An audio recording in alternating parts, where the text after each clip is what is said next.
When he was just 12 years old, Martin Pistorius came down with a strange illness that puzzled his parents and doctors and left him in a coma. Doctors told his parents to prepare for the worst, but Martin clung to life in an apparently vegetative state for more than a decade. When Martin miraculously woke up from his coma 12 years later, he remembered everything. He had been trapped in his body, unable to communicate with the world going on around him, but fully aware of everything happening around him and to him for years. Martin's illness started out normally enough. He was suffering from headaches, nausea, and vomiting, symptoms that seemed to point to a common flu. But then things took a turn for the worse. The formerly rambunctious preteen's personality completely changed. He seemed reserved, slept all the time, and eventually stopped talking and making eye contact altogether. Soon he was unable to feed himself, walk, or even get out of bed. Martin's parents took him to doctor after doctor, but they were just as confused as his parents were. There was no obvious reason for his symptoms, and nothing the doctors tried made Martin feel any better. In fact, he continued to get worse, first becoming wheelchair-bound and eventually slipping into a coma. Martin's doctors were mystified. They weren't exactly sure what caused these mysterious symptoms, but their best guess was an extremely rare case of cryptococcal meningitis. Meningitis is an infection of the meninges, the membranes covering the brain and spinal cord. Cryptococcus neoformans, or CM for short, is an incredibly rare form of meningitis, usually diagnosed in people who have compromised immune systems. Early symptoms include headache, nausea, and vomiting, and mental changes like confusion and personality changes. If left untreated, CM can lead to brain damage, coma, and even death. The neoformans fungus that causes most cases of CM is found in soil all over the world, particularly soil that contains bird droppings. If a doctor suspects CM based on the patient's symptoms, they'll perform a painful spinal tap to confirm the diagnosis. The infection can be treated with antifungal medication, which usually needs to be taken indefinitely. But since most people who contract CM are already immunocompromised, the infection can often be fatal. In Martin's case, his doctors believed that the infection had run rampant and caused his body to enter a coma state, which led them to believe that his prognosis was not good. After more than 2 years in a coma, the doctors told Martin's parents that he likely wouldn't ever wake up, and that if he did, he would likely have the mind of a 3-year-old. They took him home, made him as comfortable as possible, and did their best to adjust to their new normal. A coma is a state of prolonged unconsciousness characterized by depressed brainstem reflexes. A comatose person's pupils will not respond to light, and their bodies show no response to painful stimuli. A coma can be caused by a head injury, a stroke, a brain tumor, or an underlying illness or infection. As in Martin's case, most comas last only a few weeks, and medical attention is crucial to preserving brain functioning even during that short time. If a coma lasts more than a few weeks, the patient will likely transition to a persistent vegetative state. After more than 1 year in a coma, it's highly unlikely that the person will wake up. Throughout Martin's ordeal, his parents' life revolved around caring for their comatose son. Every morning, Martin's father would wake up early to dress Martin before dropping him off at the care facility where he spent his days. 8 hours later, after a full day of work, his father would return to pick him up from the facility and bring him home. After bathing him and putting him to bed, Martin's father would set his alarm to go off every 2 hours so that he could get up and turn Martin over to help prevent bed sores. Their lives continued like this for more than a decade, with Martin's parents continuing to love and care for their son despite the fact that doctors had told them that the Martin they knew was gone. At best, they said he had the mind of a 3-year-old, and if he was even aware at all. At least that's what they thought. Meanwhile, Martin was aware of everything that was going on around him. About 2 years after he fell into his coma, Martin's mind woke up, with his intellect fully intact, although the rest of his body remained immobile, and he was trapped in a body that couldn't move, speak, or even make eye contact. But Martin could hear and see everything that was going on around him, and he remembered everything. In one of the care facilities that he spent time at, the staff would dump him in front of a TV playing children's shows for hours on end. Day after day, he sat helpless in front of the TV, with nothing but reruns of the Barney and Friends TV show to focus on. To this day, Martin cannot overstate how much he hates Barney. But annoying kids shows were the least of the abuses he experienced. Everyone around Martin, his parents, his doctors, and the caretakers watching over him, all believed that Martin was in a vegetative state, unaware of his surroundings and unable to speak up or protect himself. For some monstrous individuals, Martin appeared to be the perfect victim, helpless, silent, and oblivious, and the way they treated him was truly shocking. Martin remembers every detail of the abuse he experienced at a care facility after care facility. Some of the caregivers seemed to get a little too much enjoyment from the act of testing his response to painful stimuli. He remembered being pinched, slapped, and even hit routinely in a way that was clearly not meant to be therapeutic. He was left alone outside in the blistering heat and left wet and shivering for hours after a bath. In one particularly gruesome incident, Martin remembers a nurse feeding him his own vomit as punishment for not being able to stop himself from throwing up after being fed scalding hot food. He even remembers experiencing sexual abuse at the hands of those who were meant to be caring for him and protecting him. But perhaps worst of all was the mental abuse. Thinking that Martin was in a vegetative state and unaware, caregivers would routinely hurl abuse at him. They called him names like freak, dummy, donkey, a heap of rubbish, and those were the milder ones. The lowest point, though, came when his own mother told him she wished he would die. Martin was shocked and hurt. How could his own mother wish death on him? Amazingly, though, Martin was able to use those feelings as fuel and began to take control of his own mind. If he couldn't escape his physical situation, he was going to do his best to escape mentally and preserve whatever sanity he had left. Martin survived the abuse in isolation by learning to disengage his mind. He said, "You simply exist. It's a very dark place to find yourself because, in a sense, you're allowing yourself to vanish." Martin developed coping mechanisms, like tracking the sun's shadow as it moved across the room, watching insects, and having conversations with himself in his head. As he strengthened his mind, Martin began to have compassion for his mother and her harsh words. He realized when she looked at him, all she could see was the son she had lost. To her, it was like her son had died when he was 12 years old. Martin could tell she was in pain and often worried that she wasn't a good mother, wasn't taking good enough care of him. The worst part was that Martin could do nothing to ease her fears. Finally, after more than a decade trapped in an immobile body and unable to communicate, Martin experienced the first ray of hope. A new caretaker was compassionate enough to see Martin as a person, not just a body. She actually looked into his eyes and spoke to him, not just at him. And she was the first person in nearly a decade to notice that Martin appeared to show signs of comprehension when she spoke to him.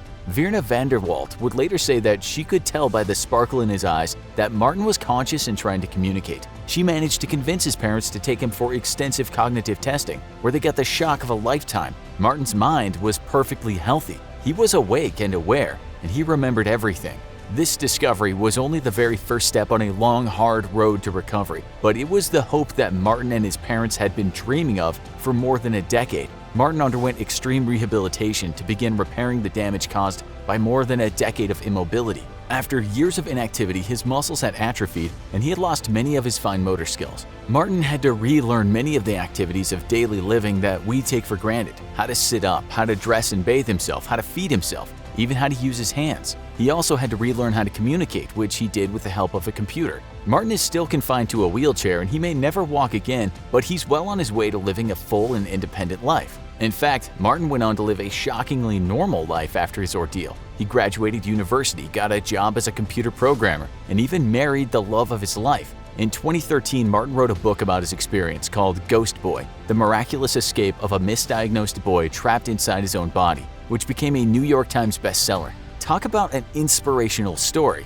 While Martin's story seems almost too crazy to believe, some doctors are worried that it's an all too common occurrence. Dr. Adrian Owen is the author of Into the Gray Zone. A neuroscientist explores the boundary between life and death. Dr. Owen believes that 15 to 20% of all patients in persistent vegetative states or unresponsive wakefulness are actually conscious and trapped in their own bodies. He spent more than 20 years working with these patients to help better understand the gray zone between consciousness and unconsciousness. In his book, Dr. Owen provides countless examples of patients whose situation is remarkably similar to Martin's. Take Kate, for example, who found herself in a persistent vegetative state after contracting encephalomyelitis, another type of inflammation of the brain and spinal cord tissues. A PET scan showed that Kate's brain responded normally when she was shown pictures of her loved ones. Luckily, Kate recovered from her vegetative state after 6 months. Another shocking example is the case of Kevin, a 53-year-old bus driver who fell into a coma after suffering a major stroke. fMRI scans showed brain activity consistent with a normal response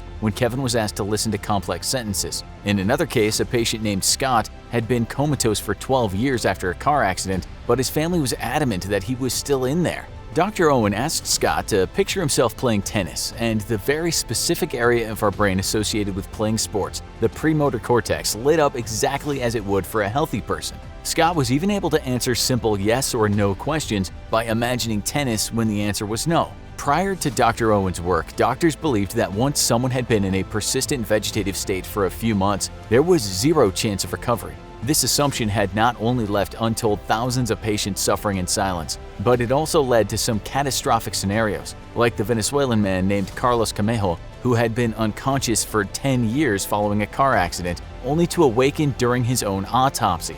Many people in this situation, like Kate, have even attempted to commit suicide by holding their breath, hoping to exert what little control they had over their own lives. Doctors and researchers are working to better understand the gray zone of consciousness so that hopefully no one will ever have to go through what Martin, Kate, and the thousands of others trapped in their own bodies had to endure. In the meantime, Martin has some advice for us. Treat everyone with kindness, dignity, compassion, and respect, irrespective of whether you think they understand or not. Never underestimate the power of the mind, the importance of love and faith, and never stop dreaming.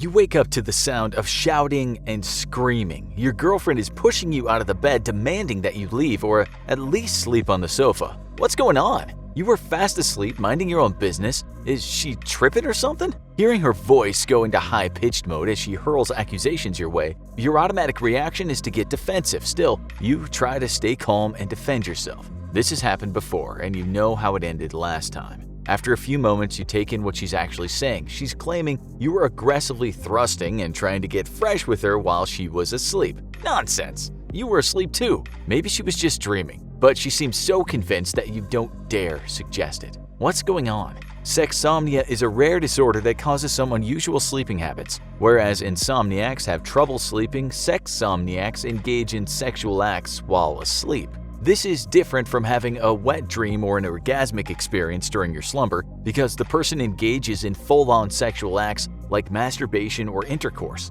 When they wake up, they have no idea what just happened. Imagine you could lose your virginity and not even realize. Madness. It's also possible to combine this sleep sex with sleep talking and sleepwalking, so you could have the full shebang with some freaky outdoor sex outside and dirty talk. Madness! Having sex in your sleep might sound harmless or even pleasurable, but it can lead to some dire consequences. But first, let's look at the science behind this sexy phenomenon. Sexsomnia is a type of parasomnia, a term that encompasses all kinds of abnormal activities that can happen while we're asleep. Sleepwalking and sleep talking are the most common and well-known, but it turns out we can get up to all kinds of weird stuff. Sleep-related eating disorders make people binge eat while asleep. Confusional arousals aren't the weird stuff you're into that you shouldn't tell others about. They're also known as sleep drunkenness because they make us function at lower brain capacity and talk rubbish. And REM sleep behavior disorders see people fighting imaginary intruders or running away from non-existent monsters.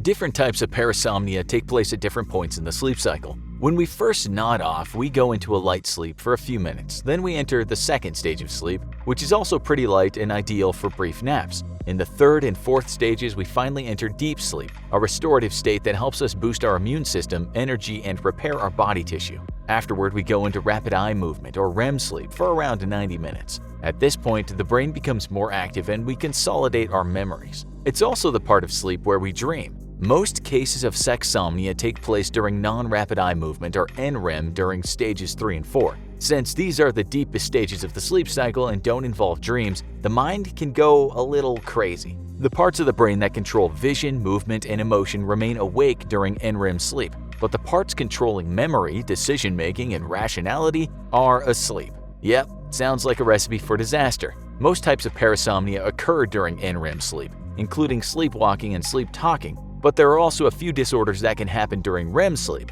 A key example is sleep paralysis, waking up paralyzed while partially immersed in a dream state, which is why it's so terrifying. Because sexsomnia occurs during deep sleep and we don't remember it when we wake up, it's difficult to diagnose yourself. Symptoms include heavy breathing, sweating, masturbating, pelvic thrusting, spontaneous orgasm, fondling, an elevated heart rate, and blank stares. To me, that just sounds like the normal state of a hormone-filled teenager, but there you go. Although we have a vague understanding of sexsomnia now, it's still murky on the details. What causes it? How often does it happen? We're still not sure. Naturally, it's pretty challenging for scientists to investigate sexsomnia. You can't just repeatedly make two people fall asleep together in a laboratory, hoping that eventually they'll have sex while sleeping. Then repeat it with 100 other couples because you need a bigger sample size to reach any conclusion. We'll probably be in the dark about this one for a long time.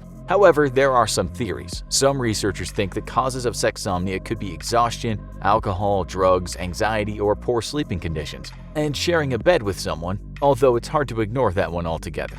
So, we can only assume that attempting to cope with extreme stress by taking drugs, partying until the early hours, and getting into bed with your friend who has an uncomfortable mattress is a terrible idea and not a healthy coping mechanism. You learn something new every day. Even though it's notoriously difficult to research sexsomnia, a few cases have been found, and I'll tell you now, it doesn't end well. The first case of sexsomnia was reported as recently as 1986. That could be because humans are getting progressively hornier over time, but most likely it's just because nobody thought it was worthwhile to report before then. I mean, what person in their right mind would ring up their doctor after they masturbated in their sleep? You'd just shrug it off and go about your day, wouldn't you? Even now, only 194 cases have ever been reported, and there's very little information available about most of them. But in 2017, one man in the UK was successfully diagnosed after ending up in hot water with both his current and his ex-girlfriend. We don't know his actual name, so let's call him Bob. First, Bob crashed at his ex-girlfriend's house one night. It's not a good idea at the best of times, but in fairness to him, they had a kid together.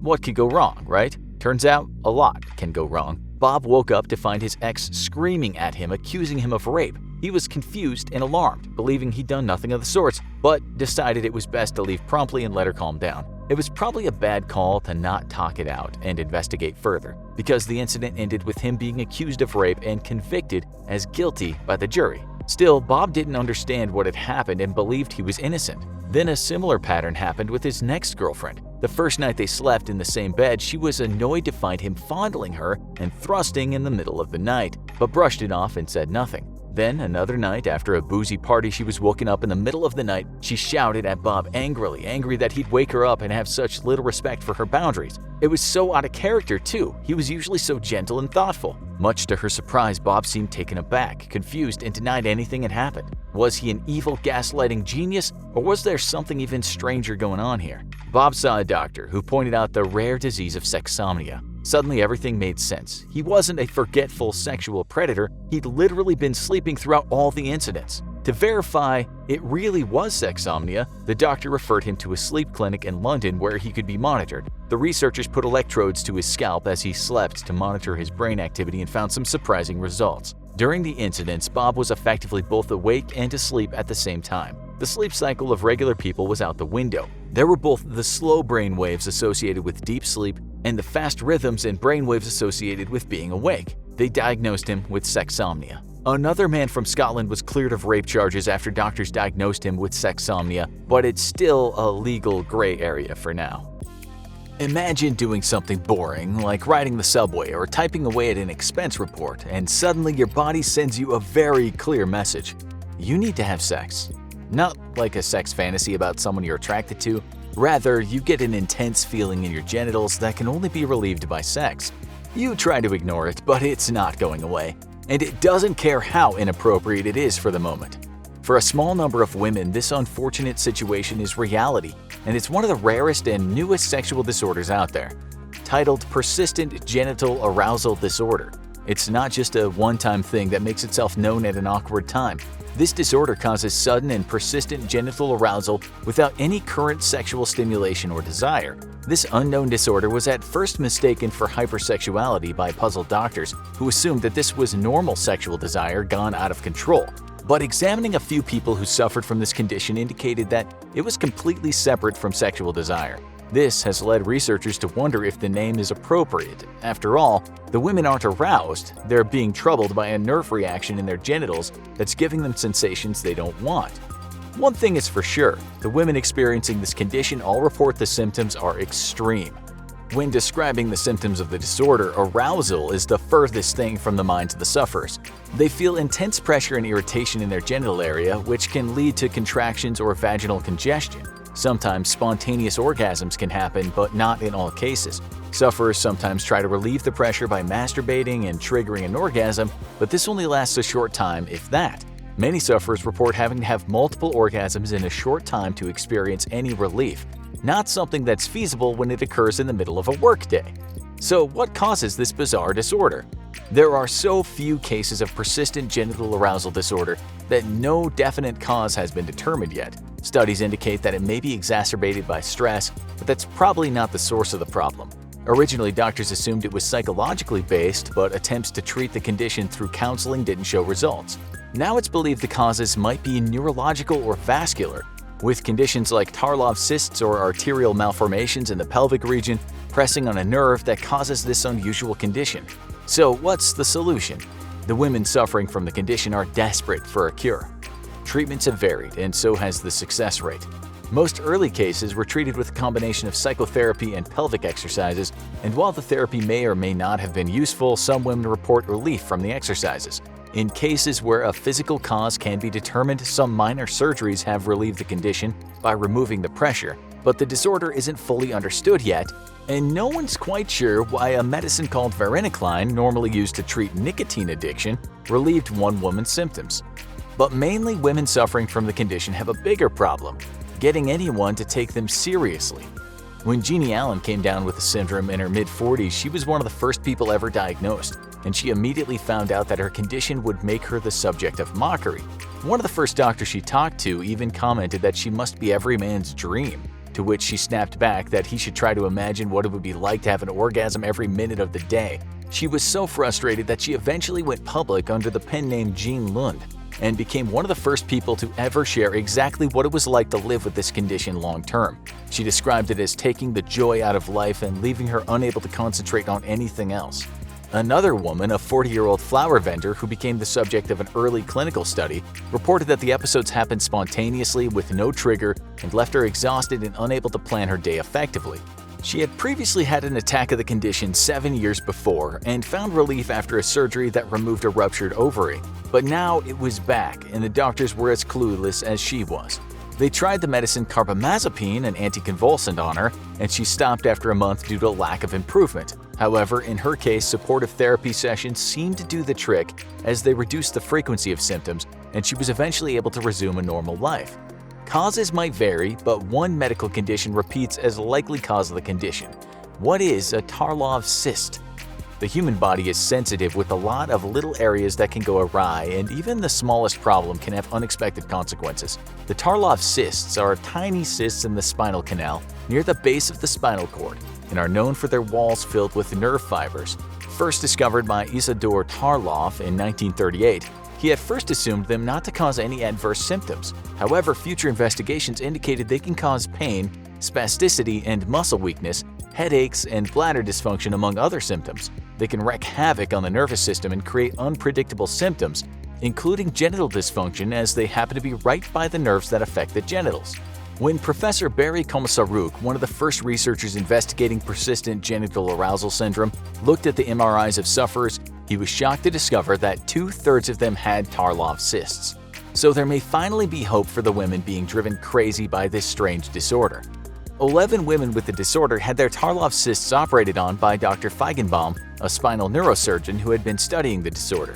They became part of a case study on the disorder, and when they were interviewed after their recovery, 8 of the 11 said their symptoms had gone away. The remaining 3 reported significant relief from before surgery, and this was the best evidence yet that sacral nerve compression was the root cause of the disorder. But not all cases of the disorder have the cysts, and not all people who improve have the surgery.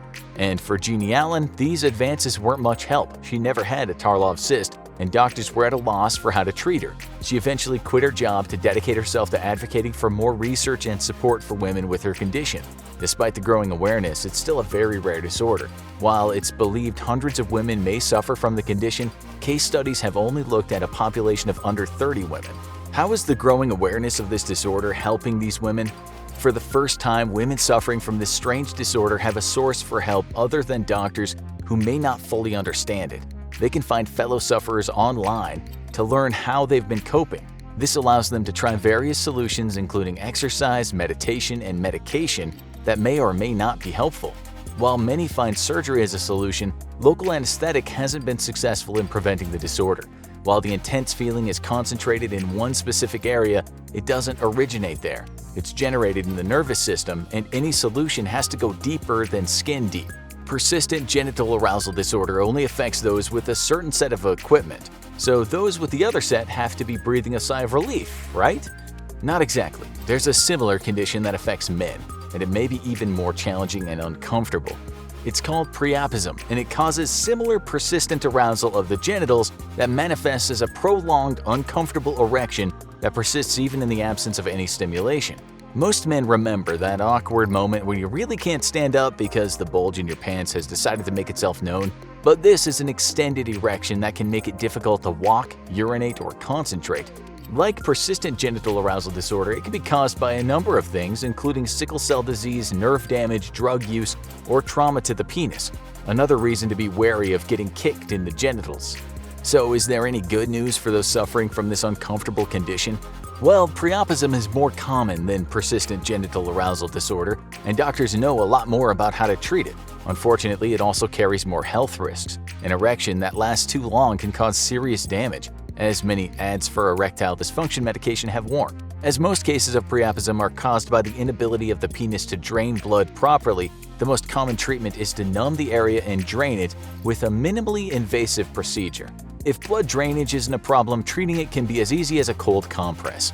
But in a worst-case scenario, surgery may be performed, and the clock is ticking. Permanent damage can begin after only 4 hours. It's an embarrassing but not uncommon medical problem. It's estimated that it may occur in as many as 1 in 20,000 men a year. These have got to be some of the strangest sexual disorders to encounter, right? Not quite. Doctors have encountered some genuinely bizarre sexual disorders, some of which they don't have a real answer for yet. One of the most troubling sexual disorders is retrograde ejaculation, which has terrified quite a few couples. In this disorder, everything goes perfectly normally until it's time for the guy to ejaculate. It feels like everything went fine, but nothing's come out. This is a rare disorder caused by a malfunctioning valve between the urethra and the bladder, where the semen doesn't travel down the escape hatch and instead shoots backwards into the bladder. It can make it difficult to conceive, but doesn't really have any serious health risks. The usual culprit? A side effect from medication. There are a few other things better than post-sex bliss, right? Not for the people with the next condition. Post-orgasmic illness syndrome is another condition that's puzzled doctors. For those few men suffering from it, whenever they ejaculate, they immediately come down with a series of flu-like symptoms. That pleasant feeling of an orgasm is immediately replaced by a feverish feeling, a runny nose, and the intense need to lie down. Not exactly a happy ending, and the cause might be even more bizarre. According to Dr. Marcel Waldinger, one of the few doctors to study this condition, the men might be allergic to their own semen. This has led doctors to experiment with a cure by injecting these men with a diluted solution made from their own sperm. Most of these conditions only manifest during or after sex, but this next one might be painfully obvious much earlier. Phimosis is a malformation of the foreskin surrounding the penis that makes it too tight, essentially forming a band around the tip that can make sex or any other pressure on the penis extremely painful. The disorder exists from birth but only becomes obvious when someone tries to have sex or masturbate. The good news is this disorder isn't nearly as mysterious as others. It's a simple skin problem and can be corrected by a circumcision procedure that's slightly more extensive than average, removing all the foreskin instead of only a part. The biggest challenge for the sufferers? Going to the doctor and admitting this embarrassing problem. The next disorder might sound less terrifying than the others, but it can make for some awkward conversations. Due to a problem during the development of a fetus, it's possible for male children to be born with 2 penises, called diphallia. This is a rare condition that's most surprising for the fact that in some cases both penises function for both urination and ejaculation. One is usually smaller than the other, but that's the only distinction. The disorder can also manifest as a part of larger developmental abnormalities that require surgical intervention, and each case is handled independently as doctors figure out an approach that'll lead to the most normal life for the affected child. It's rare for adults with diphallia who have not had the condition treated to be found, so unpleasant surprises in the bedroom are unlikely. With many sexual disorders like persistent genital arousal disorder, doctors are often unsure of whether the cause is physical, psychological, or due to side effects from an exterior stimulus. That's why those suffering from these rare disorders often find that their fellow sufferers are the best source of information as everyone tries to puzzle out these weird quirks of human sexuality.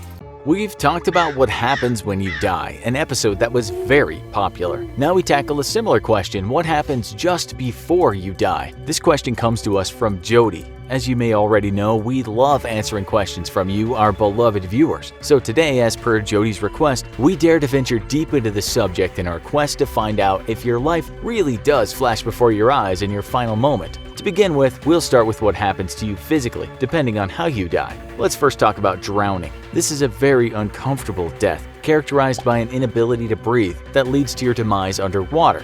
What happens is that you struggle with your mouth below the surface, you panic and might begin to aspirate and inhale water. This leads you to having a laryngospasm, which happens when your vocal cords close and block airways in an attempt to protect your lungs. When this happens, you're unable to scream for help. Thus, drowning is mostly a silent death. When not enough oxygen reaches the body's tissues, you then go through something known as hypoxia. You become unconscious and your airway relaxes, which allows your lungs to fill up with water. Prolonged time without air can lead to cardiac arrest and brain damage before finally leading to death. This is not a good way to go, so it's highly recommended that you wear a life vest if you don't know how to swim. Either that or keep an inflatable pool toy under you. The unicorn floaty is all the rage right now. Get one with a cup holder while you're at it, so you can keep a martini on hand. Death by hypothermia, where the core body temperature drops to a dangerous level, causes you to shiver intensely. After extended exposure to freezing temperatures, your body functions start to slow down, including your respiration, heart, and metabolic rates. You then lose consciousness before you die. An example of this type of death would include what happened to Jack in the movie Titanic. Spoiler alert, we saw him turn into a human popsicle before he sunk dramatically into the dark depths of the Atlantic. Rose let go of him in the moment after saying she wouldn't. What's up with that? We feel that we need to add that Jack could have easily fit onto the door that was used as a raft. He just didn't try hard enough. At any rate, you definitely wouldn't want to perish in icy cold waters this way. It's not a fun way to go, especially if you hate the cold. On the opposite end of the spectrum, death by burning has to be a very horrifying way to meet your demise. Sometimes when people were burned at the stake back in the Dark Ages, they would die from carbon monoxide poisoning before the flames completely consumed them. This happens when you breathe in too much carbon. It's definitely not a pleasant way to go. In fact, it's excruciatingly painful. Yet carbon monoxide poisoning would have been considered a merciful death in comparison to feeling the fire melt away your flesh. The human body can burn for several hours, but if you're lucky, you're already dead by the time the dermis cracks. The dermis, in case you didn't know, is the thick layer of skin under the epidermis, which is the thin layer of outer skin. Sometimes burns can cause so much damage to your nerves that you're no longer able to detect pain. More than likely, however, you've already died before you can recognize that you don't feel pain anymore. The initial agony of being burned alive can also be so intense that some people may die of primary shock, when blood pressure drops so low that vital organs can no longer function. Suffocation from the fumes and heat stroke can also result in death before the actual flames do the job. With heat stroke, your brain and other vital organs swell, which can be fatal if left untreated. Now that we've covered some of the extreme, horrific, morbid aspects of physical causes of death and what happens to the body before dying, let's explore what might happen mentally before you die. We mean aside from the obvious panic you might experience if you're aware of what's happening to you. This is a big topic because there are a lot of strange and abnormal things people claim to have happened in the moments just before death. Neurologist Dr. Cameron Shaw believes he knows exactly what happens to us 30 seconds before we meet the Grim Reaper. He's dissected a woman's brain in order to find out what was going on immediately before she died. What he found was chilling. First, he says, we lose our sense of self. This reportedly is because the brain tends to die from the top down, and blood supply is gathered from underneath. Thus, the prefrontal cortex, the part responsible for cognition, planning, personality, decision-making, and moderating social behavior, loses blood first as the brain drains. This implies that our sense of self, sense of humor, and our ability to think ahead all dissipates within the first 10 to 20 seconds out of the 30-second countdown to death. Then Dr. Shaw explains, as the wave of blood-starved brain cells spread out, our memories and language centers short out, and we're left with just a core. By this point, you have no awareness of what's happening. Not to be overly grim, but you basically shut down, go blank, fall into the dark pit of nothingness, whatever you prefer to call it. Dr. Shaw says that you do see a white light at the end of a tunnel before you die, but not necessarily because you're drifting into heaven. We hate to break it to you, but Dr. Shaw says this happens when the sudden loss of blood supply to the brain causes tunnel vision. The first thing that's noticed is a feeling of being faint, as well as the narrowing of your vision, which is followed by an ominous or peaceful darkness, depending on how you perceive it. But it all has to do with the loss of blood to your head. Dr. Shah also explained the concept of the out-of-body experience, which many people have claimed to have been through during life-threatening near-death experiences. This is said to happen when people perceive themselves to be floating through the air like a spirit, ghost, or apparition. They see objects in another room or the tops of people's heads from an aerial view. Dr. Shah that this is just a trick of the mind and that it's not real. He claims that the out-of-body experience is little more than a myth. He says, quote, "The brain can create a visual world around you that resembles something close to reality that isn't reality because you're actually blind." What we think he means by this is that you're blind to your surroundings while in this state of mind because you're basically unconscious. Some people who have experienced the out-of-body sensation, however, will continue to assert that this was very real to them. Many will jump to its defense. Now, what about the question regarding whether your life flashes before your eyes? You may be interested to know that yes, indeed it does, but not in the way you think. What we mean to say is that you won't visualize yourself as a baby and watch yourself grow up. It doesn't happen chronologically like in the movies. You'll simply witness key memories randomly based on importance and which events sparked the greatest emotion for you. In the final moments, you'll think about the most notable or prominent moments of your life. The most memorable aspects of your existence pop into your thoughts: your first kiss, graduation, holidays with your family, the day you got married to your spouse, the day your first child was born, and more. Some people who have experienced this near-death occurrence say that many memories were packed into a short period of time. Some have even gone so far as to say that it felt like centuries had passed while they were witnessing the memories of their lives play out before them like a movie across a screen. One person claimed being able to actually feel what friends and family members felt through each memory. The same person was quoted in an article in The Sun saying, "I was allowed to see part of them and feel for myself what they felt." In essence, empathy for others was said to be directly experienced during this ordeal. Perhaps this was to teach a life lesson about consideration for others. Philosophically, we can only speculate.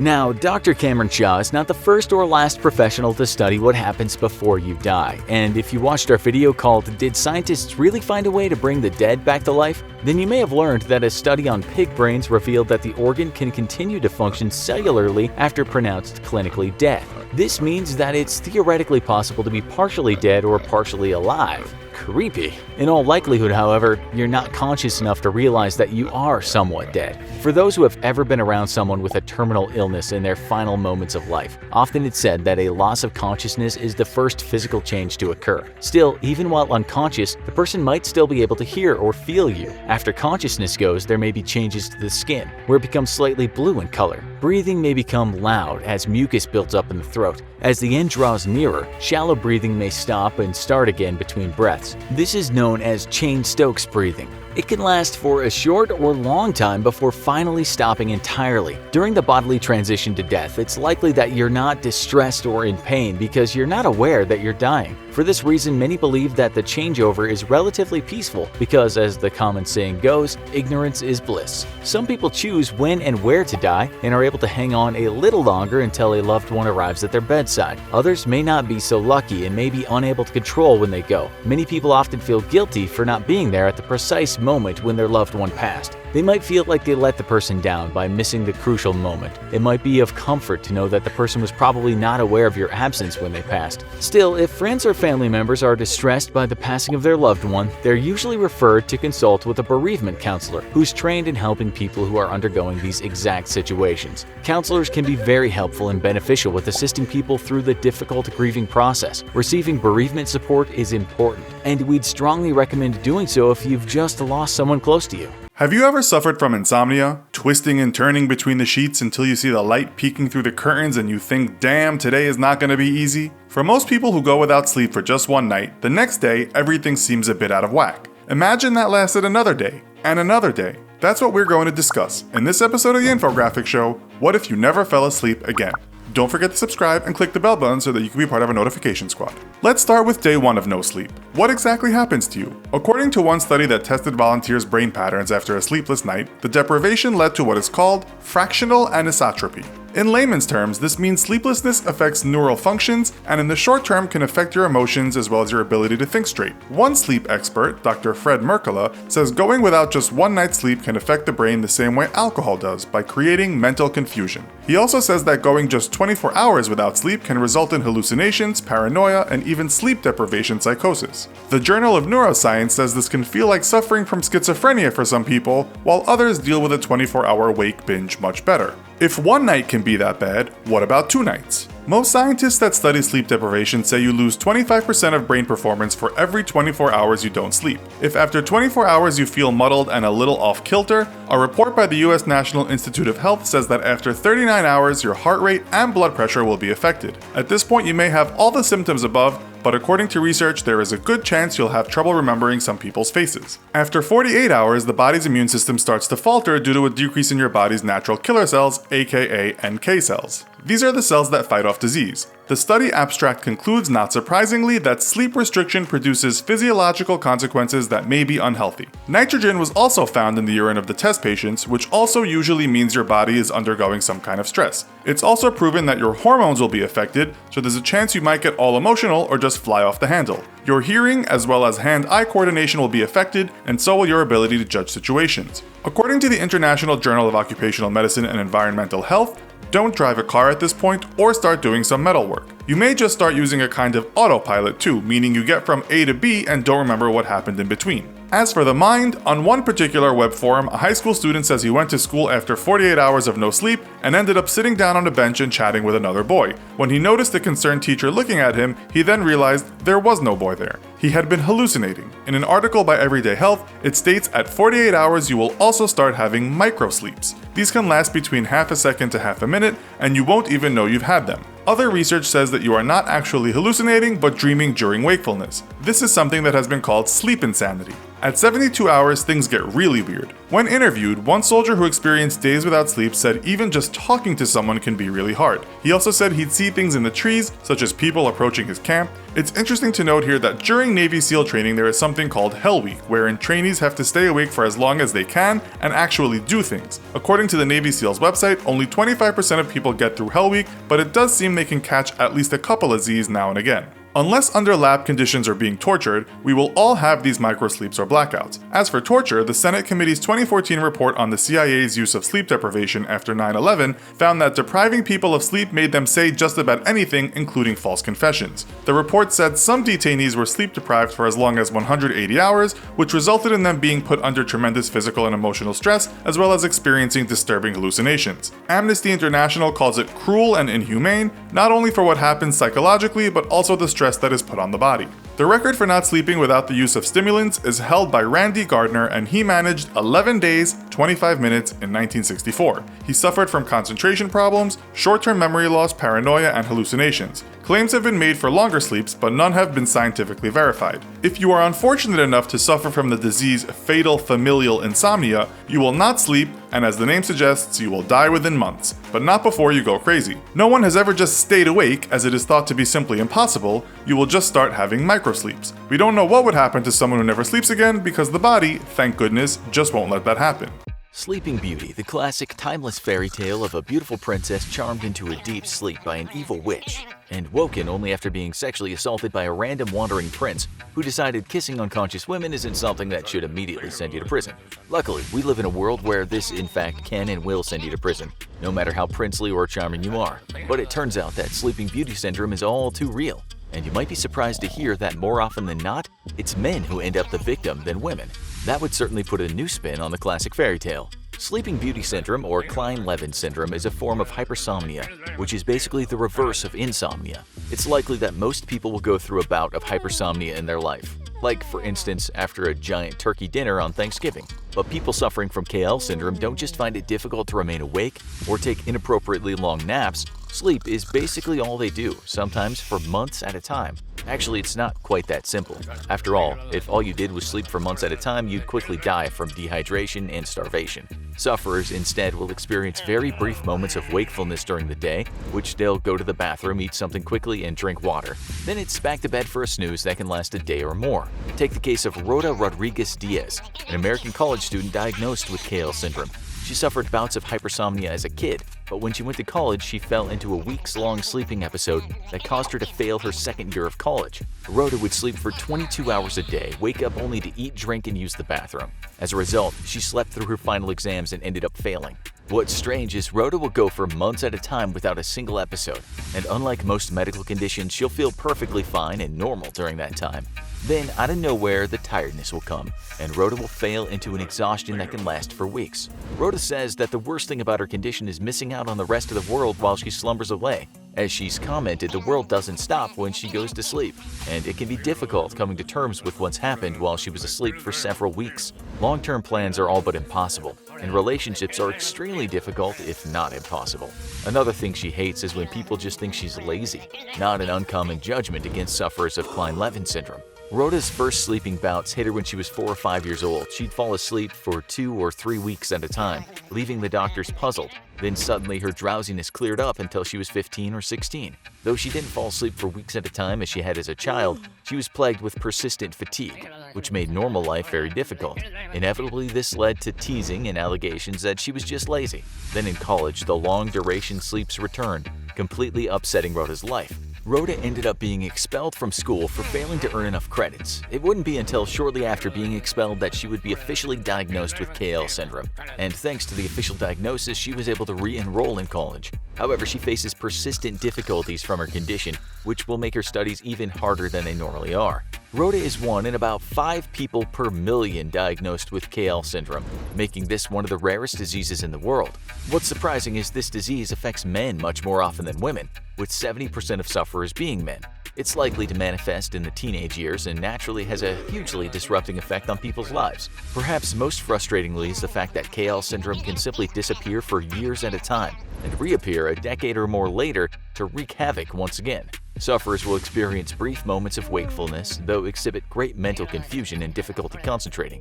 One girl in Colombia even forgot her mother's face after a 48-hour sleep session, hinting that there's more going on in the brain than just tiredness from KL syndrome. These brief waking spells are typically only so individuals can use the bathroom, eat, drink, and then return to sleep, with people showing almost no energy or emotion while awake. Sufferers also complain of the world being visually out of focus, and that light and noise can feel overwhelming. KL syndrome can also wreak havoc on a person's life in other ways, however. Sufferers will often gorge themselves on as much food as they can, almost like a bear preparing for hibernation, which is perhaps a very apt metaphor in this case. However, one of the most perplexing symptoms is hallucinations, along with an extremely heightened and uninhibited sex drive, which can certainly complicate someone's social situation.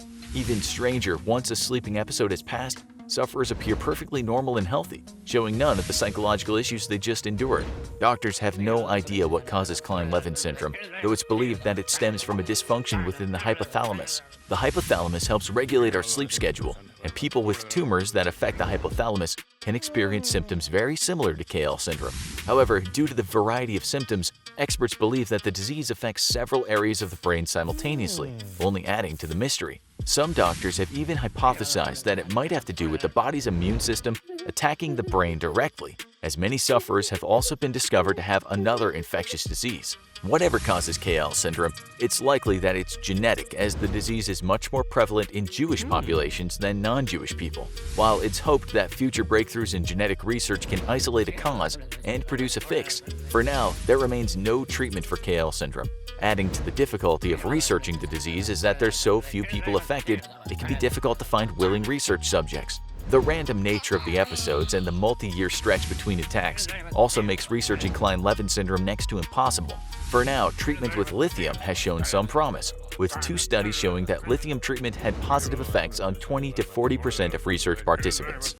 We all know what it's like to be hungry, maybe even really hungry. Your stomach growls, you might get a little lightheaded, your body's doing everything it can to tell you that it's time to drop whatever you're doing and grab a snack. It's a minor inconvenience that we all must live with, unless you're a robot or a human with cybernetic stomach that runs on cold fusion. But that's a subject for another episode. If you're too lazy to cook, maybe you pop a frozen dinner in the microwave or resort to a cup of ramen noodles. Whatever your case may be, your munching quickly satisfies your demanding stomach and you can move on with your your day. But what if you had to endure that sensation of hunger for a longer period of time? What's it like to experience starvation? And how long can you go without eating? Now, just to be clear, we wouldn't recommend that you go home after watching this episode and attempt to stop eating. That would not be a very good idea. If you do decide that you want to challenge yourself, please consult your doctor before doing so. After all, we wouldn't want to see one of our beloved fans starve. Not that we're insulting your intelligence, we just felt the need to add a disclosure here. You know, just so we don't get into trouble for being a bad influence on young minds. Anywho, as you may already know, the human body can't last more than a few days without water. So just to add a bit of clarification, the cases we'll explore don't involve going without much needed H2O. We're talking solely about food. Because it's unethical to study starvation in a laboratory for obvious reasons, there's a current lack of scientific research about it. Thus, most studies revolving around the subject tend to examine occurrences of starvation in the real world, including instances of religious fasts and hunger strikes. Since these individuals are already choosing not to eat by choice, scientists can ethically look into and monitor the effects of these particular cases. We can also look into it by examining past instances of starvation.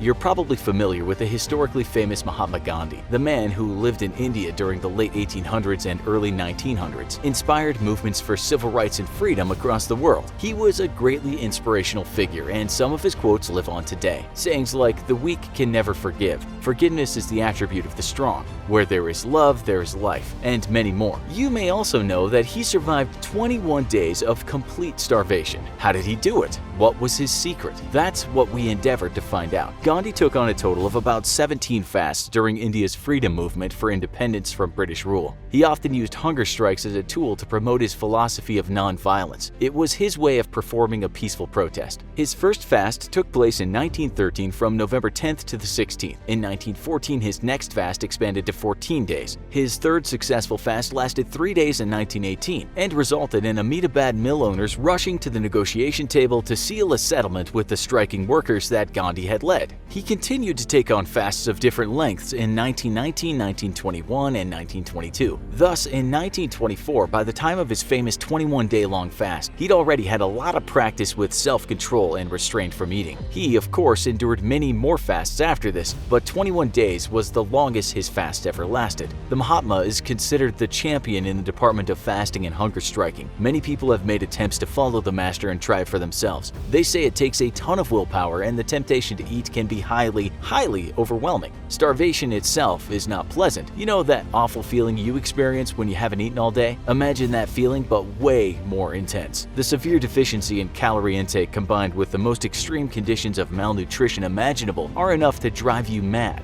In this state of mind, it can be more than a little challenging to resist food. An almost animalistic mindset consumes you. You become ravenous, losing all sense of your humanity as your survival instincts take over. Suddenly, eating is no longer a choice, it's a must. People who have undergone starvation in extreme circumstances have reverted to just about anything to relieve their hunger. Consider the story of the 1972 plane crash in the Andes Mountains. A team of rugby players trapped in snow and freezing cold temperatures experienced extreme starvation to the point where they were forced to turn to cannibalism. The cold caused them to burn calories more quickly, and they were desperate. Thus, they ate the dead bodies of human casualties from the crash. We made an episode about this disaster not too long ago, so as a side note, you should check it out. There's another story from an episode of I Shouldn't Be Alive where two young teenage boys named Josh and Troy found themselves stranded in the Atlantic Ocean after taking a fishing boat out from the coast of South Carolina. They were lost at sea for 6 days, suffering from extreme starvation. This hunger caused one of the boys to snack on the poisonous jellyfish and even considered eating his own finger. The awful feeling of deprivation was enough to make both boys wish for death. One even attempted to drown himself to ease his suffering, but to no avail. This may seem like nothing though compared to the 76-day man, but that's discussed in another episode. There's a reason the temptation to eat is so powerful. After all, prolonged starvation can cause organ damage and death. In patients with anorexia nervosa, up to 20% die from organ failure or myocardial infarction.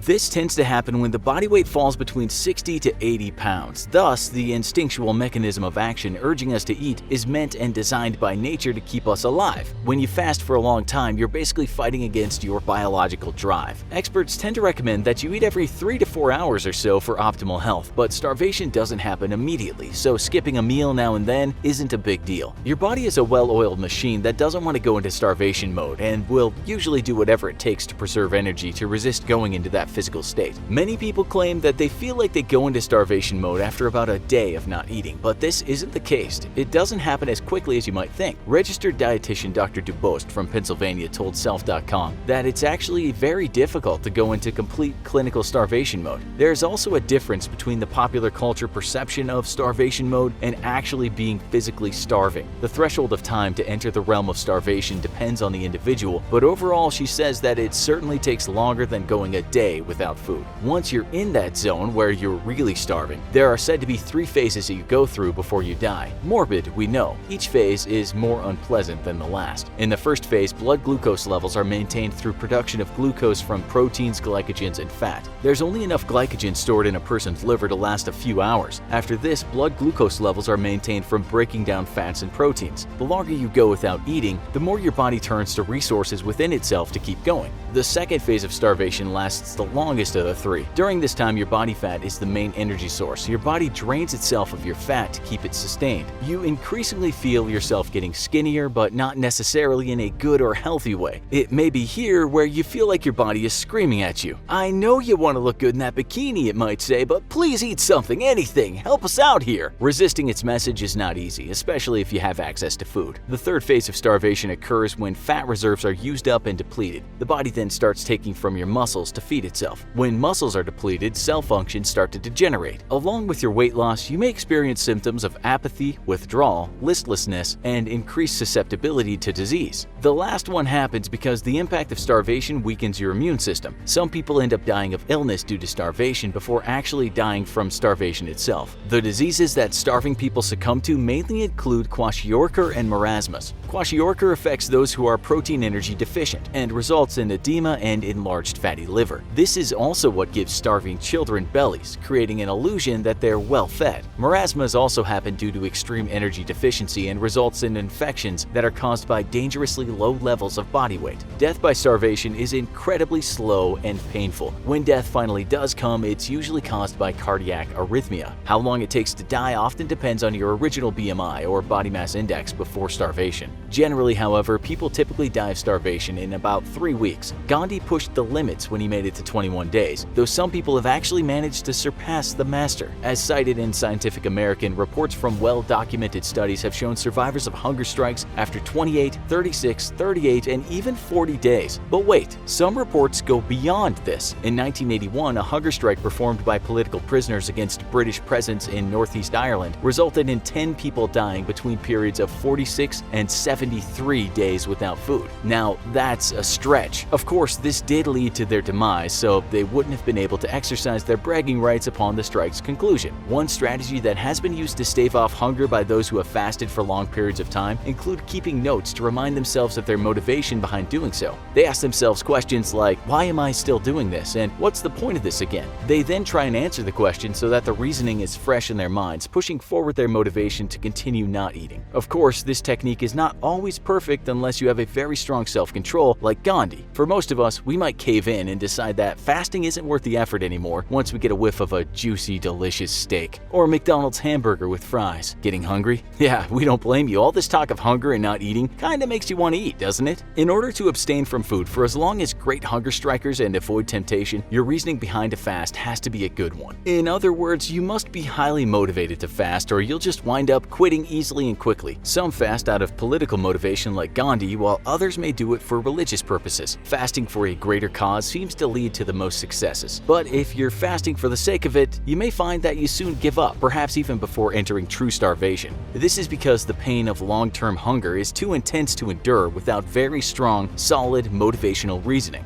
I was in agony. Absolute, total agony. Around me were hundreds if not thousands of people, all of us intent on being some of the first people to take a ride on Hagrid's Magical Creatures motorbike adventure at Universal's Islands of Adventure theme park. I'd seen the sneak preview video, and it looked amazing, like no other ride I'd ever seen. There was no way I was going to drop out of that queue, but the pain, oh my god, the pain. I felt as if I was holding onto a rising balloon, and if I just held on a little longer, I could make it, but if my grip failed me, I would fall and die. Well, that's just a metaphor, but in reality, I really was on the verge of death. Let me explain. First of all, you should know that I'm a huge Harry Potter fan, not just a fan of the movies, but the books and everything else related to the magical teen and his band of extraordinary buddies. You're probably thinking that I'm just a kid, but you'd be wrong. I was a kid when the first movies came out, but as some guys on the mean streets sometimes say, once an addict, always an addict. When I heard about the new ride in Orlando, I got in touch with another guy I knew from the Harry Potter Fan Club Facebook page, and we both agreed we'd try to get in on the inaugural ride. The reason I picked him is because we both live in Florida. I'm in Tampa and he's in Jacksonville. We wouldn't have to travel too far, so the deal was made. The plan was to get a hotel close to the theme park and the next day wake up well before dawn and start queuing before the crowds came. As you guys all know, you can have the best intentions in the evening, and when you get up in the morning, you don't have the same amount of enthusiasm. We were sharing a room, and that meant when that alarm clock went off at 3 a.m., we weren't in the best of moods. Maybe those few beers the evening before had been a bad idea. Fortunately, the hotel had a 24-hour cafe, so I sank 2 double espressos followed by a bottle of water, followed by a mocha frappuccino to go. My friend wasn't into coffee. He said it gave him anxiety, but I can tell you this, soon after I downed those espressos, I was good to go. Since I knew we'd be standing in line for maybe a couple of hours, we bought some stuff from the convenience store and put the food, water, and soft drinks in our backpacks. What was surprising was the fact that when we got to the park around 5 a.m., there was already a stream of people lined up at the entrance to the park, all of them there for Hagrid's Magical Creatures motorbike adventure. No kidding, we even met a guy who'd come all the way from England. The dude was dressed in a wizard's cape and written on it were the words potty for Potter. He had to explain to me that potty can mean crazy in the UK. The guy was kinda condescending about having to explain that to me, but I paid it no mind. The guy was potty. There was no doubt about that. Flying over the Atlantic for a theme park ride, he told me he'd read in the media that the experience was one of a kind, and the park had spent $300 million on it. He said some of his countrymen traveled the world to watch their stupid football teams lose, so what he was doing wasn't at all that crazy. You mean soccer? I asked genuinely. What did I know? No, he said, shaking his head in disdain. I mean football. Geez, I thought, I'm gonna have to spend the next few hours next to this guy, and I've already upset him. After about an hour, we saw more and more people join the queue. It was hard to say how many because it wrapped around the corner. In front of us, I'd guess there were about 300 to 400 people. The time was now about 7 a.m., so there was only a couple of hours to wait before the park opened. But the thing was, I needed to pee. I'd only had those small espressos and I'd barely touched my mocha frappuccino, but I still felt those first pangs of pee pain. You know, the part where you're not quite sure that if you just hit the release button for a second, if something would come out. At 9 a.m., we were allowed inside the park, and to my surprise, no one tried to cut in line. Every single person was directed toward the ride, with some of us now inside the theme park, and from what I could see, a lot of people still in line on the outside. That made me feel quite proud that we made the decision to wake up so early. The sun was now out, and I was in a bit of a predicament. I still needed that pee. Well, I needed it more, but I was also thirsty. Those beers the night before really had been a bad idea. I decided I'd just take a sip of some Coca-Cola rather than glug down the water. I'd later find out that that decision was a bad one because sweet soft drinks, like the coffees I drank, are what you'd call diuretics. What are they, you might wonder? Well, the answer is they promote something called diuresis. Okay, so you're still in the dark about this? The simple answer is they make you pee. Pee more than, say, water. Caffeine is the king of diuretics, and I just had coffee and Coke. I was really holding that pee in at around the 10 a.m. mark, about 5 hours into our queuing. There were some helpful distractions, such as videos playing with some amusing words from Hagrid, or pictures of the ride itself, and the pretty amazing forbidden forest that had been created. But still, I was now in pretty serious pain. At around the 6-hour point, I was standing cross-legged and slightly bent over.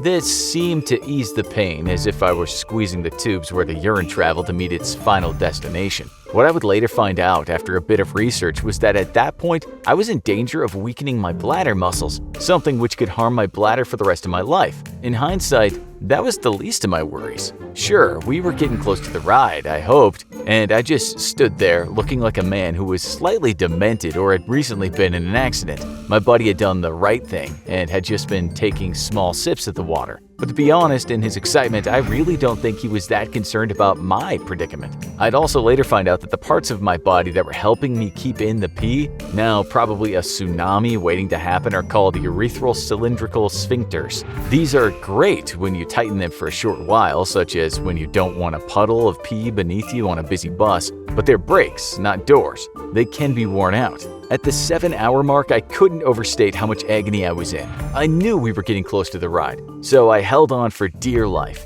That British guy heard me telling my buddy that I thought I was about to pee myself. My friend laughed, but I can tell you, it wasn't funny to me. My buddy said that if it was that bad, just go find a bathroom and he'd hold my spot in the queue, and you won't believe what happened next. That British guy overheard this and said in no uncertain terms that if I left the queue, then I'd have to start from the back. He said he also needed a pee, but in Britain he said there's a thing called queuing etiquette. I think that this guy thought he was special just because Harry Potter is British. That or he was just a xenophobic snob. I can recall his exact words. He said the reason we have queuing etiquette is because if we didn't, then there'd be chaos. Queuing chaos doesn't work, he said, and then he went about a time in the past he had difficulty buying a train ticket in India and how he'd almost gotten into a fight at a buffet when hordes of hungry Chinese people fought over the shrimp. He said he wasn't picking on me, only that if order broke down, then order would cease to exist. Formal and orderly queuing, he said, in a patronizing way, is the mark of a civilized man. What a total jerk.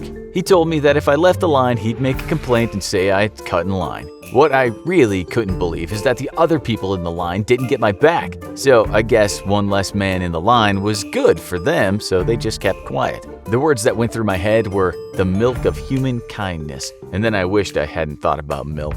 Gallons of it pouring over pristine porcelain mountains. At that moment, my urethral sphincters almost called it quits. I'll fill you in later, but I'll tell you that I'd already caused myself some damage. I was at about the 9-hour point, then we were very close to the ride entrance. I'd almost made it, but the problem now was the excitement I felt almost made me lose concentration and loosen those muscles and let all the urine flood out. I had to concentrate. Keep the door locked, I kept saying to myself. Everyone was laughing and joking, taking selfies and looking in awe at the ride we were about to go on, and I was undoubtedly the only man in that queue who did not have a smile on his face. If anything, I grimaced, a kind of agonized grimace, like someone who just won the lottery and then been told they only have a week to live. We finally got in the castle, but to be honest, I was in no mood for taking photos. I was hardly even aware at this point if I was actually holding a pee in. It was like I'd gone into survival mode. It felt like my urine had become a hardened prisoner. My entire body was now some kind of detainment unit.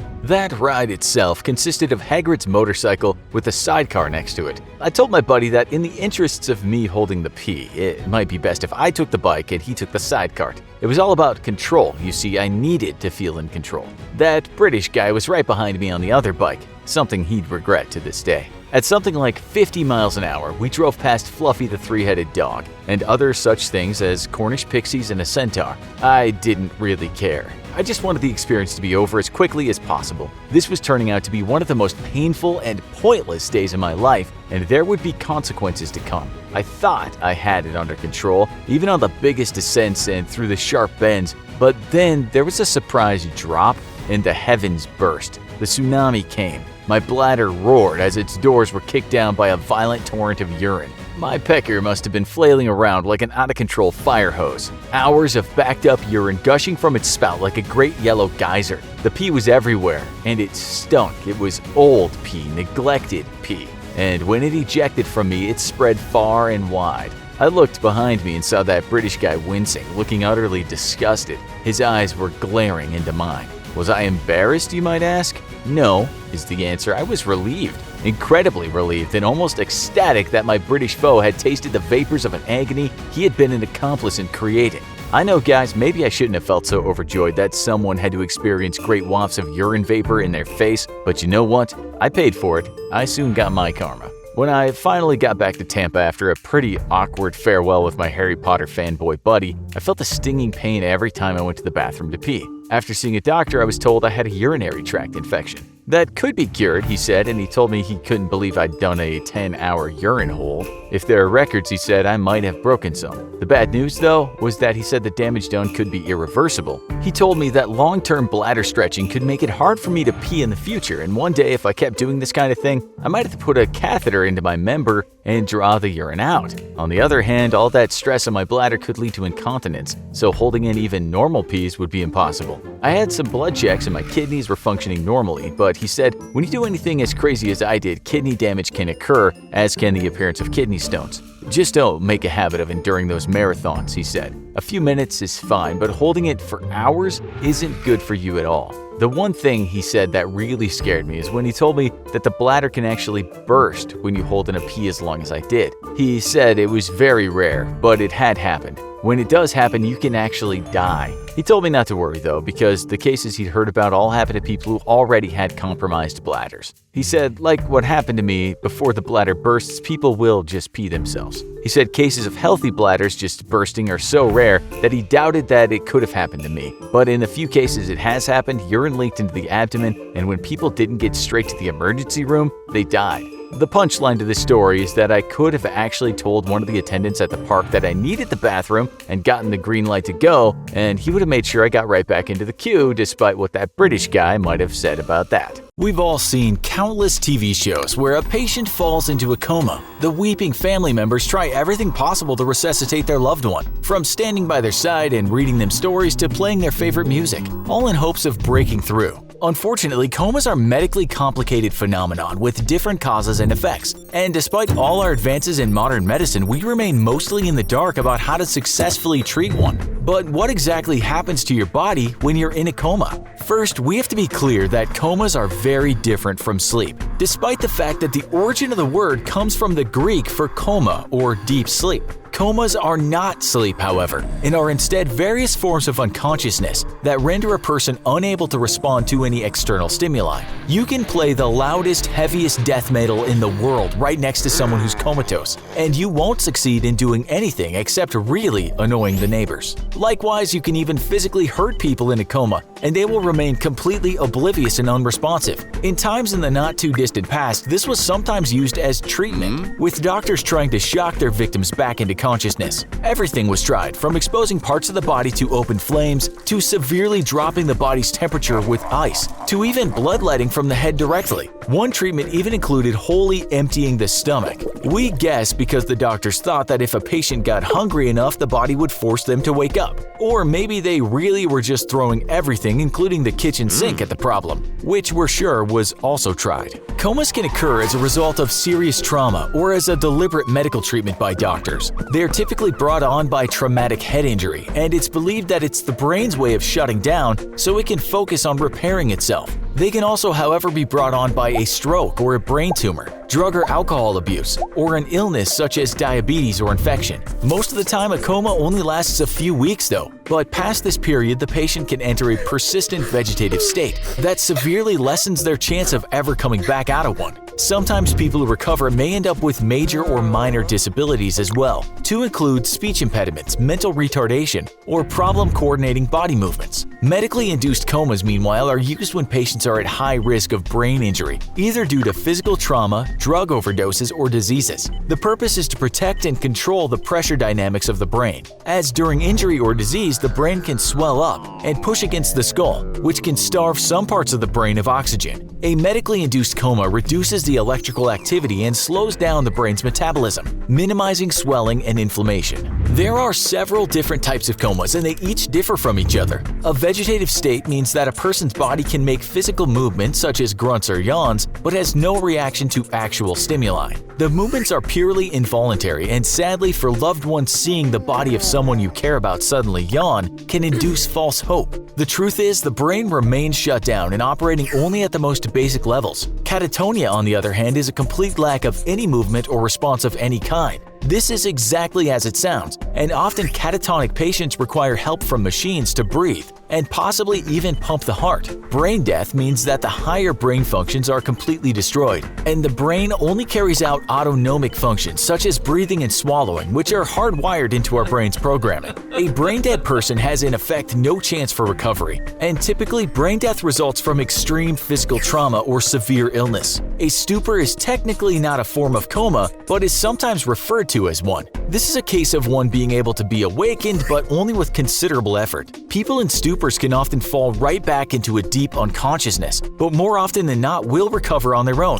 The danger is if they dip so deep into unconsciousness that their autonomic functions are impaired. While in a coma, your brain shows zero awareness or cognitive processing and is completely unable to respond to outside stimuli. It is in effect as if the brain has been completely turned off or is being rebooted like a computer. Except for in the most severe cases, the body will continue to breathe and the heart will continue to pump. And if you block the airway, patients can even cough as the body attempts to recover airflow. But that's about it, as the brain seems to be unable to communicate through the brainstem and the cerebrum, which controls cognitive consciousness through a process called the reticular activating system. Any doctor will admit that there's a great deal we simply don't know about the coma state. And in 2013, doctors treating an epileptic man in a coma were puzzled to find brain activity in the hippocampus. These ridges on the floor of each lateral ventricle of the brain are thought to be the center for emotion, memory, and the autonomic nervous system, meaning it's quite possible that the unconscious person was experiencing memories but little else. The doctors replicated their findings in cats, which were placed under general anesthetic,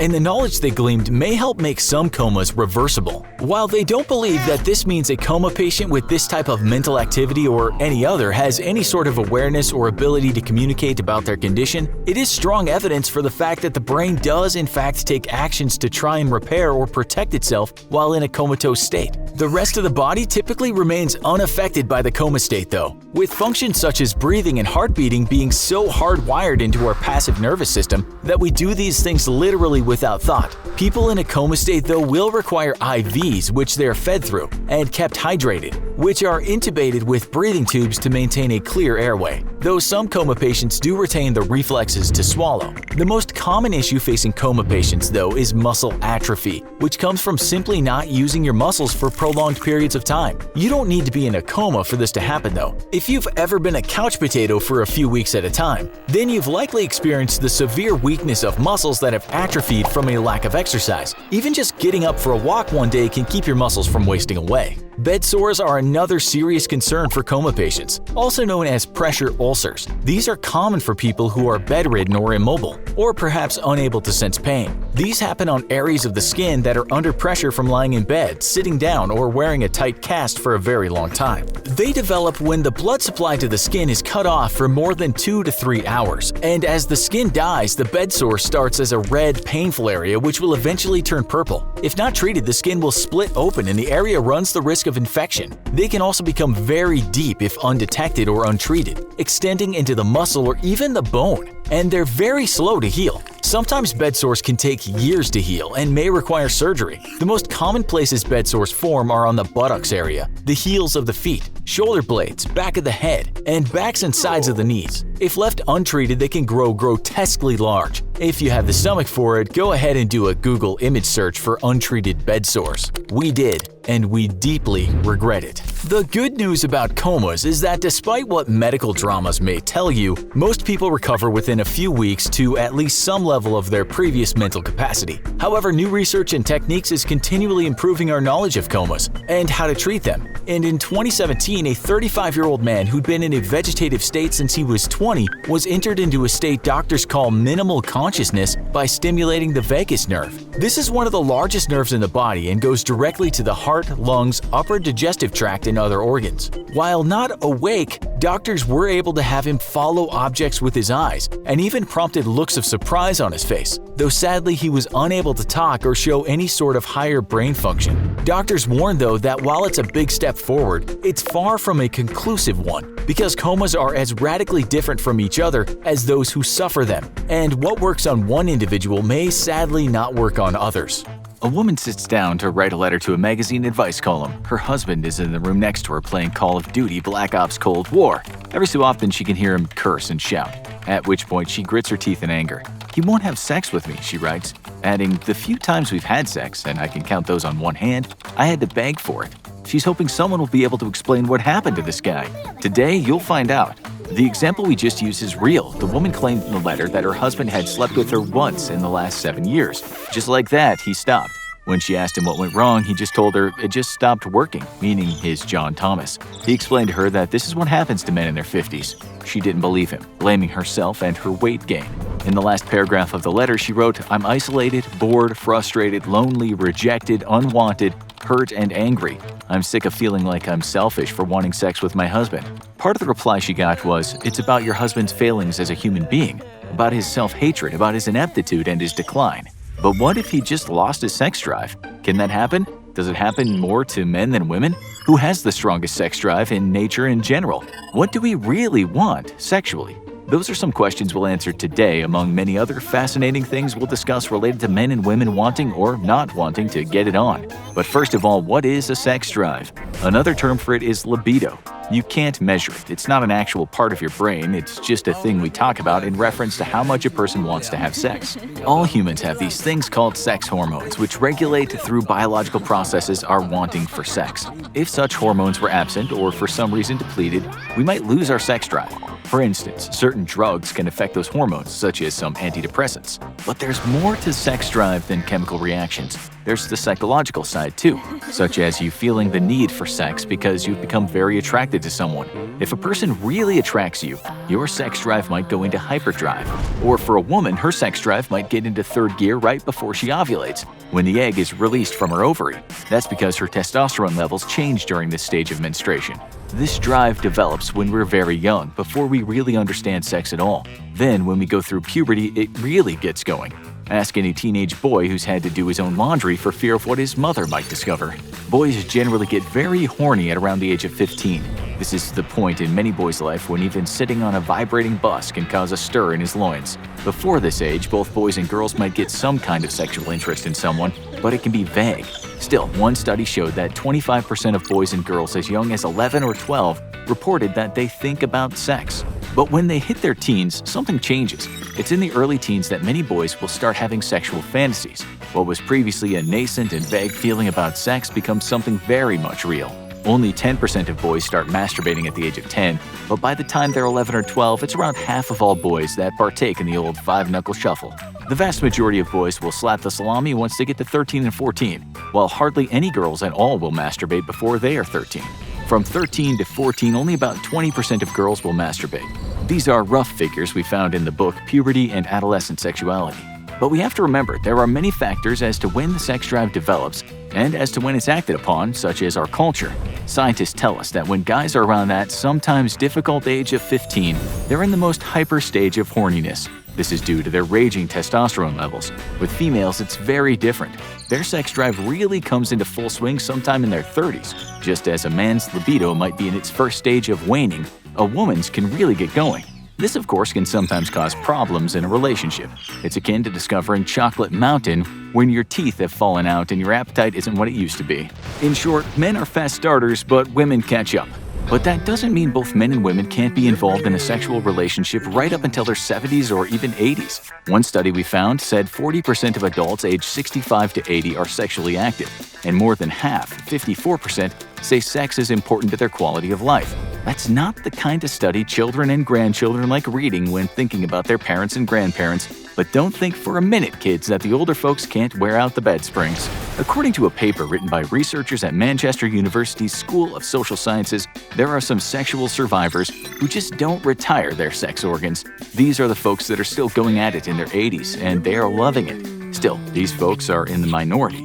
The paper said by the time we reach 85, only 1 in 10 women are still interested in sex, but for men it was a quarter of them. For men, though, their drive isn't always represented by a phallus that can stand straight up when it's needed to go to battle. Luckily for them, there are drugs these days that can help that little fella spring back to life. But as we said, there are more than biological concerns when it comes to sex drive. Plenty of women have hit stagnancy in the sexual realm in their middle ages, and found in later life, when they met the right guy, their sex drive suddenly flourished again. And the same goes for men. There are social elements too, such as people thinking they're past it. Old folks might be stuck in a home for the elderly, which is not exactly a sexy environment, but some older people might use their retirement to travel the world where they find their sexuality explodes again. But what about in general? Do either men or women have a higher sex drive? You already know that young males have a stronger sex drive than young females, but in the case of the married couple in the intro, they were both grown up. It seems in that circumstance the woman had the stronger sex drive, but if science is correct, this is an anomaly. It's also likely the man just didn't find the woman sexually attractive anymore. He blamed his age, but was he secretly fantasizing about a younger woman? A man in his 50s wouldn't usually just lose his sex drive. In fact, males aged from their late teens to their 60s will think about sex on average once a day. although it's not easy to measure this, as you can understand. Still, men said they'll fantasize about sex a lot more when they're still young, but they'll keep fantasizing until they hit their winter years. Yep, your grandfather will more than likely still look at young women and imagine getting it on with them. A social psychologist at Florida State University named Roy Baumeister had made a name for himself studying the sex drive, as well as writing myriad well-known books on the matter such as Addiction. He researched the sex drive for a long time, and after interviewing scores of people, he discovered that men get sexually turned on in a spontaneous sense much more than women. He said men want sex more often than women at the start of the relationship, in the middle of it, and after many years of it. This goes for heterosexual men and homosexual men. He also found that men want a higher number of sexual relationships in their lives, and they're more down than women on average in having casual sex. Women focus more on having meaningful relationships, while men are generally more okay with having one-night stands and things like that. We know this sounds like an old-fashioned stereotype, but this is what researchers have found out. It seems men are just more simple in regard to sex. They look at women and some chemical reactions go off in their heads, and they wouldn't mind jumping into bed with this woman. Women, on the other hand, will be aroused often only when other environmental factors are involved. As another researcher put it, sexual desire in women is extremely sensitive to environment and context. This social scientist wrote the book, The Social Organization of Sexuality, Sexual Practices in the United States. In a purely evolutionary sense, a male might want to spread his seed to as many women as possible if they look like they could provide him some offspring and proliferate his genes. But with women, it doesn't make evolutionary sense to sleep with any old man. They'll be looking for a suitable mate. As for masturbation, around 2/3 of adult men, married or not, will carry on beating the beaver. More so, of course, if they're not in a healthy sexual relationship. Still, they'll usually knock the odd one out on the sly even if they are with someone. On the other hand, only about 40% of adult women report masturbating, and if they do it less often than men. Men also seek out more sex when it comes at a cost. The vast majority of prostitution is men seeking women or other men, rather than women seeking another woman or man. Even priests who've taken a vow of celibacy seek sex more than nuns seek sex. So, what's going on inside men and women? It's hard to say, but one researcher at Northwestern University tried to figure it out by conducting a sex study. She showed the participants a series of erotic movies while a device was attached to their genital areas to measure how turned on they were. The participants were asked how aroused they felt. The straight guys in the study told the researchers that what moved them the most was watching male-to-female sex, but also female-to-female. Those devices told the researchers this was very true. As for homosexual men, they were aroused by seeing male-to-male sex. The women in the study said they were the most aroused by watching male-to-female sex. Maybe they weren't telling the truth though, because the devices showed they were just as aroused watching men having sex with men and women having sex with women. One of the researchers concluded men are very rigid and specific about who they become aroused by, who they want to have sex with, and who they fall in love with. He said women are more open in general to having same-sex relationships, and while they might not do it, they have more of a capacity to do it. That's why more women report being bisexual than men. In terms of making out with people willy-nilly, women who were interviewed showed that many things influenced who they'd have sex with. If the person went to church mattered, but it didn't with men. With women, their friends had an effect on who they'd sleep with, but not so much with men. The study even said that education counted for something with women. The more educated a woman was, the more up for experimenting she was, such as giving and receiving oral sex. Education didn't seem to make a difference when it came to men. And all the researchers said that men certainly seem to have a higher sex drive and they are less vulnerable to outside factors when it comes to having sex. But is this just plain old-fashioned thinking? It wasn't too long ago that women were expected to hide their sexual feelings and impulses. That might still be true in some cultures, but it seems that men do want more sex with more women, and it doesn't have to involve a lot of proceeding chasing. Another researcher said women like a story, they're more complex. An example is that a lot of those online apps that tell a sexual story are dedicated to women. Women like a plot, men are okay with a paragraph. One researcher explained it like this. Women want to talk first, connect first, then have sex. For men, sex is the connection. Sex is the language men use to express their tender, loving, vulnerable side. It's their language of intimacy. Maybe some of you have started falling in love and said to yourself, if she liked me, she'd sleep with me. Maybe the woman thinks if he really liked me, he'd wait and let this story flower into something more than a bedboard banging against the wall. Even a woman's orgasm is more complex. With guys, they're usually done within 4 minutes. That's when they're grown up. When that guy who has the stiff socks has sex for the first time, he's more likely to last 4 seconds. But the average woman, young or old, would take on average 11 minutes to reach orgasm if she reaches it at all. In couples, men reported having an orgasm during sex 75% of the time, but with women it was more like 25%. The funny thing is, the men in the study said their partners reached orgasm 45% of the time. As for that couple in their 50s we talked about at the start, other studies have shown that it's actually women who generally lose interest in sex first. Sure, the guy could have had some kind of erectile dysfunction, which can happen to men as they age, but it's possible his member would have worked in different circumstances. Citing another study, the BBC reported that women were twice as likely to lose their sex drive when in a relationship. But this wasn't always about biology. It was often the result of a lack of emotional closeness. The study was undertaken by the British Medical Journal and involved 5,000 men and 6,700 women. Of those people, 15% of the men said they've lost all interest in sex for a period of 3 months or more in the last year. But for women, it was 34%. Nonetheless, with men, the sex drive started faltering between the ages of 35 and 44, and with women, it was between the ages of 55 and 64. Again, though, just because the sexual flame had died didn't mean the sex drive is gone for good. Various circumstances such as hard work or kids or even boredom play a part, but the drive would still be there if things were different.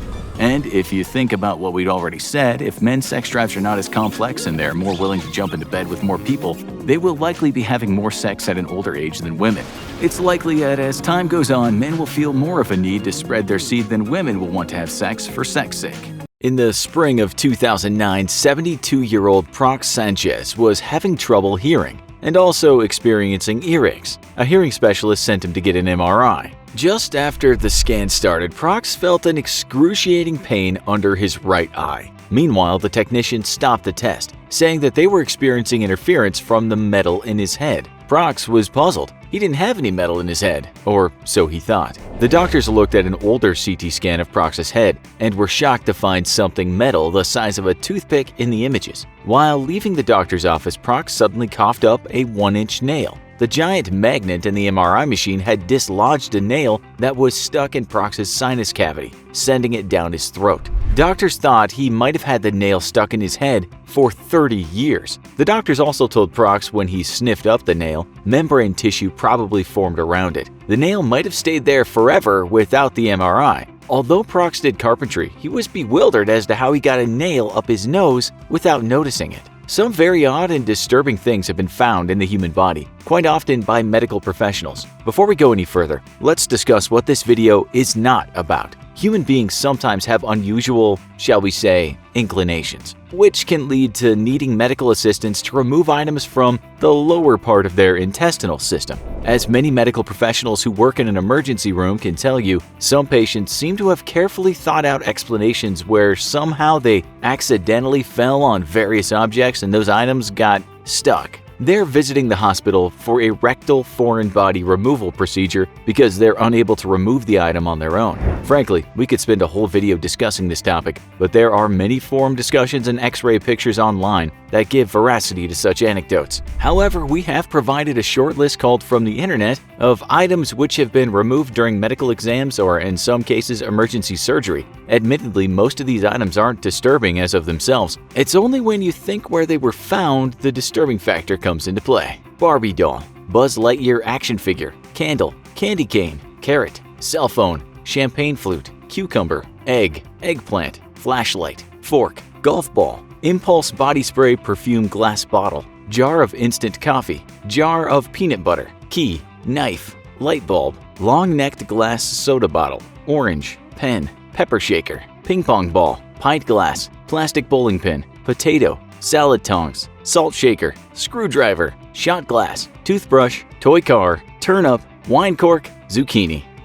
Now that we've settled that, who feels like sushi? In February of 2012, the Journal of Parasitology published a report on a 63-year-old Korean woman who experienced severe needle-like pain in her mouth while eating a dish of parboiled squid. She immediately spat the squid out, but it was too late. Upon examination by a doctor, 12 squid spermatophores were found to have implanted themselves into the mucous membrane of the woman's tongue, cheek, and gingiva. The parasites were promptly removed along with some of the woman's damaged oral tissues. Apparently, internal organs including the sperm bag weren't removed from the squid before meal preparation. A game played by some kids in India almost had deadly consequences for one of the players. In 2012, 12-year-old Anil Barela of Madhya Pradesh was messing around with some friends at a local river. The kids dared one another to swallow live fish. Anil took on the challenge. However, instead of going down Anil's esophagus, the 3.5-inch fish slipped down his windpipe and entered his left lung. Anil began to have trouble breathing and was rushed to the local hospital. The doctors measured the oxygen level in Anil's blood at 80%, 18 points lower than a normal 98%. An X-ray showed Anil's left lung as completely opaque due to the foreign object lodged in it. Doctors performed an emergency bronchoscopy and inserted a cable into Anil's lungs. The camera showed that the fish was still alive. Doctors then performed a 45-minute procedure to remove the fish. Anil made a full recovery. Planning on sticking to vegetables now? In another food-related mishap in the summer of 2010, 75-year-old retired schoolteacher Ron Svendon felt terrible. He was chronically fatigued, had lost his appetite, and frequently had coughing spells. A lifelong smoker, Ron had been battling emphysema for some time, but with the sudden turn in his health, he worried that he had cancer. When Ron was rushed to the hospital with a collapsed lung, his x-rays revealed something unusual. There was a 1.5-inch pea sprout growing in his lung. Much like Anil, doctors thought that while eating peas, one simply went down the wrong pipe and lodged in Ron's lung instead of ending up in his stomach. Ron was relieved to find out that he didn't have cancer and was also amazed. He couldn't remember the last time he had eaten fresh peas either. Apparently, when a pea germinates, it simply needs a warm, wet place to begin to sprout. The pea shoot was removed from Ron's lung by a thoracic surgeon. As a joke, the hospital staff served Ron peas as part of his first meal after the operation. Ron took the joke in stride and ate them. Ron's not the only person to have a plant grow in their lungs. In 2009, Russian doctors operated on 28-year-old Artyom Sidyorkin, expecting to remove a tumor, and allegedly found a 2-inch fir seedling sprouting in his lung. Obviously, the results of ingesting non-food items can be very dangerous. 52-year-old Margaret Dahlman of the Netherlands showed up at the hospital complaining of a stomachache. Upon viewing x-rays of her stomach, doctors were dumbfounded to see a large mass of silverware. When going in for surgery, Margaret explained to the doctors that often when she sat down to eat, she couldn't help herself. She would ignore the meal and feast on the cutlery instead. Margaret had previously been diagnosed with borderline personality disorder, which left her with an urge to eat non-food items. The surgery removed 78 spoons and forks from Margaret's stomach. However, no knives were found. Margaret was never interested in eating those, and she couldn't explain why. Margaret made a full recovery and underwent therapy for her predilection. Margaret's not the only one to suffer this strange affliction, though. Doctors have removed a variety of items that patients have ingested. Common non-food snacks are magnets, coin, and chalk. In 2014, a teenage girl from Kyrgyzstan's bad habit almost ended her life. Though her stomach was swollen, 18-year-old Aperi Alexieva kept losing weight and was dangerously dehydrated and malnourished. She couldn't keep any food down, even just drinking water brought about terrible pains. Doctors struggled to diagnose her at first and then figured out the culprit. A massive hairball was blocking her digestive system. Aperi had to be transported to a large hospital in the capital city of Bishkek for an emergency life-saving surgery to remove the 9-pound hairball. The hairball formed due to Aperi's proclivity to chew on and eat her hair and bits and pieces of wool she found on the carpet at home. Apparently, during her surgery, her stomach was so distended, hair began to ooze out as soon as the wall of Aperi's stomach was cut. Despite looking through 50 years of records, the doctor said they were unable to find any cases that involved a hairball this large. You heard correctly, not other cases involving a hairball, other cases involving a hairball this large. Sometimes after a vacation, you end up feeling more stressed than if you had just stayed at work. In the summer of 2007, Aaron Dallas of Carbondale, Colorado, visited the town of Orange Walk, Belize to assist with a mountain bike race. Upon returning home, he developed large, painful bumps on his head that bled and oozed. His doctor thought they were fly bites that would eventually heal up, but the bumps wouldn't heal. Aaron visited a specialist who thought he might have shingles, a painful rash caused by the varicella zoster virus, the same virus that causes chickenpox. Aaron tried several different creams and ointments, but to no avail. Weeks went by. Aaron started getting flashes of pain that would send him to his knees. It felt like spikes were being driven into his skull. Then the lumps started throbbing and moving. Aaron thought he was going crazy. He could even hear the lumps. Another visit to a doctor brought about the revelation that Aaron's scalp was infested with botfly larvae. Medical staff numbed Aaron's head and extracted 5 fingernail-sized maggots. Most likely, Aaron was bitten by a mosquito carrying botfly eggs. Mosquitoes, stable flies, and other insects are used by female botflies to disseminate their eggs to various hosts. In this case, the host was Aaron. Aaron's not the only person who's brought home an unexpected souvenir after a vacation. During the summer of 2013, the Franklin family of Aliso Viejo, California went on a camping trip to Spooner's Cove Beach on the central Californian coast.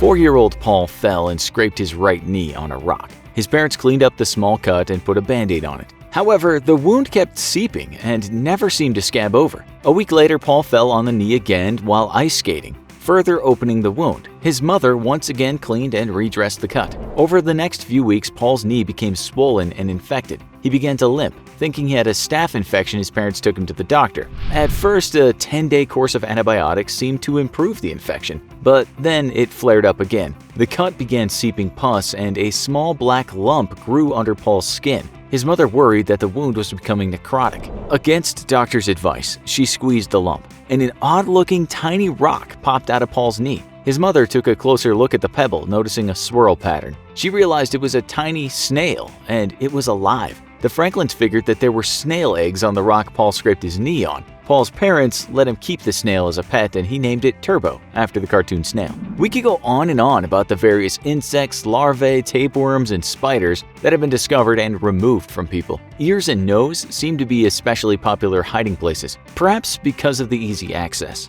However, we'll spare you and leave it to your imagination. In 2015, Estela Melendez, a 91-year-old resident of La Boca, Chile, went to the hospital after a fall. She had an X-ray and was told by doctors she had a tumor in her abdomen and needed surgery. A second X-ray was ordered for confirmation and it revealed something shocking. The mass was not a tumor, but a fetus. For the last 60 years, Estela had a lump in her abdomen but didn't know that she was carrying a lithopedion, or stone baby. It's a rare phenomenon that occurs when a fetus dies during pregnancy and is too large to be reabsorbed by the mother. As part of a foreign body reaction, the fetus calcifies on the outside, protecting the mother's body from dead tissue and preventing infection. There have been about 300 cases of known lithopedion worldwide, with the calcified fetus being carried for an average of 22 years. In several cases, the mother was able to become pregnant again and gave birth to children without incident. In the case of Estela, the mass was only sometimes uncomfortable, but not causing serious pain. Medical professionals decided not to proceed with surgery. However, sometimes doctors do remove a lithopedion. In 2009, 92-year-old Huang Yijun from China had a 60-year-old fetus removed. In 1948, when she was 31, she became pregnant only to find that she had a rare condition. Instead of implanting in the uterus as normal, her pregnancy was ectopic, with the egg implanting outside her fallopian tubes, causing what's known as an abdominal pregnancy. The fetus soon passed away, and doctors told Huang Yijun to get it removed to avoid any potential future health problems. Unfortunately, the surgery was expensive, and Huang simply didn't have the money. So she ignored her condition until she was able to have it removed some 60 years later. Our last story of something disturbing removed from a person's body is about an interesting and creepy medical phenomenon which is estimated to occur in 1 in 500,000 live births. All his life, Sanju Bhagat of Nagpur, India, had breathing problems and a protruding belly. Over time, his stomach swelled even further, making him look like he was 9 months pregnant. One night in June of 1999, his breathing problems got worse, and an ambulance rushed the 36-year-old farmer to the hospital. Doctors began to operate, thinking that Sanju had a large tumor pressing on his diaphragm. As they cut into Sanju's stomach, unexpectedly gallons of liquid gushed out. Then the doctors found something unsettling. Sanju had a twin. In his stomach, there was a half-formed fetus with hair, bones, and developed hands with long fingernails. Sanju had one of the world's rarest and most bizarre medical conditions, fetus in fetu. It's an extremely rare development abnormality that occurs early in pregnancy when a fetus gets trapped inside its twin. The parasitic twin leeches off the dominant twin as the fetuses continue to grow. Usually, both fetuses die before birth from the strain of sharing a placenta. However, in some cases such as Sanju's, the host twin survives and is born. It is possible for the trapped fetus to survive past birth by forming an umbilical cord-like structure that leaches its twin's blood supply.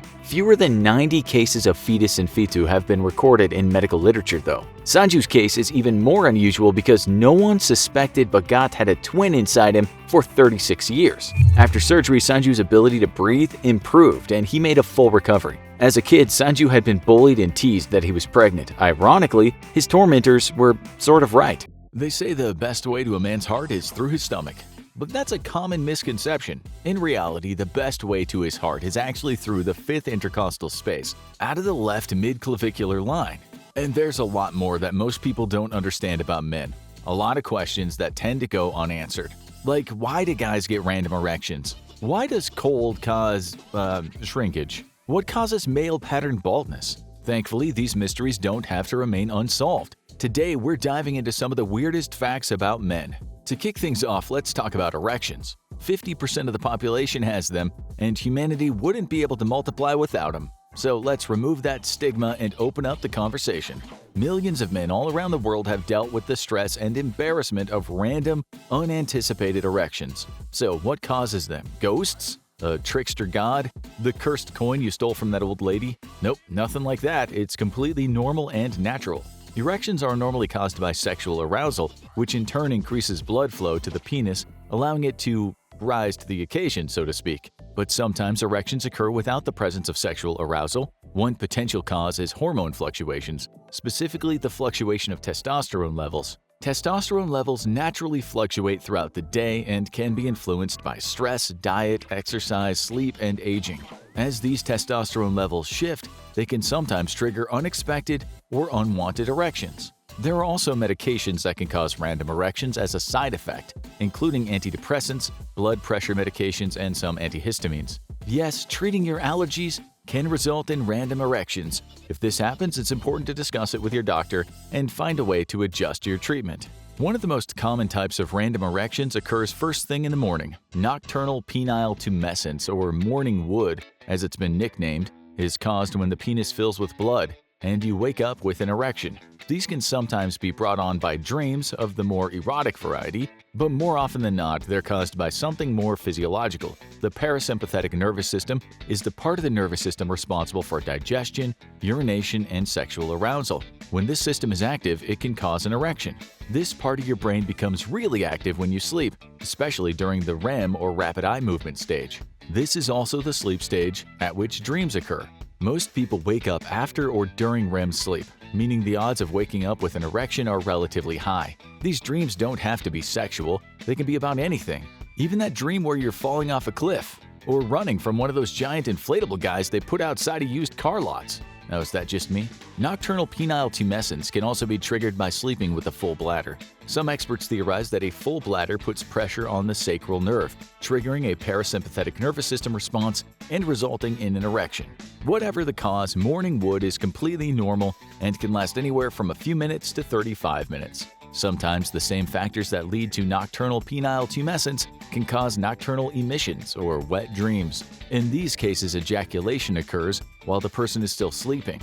This can be the result of a sex dream, but can also just be set off by stressful dreams in REM sleep, activating our good old friend, the sympathetic nervous system again, causing the involuntary reaction.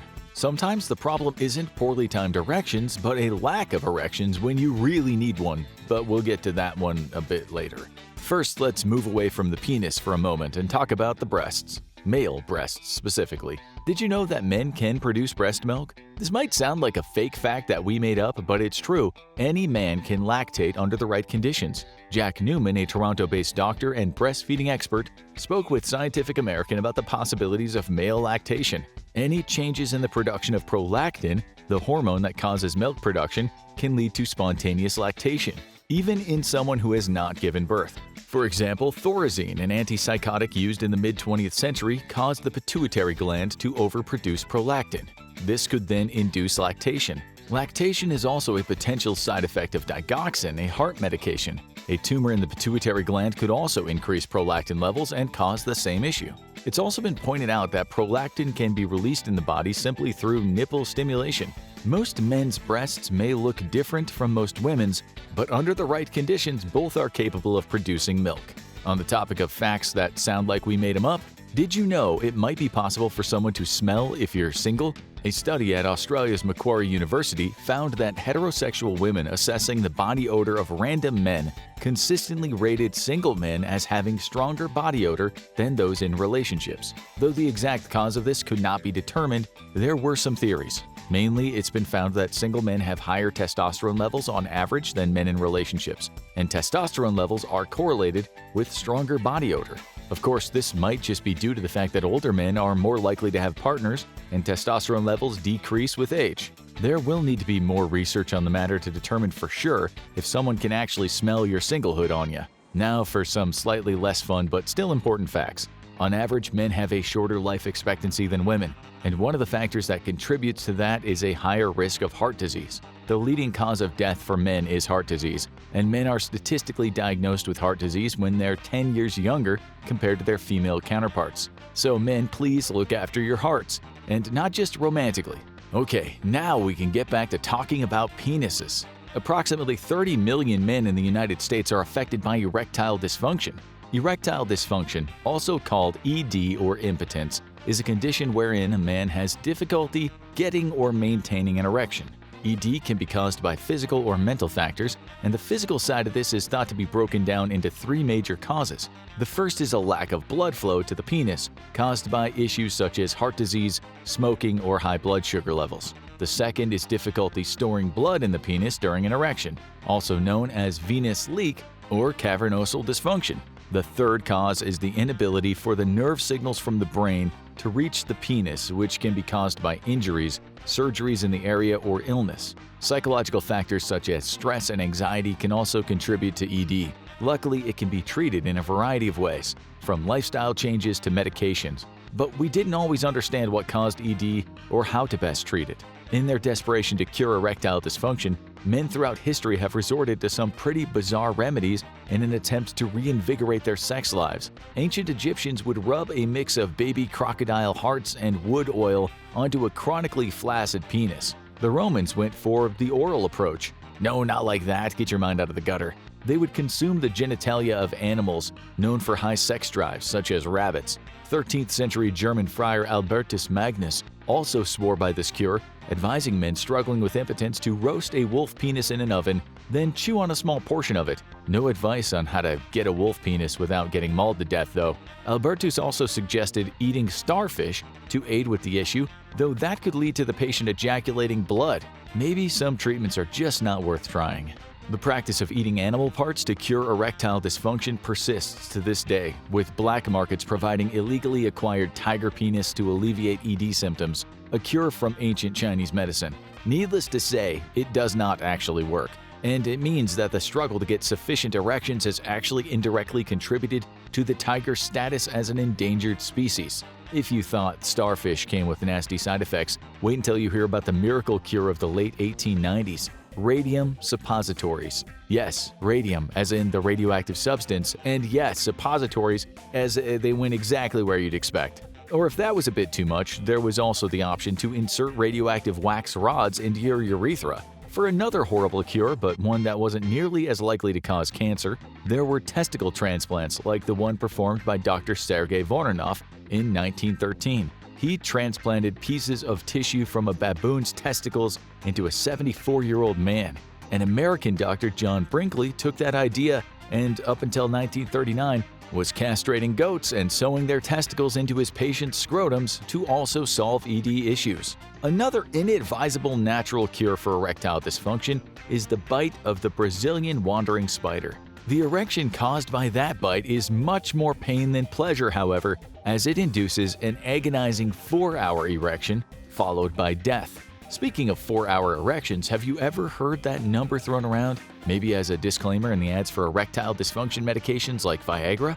There's a reason for that. Prolonged, unwanted erections, such as the kind that can be caused by an adverse reaction to Viagra or the bite of the Brazilian wandering spider, are called priapism. Some types of priapism are not cause for concern, but ischemic priapism, which results from blood being unable to exit the penis, can cause permanent damage to the penis if not properly treated. This is usually accomplished via a small needle and a syringe, which removes the excess blood from the area. But let's not dwell on that mental image for too long. Just as the penis can become too engorged, it can also shrink down in a way that causes distress and discomfort. Many guys who've climbed out of a cold swimming pool have experienced shrinkage, a phenomenon that occurs when the penis shrinks in size after exposure to cold temperatures. Director of Sexual Health and Medicine at Weill Cornell Medicine, Darius Paduk, said that exposure to the cold causes the blood vessels to constrict, limiting blood flow to the penis and causing it to decrease in size. It's a frustrating occurrence, but there are actually evolutionary benefits to it. The human body has evolved over time to preserve heat and energy. When it's exposed to extreme cold, it focuses all of its resources on keeping the blood flowing to the vital organs in the middle of the body. In order to do that, blood flow to less necessary appendages has to be reduced. This includes the fingers, the toes, and yes, in spite of how necessary of an appendage you might find it to be, the penis. The testicles also retract toward the rest of the body for a similar reason, so they can stay warm. A study from King's College London revealed that 30% of men are insecure about the size of their penis, and it's certainly a subject that gets a lot of attention. Amidst conversation about size in general, there's a frequent cultural discussion of the difference between a grower and a shower. As the names imply, a penis that is a shower does not change much in size from flaccid to erect, whereas a grower may appear smaller when flaccid, but becomes dramatically larger when erect. But is that actually a thing? In short, yes, but not for everyone. In March of 2023, a study was presented at the European Association of Urology Congress in Milan that determined a scientific definition for both growers and showers. If a person's penis size increased by more than 56% from flaccid to erect, they could be considered a grower, while the penis that increased by less than 36% qualified as a shower. Most male participants in the study did not fall into either category, neither growers nor showers. No correlation could be found between those qualities and age, weight, or smoking status. The study also determined that subjects who qualified as showers tended to have longer, flaccid penises on average than growers. In grower penises, the tunica albuginea, spongy erectile tissue in the penis, became thinner during erection than the shower penises. This is likely due to the presence of more elasticity in these tissues in penises that require it to stretch further and account for the growth. So essentially, growers and showers do exist, but are not neat categories that all men fall into. Another sexual frustration that tends to plague men is the sense of exhaustion and sleepiness that sets in immediately after orgasm. What is it about the orgasm that just hits the snooze button in the male body? Well, prolactin is once again playing a significant role in things, though there's no milk involved this time. Prolactin's released during orgasm, and prolactin just so happens to suppress dopamine, a neurotransmitter that makes you feel more awake. Oxytocin is also released during sex, lowering stress and making it easier to relax and drift off to sleep afterward. Combine that with the fact that people tend to have sex later in the day, which causes the hormone melatonin to release and kickstart the sleep cycle. And you have a cocktail of chemicals signaling it's bedtime and not in a sexual way. If men manage to not fall asleep after sex, they may find themselves frustrated by the refractory period. The refractory period is the scientific term for the time following ejaculation when a man is no longer able to get an erection. This is caused by the dopamine and testosterone levels in the body dropping, as well as, yet again, the rise in prolactin. These factors contribute to relaxation and the inability to achieve an erection immediately following orgasm. The duration of this period varies wildly from person to person. Some men only need half an hour or even less, others need hours or sometimes the entire day. This can depend on age, arousal levels, hormones, and general physical health. As odd, confusing, and frustrating as the human body can be sometimes, it's important to remember that we are not alone in experiencing all of the bizarre, gross, amazing things that make us human. Ask any woman who's had children and she'll probably tell you that pregnancy sucks. Morning sickness, stretch marks, sore ankles, and the absolute nightmare that is childbirth, which many women have described as the most excruciatingly painful experience in their life. Normally, if a man said to a pregnant woman, "I know how you feel," she would probably, rightfully, laugh in his face. Unless, of course, that man was William Bennett, a 79-year-old man from Sheerness, Kent, over in the UK. By 1981, he'd experienced his 30th pregnancy. This is the story of the man who kept getting pregnant and the extremely strange condition that caused it. We know what you're probably thinking. 30 pregnancies would be utterly insane for a woman, let alone a man. How is this possible? These are all fair questions. Maybe your mind immediately jumped to Thomas Beatty, the transgender man who reached tabloid stardom in the Guinness Book of World Record fame for being the first public example of a pregnant man. Or for a more modern example, Hayden Cross, another transgender man from the UK, who became the first legal male in the UK to give birth to a child in 2017. But what makes William Bennett's case feel particularly strange is the fact that he's not transgender, and even if he was, at age 79, he'd be decades beyond menopause. William Bennett's strange pregnancies had everything to do with his 4 daughters. Every time one of his daughters got pregnant, William would begin to exhibit the symptoms of pregnancy. Specifically, his belly would begin to swell up and remain in a swollen state until the pregnancy ended. This came as a shock to Mr. Bennett because this hadn't occurred at all when his wife was pregnant with any of his 4 daughters. He didn't, however, miss any of his 30 grandchildren.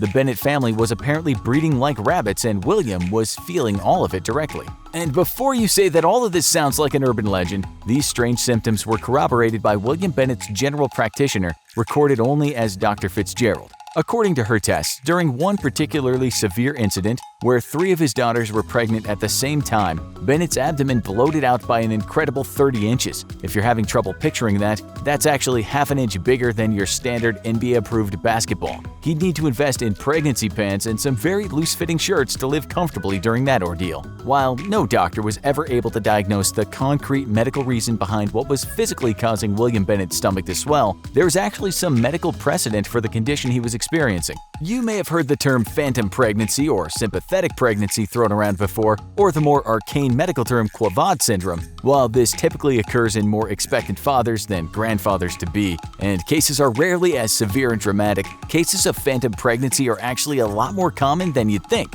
In 2007, researchers at St. George University in London carried out a study into 282 expectant fathers who were experiencing phantom pregnancies. These men had experiences that ran the gamut of pregnancy woes: swollen stomachs, like William Bennett, cramps, sickness, mood swings, pregnancy cravings, depression, insomnia, fatigue, fainting, and back pain. In some studies, doctors have noticed subtle physical changes in the biological makeup of the men experiencing these phantom pregnancies. There were slight hormonal shifts in prolactin, testosterone, estradiol, and cortisol. Professor of Obstetrics and Gynecology Dr. Amos Grunenberg also noted that hormone changes tend to kick in after the first trimester and persist until birth. While these dry scientific descriptions might make it seem like this experience isn't too bad, to actually suffer through this bizarre condition is kind of a nightmare. Here are some of the ways the men in the study described their extremely strange conditions firsthand. One man said, "I was constantly hungry all the time and had an unstoppable craving for chicken kormas and papadoms. Even in the early hours of the morning, I would get up and prepare myself one. It was strange, to say the least."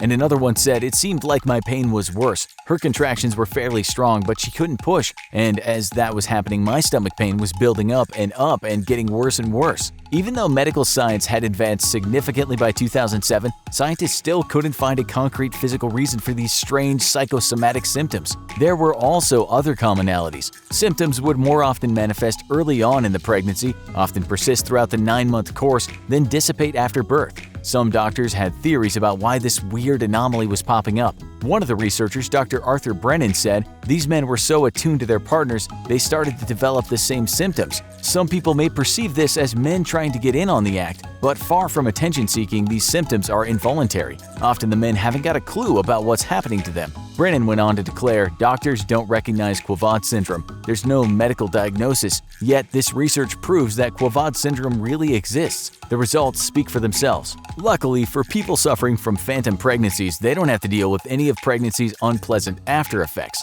There have been no reports of men suffering postnatal depression. This, however, doesn't mean that the experience doesn't have some scary psychological side effects. Some men have reported having extremely distressing dreams and night terrors. One man describing a dream where he was lying in bed, the ceiling caving in above him, and millions of spiders crawling through the hole. Some have also reported disrupted sleeping patterns and even sleepwalking. Though, to be fair, if you were suddenly mysteriously pregnant, you probably wouldn't sleep well either. Why William Bennett had such a severe case of phantom pregnancy, if he actually did have the symptoms, or if he ever even existed at all, we may never truly know. Whether it was down to a particular cocktail of hormones or a really empathetic disposition is a detail lost to history. But one thing is for sure, if you're a man whose wife or girlfriend is trying for a baby, maybe invest in 2 pairs of pregnancy pants just in case. Today we are going to veer into the arena of the morbid and talk about death. It's something most of us think about and fear, perhaps hoping that when we finally finally go, we drift away into the ether without much pain or anguish, a smooth transition into the great nothingness or whatever comes next. The most intense or chronic human fears are generally agreed upon, such as the statistically irrational fear of flying, and then more rational fears such as failure, rejection, loneliness, and even the possibility of a legion of arachnids marching into our home.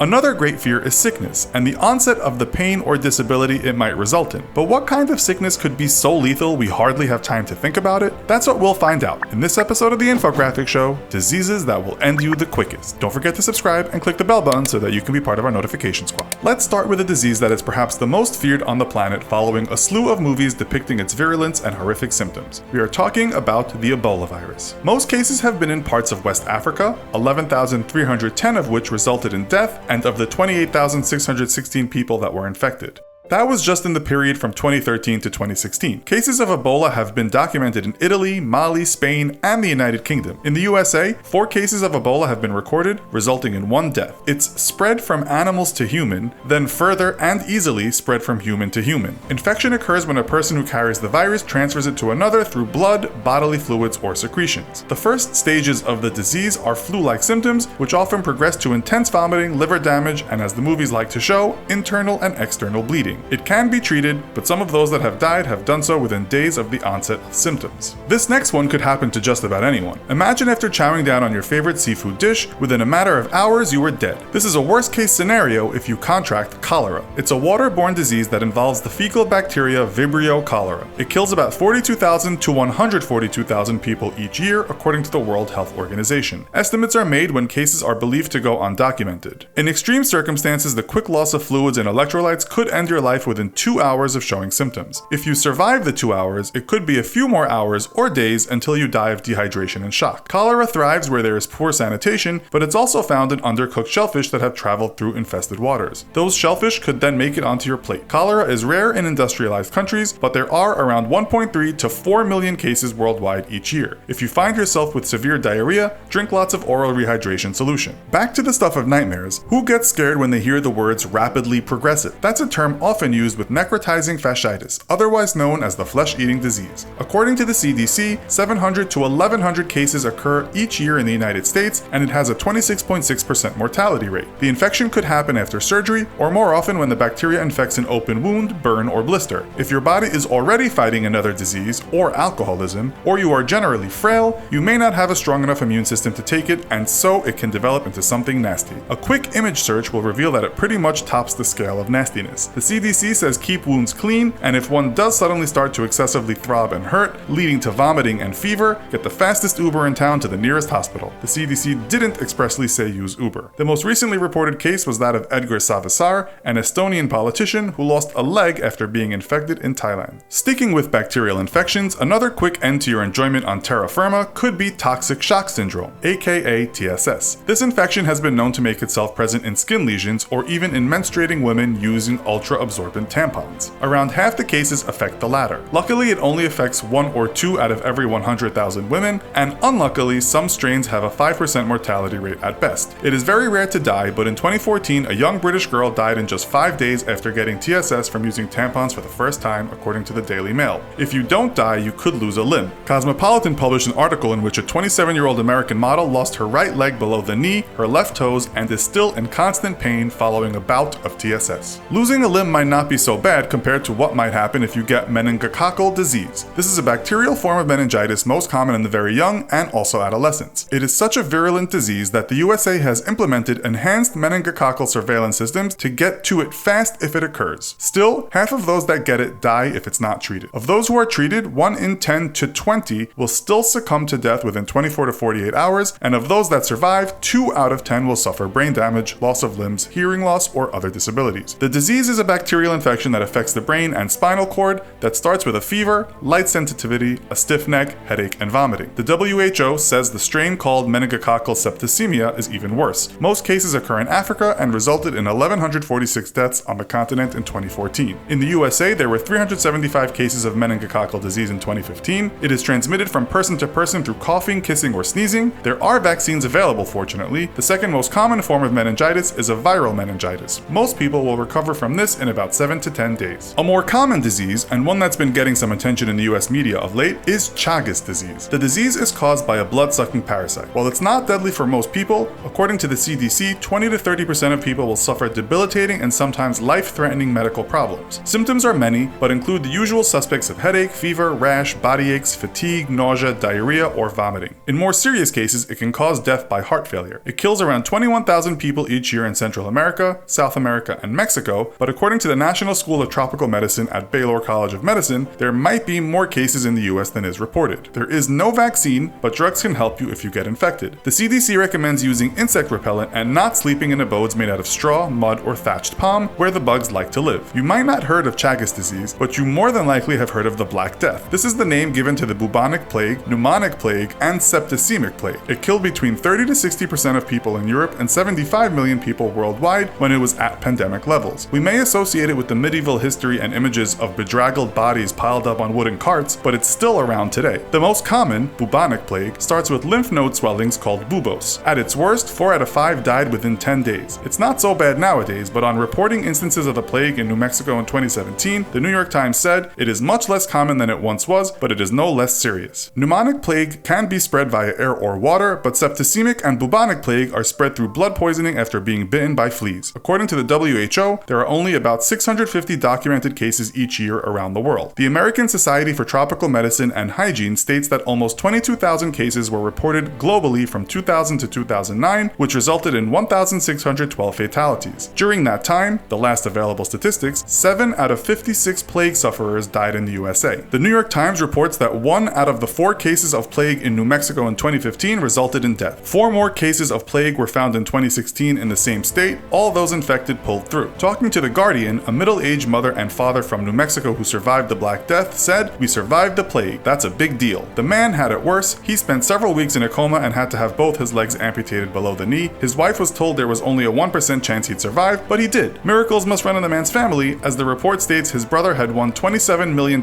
in the Texas lottery a few years before Black Death hit the family." Let's set the scene for your upcoming death. You're lying in bed, surrounded by family and friends. The lights are dimmed and your breathing is shallow. The people around you know it's almost time. You might seem unconscious to them, but in your mind, all kinds of things are happening. Images of childhood come back to you. You're selling lemonade on the street outside your house. Then you're a teenager holding hands with the person who was your first love. You fast forward to adulthood and you're saying "I do" with the woman who was your first wife. A decade later, you're doing the same routine with your second wife. And then the scene fades to black, except there's a light ahead of you. Death is calling, and you walk forward. Or is that how things happen? Or is there nothing during those final few minutes? Having your life flash before your eyes might seem a little too romantic for some. Maybe we don't get this last picture show right before death, and all we're left with is the lights going out. That's it, game over. No great trip through history with a Grim Reaper acting as the tour guide. In 2017, a neurologist named Dr. Cameron Shaw shed some light on those final 30 seconds before the final bell goes. He explained that before we die, right before, there will be blood loss to the brain, unless there's some massive injury and it's lights out immediately. Before we die, we're going to fade out because of this lack of blood to the brain. When that happens, the vision narrows, so right before death, we may well experience something like going down a tunnel. That's perhaps why a lot of people who have died and come back have talked about tunnels. He added, though, that he doesn't believe in out-of-body experiences, only that loss of consciousness might feel like a narrowing of vision and then blackout. The doctor was asked what happens during those final 30 seconds, and he replied that we slowly shut down, and the bits that shut down first are the parts of the brain that make us, us. That's our sense of self, perhaps our humor. After that, the parts of the brain that shut down are the bits where we store memories. You're then still alive for a few seconds, but the doctor said you're pretty much in a vegetative state. This is how he explained it in an interview. For all intents and purposes, you could say they're dead because they don't have a consciousness or an awareness of their surroundings. But if these basal structures are intact, they'll still breathe and have a pulse. Still, people report seeing all kinds of things near death. Some researchers at Hadassah University in Jerusalem, after interviewing people who had near-death experiences, concluded that indeed some people have their lives flash before their eyes. They said that the life might not flash in any type of sequence though, only lots of muddled memories that have flashed through the brain of the almost dead. One woman explained it like this: "It all happened at once, or some experiences within my near-death experience were going on at the same time as others, though my human mind separated them into different events." Then we might look at the story of Dr. Rajiv Parti, Tony, a man who is the former chief of anesthesiology at the Bakersfield Heart Hospital in California. He was having an operation for his cancer when things went horribly wrong. He didn't die, but was close. He's since written about what he saw during those seconds he was leaving the planet. He wrote, "My father led me down the tunnel toward the light, and we looked at it together, its intensity oddly soothing. I moved forward and then began to walk rapidly in its direction, pulled by a powerful sense of love emanating from its radiance. My father let go of my hand, and I kept moving forward." That doesn't sound too bad at all. And then he said he entered another realm where he met archangels of the Bible. He said they took him to a place where he saw this. "The sweet smell of grass and roses made me almost delirious with pleasure. A crystal clear stream of water cut through the meadow, and the air off the distant mountains was blowing gently." He said he felt pure love in this new land, and he was ready to leave the old land of his former life. That sounds like a massive hallucination, perhaps close to something someone might see on the substance DMT. Psychology Today wrote a story about near-death experiences, but like the doctor we introduced at the start of the show, the writer said a lack of oxygen to the brain might only feel like a tunnel and then you're gone. Tripping in a land of angels and green pastures should not happen. So why do so many people say they see such things? If the brain is dying, we shouldn't really be seeing majestic things, it should be the opposite. This is where DMT comes in. Full name, N,N-dimethyltryptamine. This stuff is sometimes called the spirit molecule, and if you watch Joe Rogan, you'll know he and a lot of other people, while erring on the side of caution, believe this stuff can open a doorway to another kind of reality. DMT is everywhere, in plants and in animals. It's illegal in most countries when it's made into a powerful drug, but in other countries it's taken as part of ceremonies. If you listen to what people say about a thick soup called ayahuasca is like, it's nothing short of unbelievable. DMT is part of that drink and sends people into another reality. If you know anything about DMT, you'll know a lot of people say we humans can produce it all on our own, with some people saying it's responsible for these great dreams we have. Others say as we die we might produce a lot of it. Indeed, scientists at the University of Michigan said the mammal brain can make its own DMT. In a now famous documentary called DMT, the Spirit Molecule, a clinical psychiatrist called Rick Strassman said upon death, DMT can be secreted by the brain's pineal gland, and we might have a mystical experience. This is all quite controversial, but it might explain angels, roses, and eternal love. A bunch of researchers at the Psychedelic Research Group at Imperial College London wanted to get to grips with such mystical experiences near death. They began a study, and people on that study all had near-death experiences. In the study, they took DMT and then were asked to compare their trip to their near-dying. It turned out there were similarities. One of the researchers concluded, "Our findings show a striking similarity between the types of experiences people are having when they take DMT and people who have reported a near-death experience." Scientists are still trying to figure this out, and while some are sure rats create DMT in their pineal gland, others are not so sure humans can do it. More research needs to be done. Another scientist who has studied near-death experiences did say, though, that the experience is often transformative. People who have taken ayahuasca or plain DMT have said the same thing. This is what he wrote about people who have had near-death experiences, and it really does sound like someone who's just come back from Peru following a 5-day ayahuasca marathon. He wrote about near-death experiences. A person's values and attitude toward life are completely transformed. People often become less materialistic and more altruistic, less self-oriented and more compassionate. They often feel a new sense of purpose, and their relationships become more authentic and intimate. They report becoming more sensitive to beauty and more appreciative of everyday things. He went on to say that a lot of people do have those mystical experiences before death, and indeed, they might be a massive hallucination. But he said DMT experiences are not nearly as transformative as near-death trips. There are a lot of skeptics out there, but some people believe that consciousness is a part of the universe at large, and not something just in us. Perhaps when we die, we feel this connection to everything else. Perhaps DMT helps us to realize this connection. The jury is still out, but it's not something we think should be laughed at. So, we might trip out before death, and if we survive, it might change us forever. We found plenty of stories online in which people said they had a wonderful experience at near death. They were so very willing to go, they said it was peaceful. Some described it as beautiful. So if you believe them, then we all have something to look forward to. Science is still in the dark about this, and while a dying brain should not give us these amazing experiences time and again, people have said that that's exactly what happened to them. We went to a Reddit thread where people talked about what happened to them during their near-death experiences. Here are a few of the replies. "To me, it felt a bit like slipping into a dream. Everything in the dream feels and looks bright and colorful. It feels like it lasts hours, but when I came back, I'd only been gone for less than 3 minutes. The subject of the dream or anything about it, I didn't remember. I knew none of it made sense, but it felt peaceful, almost uplifting. There's no excitement or struggle or really any awareness of what's going on. You just sorta kinda fade and slip away. Everything is kinda insubstantial. Like it's there, but not. You sort of know something's not quite right, but somehow that's not important. It felt as though I was sinking into a deep, dark pool of water. Everything around me was black, and the world we live in kept getting smaller and smaller. It was like I was sinking slowly into a world of unknown.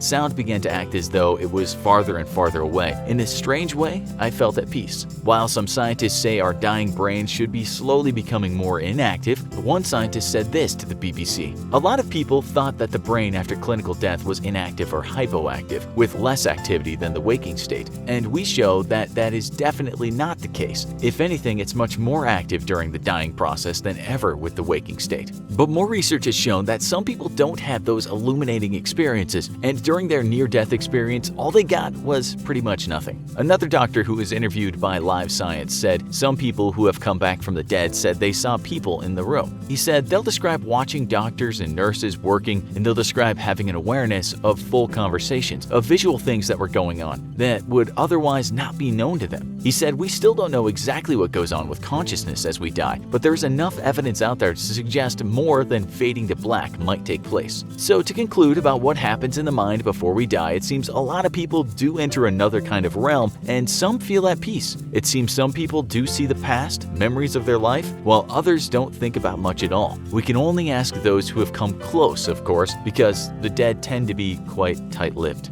By the way, we thought we'd add something to the end of the show because it's relevant and it's just so fascinating. We might also make a show about this in the future. Did you know that doctors of late have started putting people into suspended animation?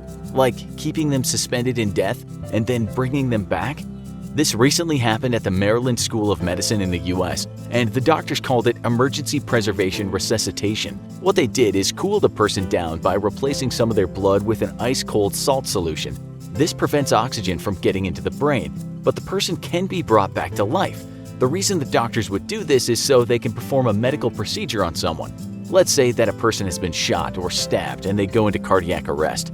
They've lost lots of blood and will die in about 5 minutes, so that means surgeons have to work very fast. But with the suspended animation technique, they might get 2 hours to work on the person. They're technically quite dead, but are brought back. We'd love to know if anything was going on in the patient's mind, but unfortunately this is all new, and their thoughts weren't in the articles that we read about this. The US Food and Drug Administration has just given this the green light, and those surgeons don't even need to get a person's consent before they do it. You all know what it's like to be called heartless, but thankfully it's only been said to you in the figurative sense, when you did something like take the last M&M from the packet. But can you imagine what it would be like to be literally heartless, like to have an empty space where your heart used to be? You might be thinking right now that this is not possible, but you'd be wrong to assume that. We know that because these words were spoken by a US teen who lost her heart for a few months. It was like I was a fake person, like I didn't really exist, I was just there. Yeah, she didn't much enjoy her time without her vital organ. We'll get to her miraculous story soon, but first let's give you a rundown on how science has tried to fix the problem of living without a heart. We hate to state the obvious, but we should let you all know that some hearts work better than others. That's not always because of age or lifestyle or even disease. Some people are just born with what are called congenital heart defects. Sometimes a bad heart needs to be replaced, and so we have a thing called a heart transplantation. The problem is there just aren't enough hearts to go around. We're going to point out the obvious here again and tell you that donors aren't alive and well and decide to give up their hearts. What happens is someone who is declared brain dead or on a ventilator and had before this downfall agreed to donate his or her heart, they'll have their heart removed and it can go to someone who needs it. The problem is there are thousands of folks just in the US on the waiting list. There are a lot of dodgy trickers in the world, as the British might put it, and not enough donors. If a lucky person is lucky enough to get a new heart, that transplanted heart would have to have been a good match. Usually the donated heart has to be transplanted within about 4 to 6 hours, and there's always a chance the living person's body might reject the heart. That's pretty selfish of the body, but hey, it's picky about who it lives with. We won't go into too many details because this is not necessarily a heart transplant story. What happened to the teen in the US is way more incredible than merely having a heart transplant. But first, you need to know why. You see, because so many people need transplants and there's not enough hearts to go around, science has been trying to make what are called artificial hearts. As you can guess, that's not an easy thing to do. In the 1960s, the National Institute of Health created an artificial heart program. During that decade, partial mechanical hearts were put into young cows, and for a while the calves were fine. But after a few months, they were dead.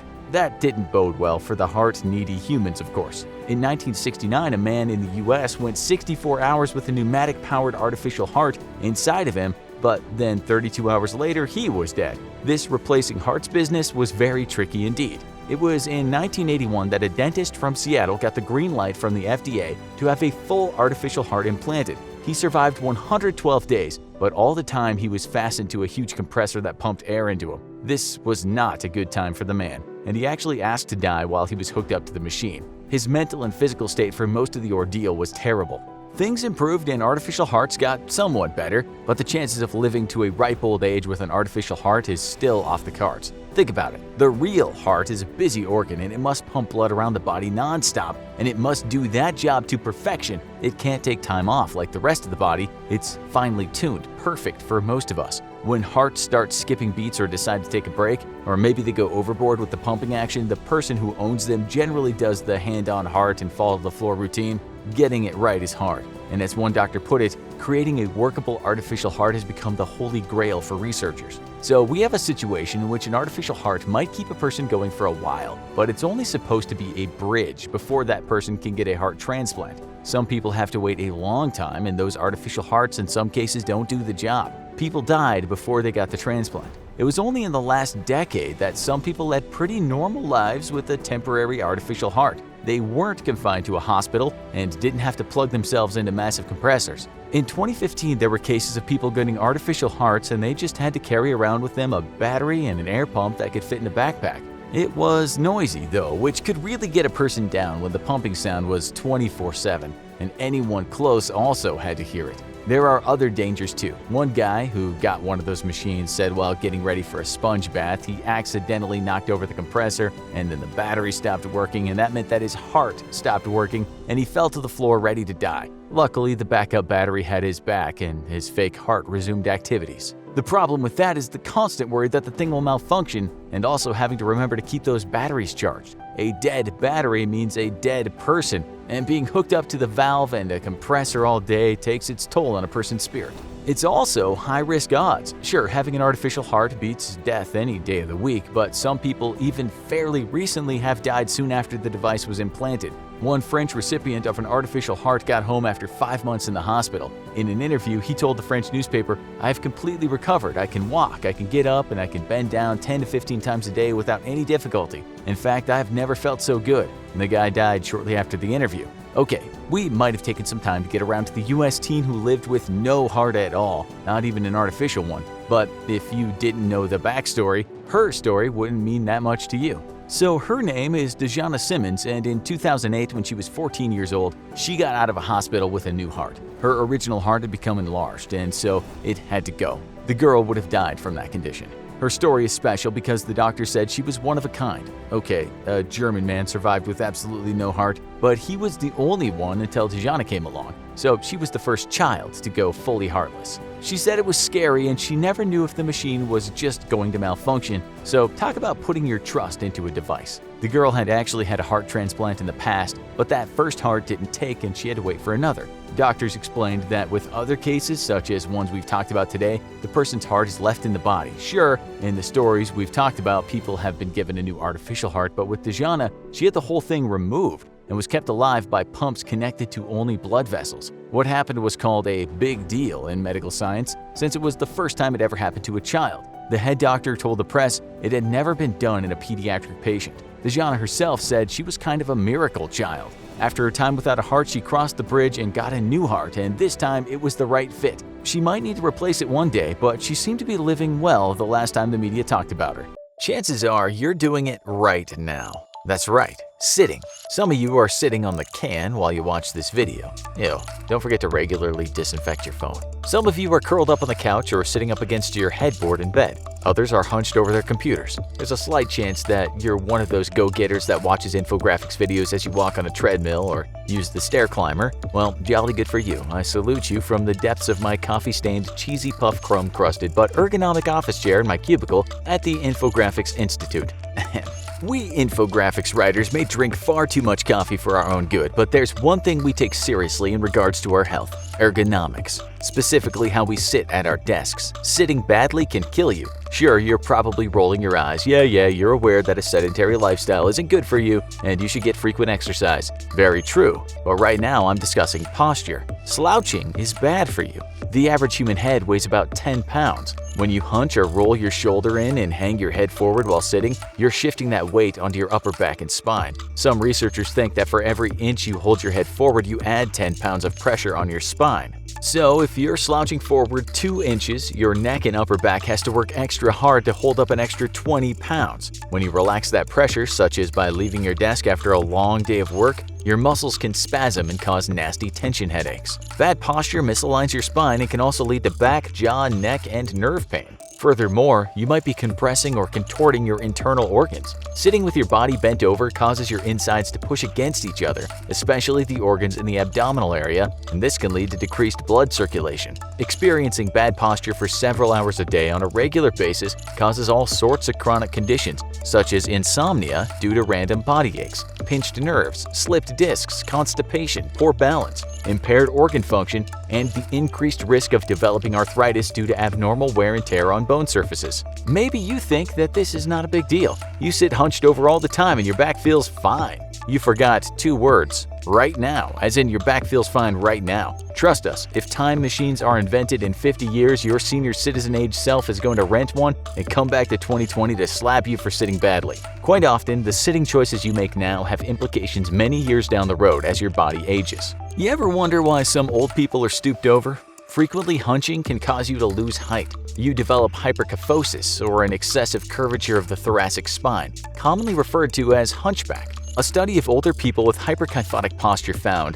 that their risk of early death from atherosclerosis and pulmonary disease was increased by 44%. So, how should you sit instead? Upright. Head up, core muscles engaged, shoulders relaxed with your butt and hips against the back of the chair, and your feet flat on the floor. Make sure your back is supported. It's best if your chair is ergonomic, but inflatable cushions and small pillows can help too. If you're using a computer, the keyboard should be directly in front of you at a close but comfortable distance. Generally, your arm should be bent about 90 degrees and you should lightly rest on your chair's armrests. Or your computer should be set back far enough that your arms can rest on your desk. You shouldn't be holding your arms up with no support under them. Your eye level should be slightly below the top of your computer screen.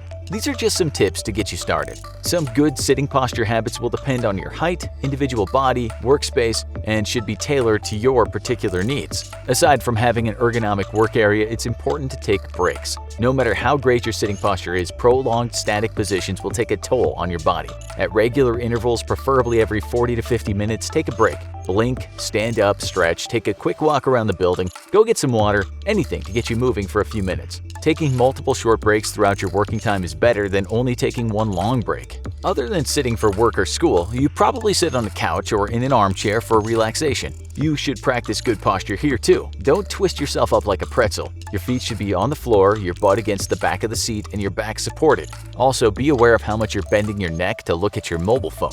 In recent years, medical professionals have begun treating a condition commonly called text neck. While people of any age experience this, strikingly many of the sufferers are in their teens and 20s. Sufferers have been holding electronic devices at chest or waist level and looking down at the device. Similar to the effects of frequent hunching, this posture causes neck muscles to be shortened and tightened, and shoulders to be rounded forward. Lying down with your head propped up at an awkward angle and talking on the phone with the device pinned between your ear and your shoulder are terrible for your body too. While using your device, be conscious of any pain you feel. Hold your phone higher so you don't bend as much and your neck stays relaxed. It may sound a little silly, but you may need to take breaks from relaxing to stretch. Instead of cradling your phone with your shoulder, use the speakerphone function or a headset. If you play video games, it's crucial to take breaks too. It's rare, but in recent years, few gamers have died from marathon gaming sessions where they sit in the same position for 10+ hours. They experienced deep vein thrombosis, and the clot traveled through their bloodstream up to their lungs and caused a pulmonary embolism.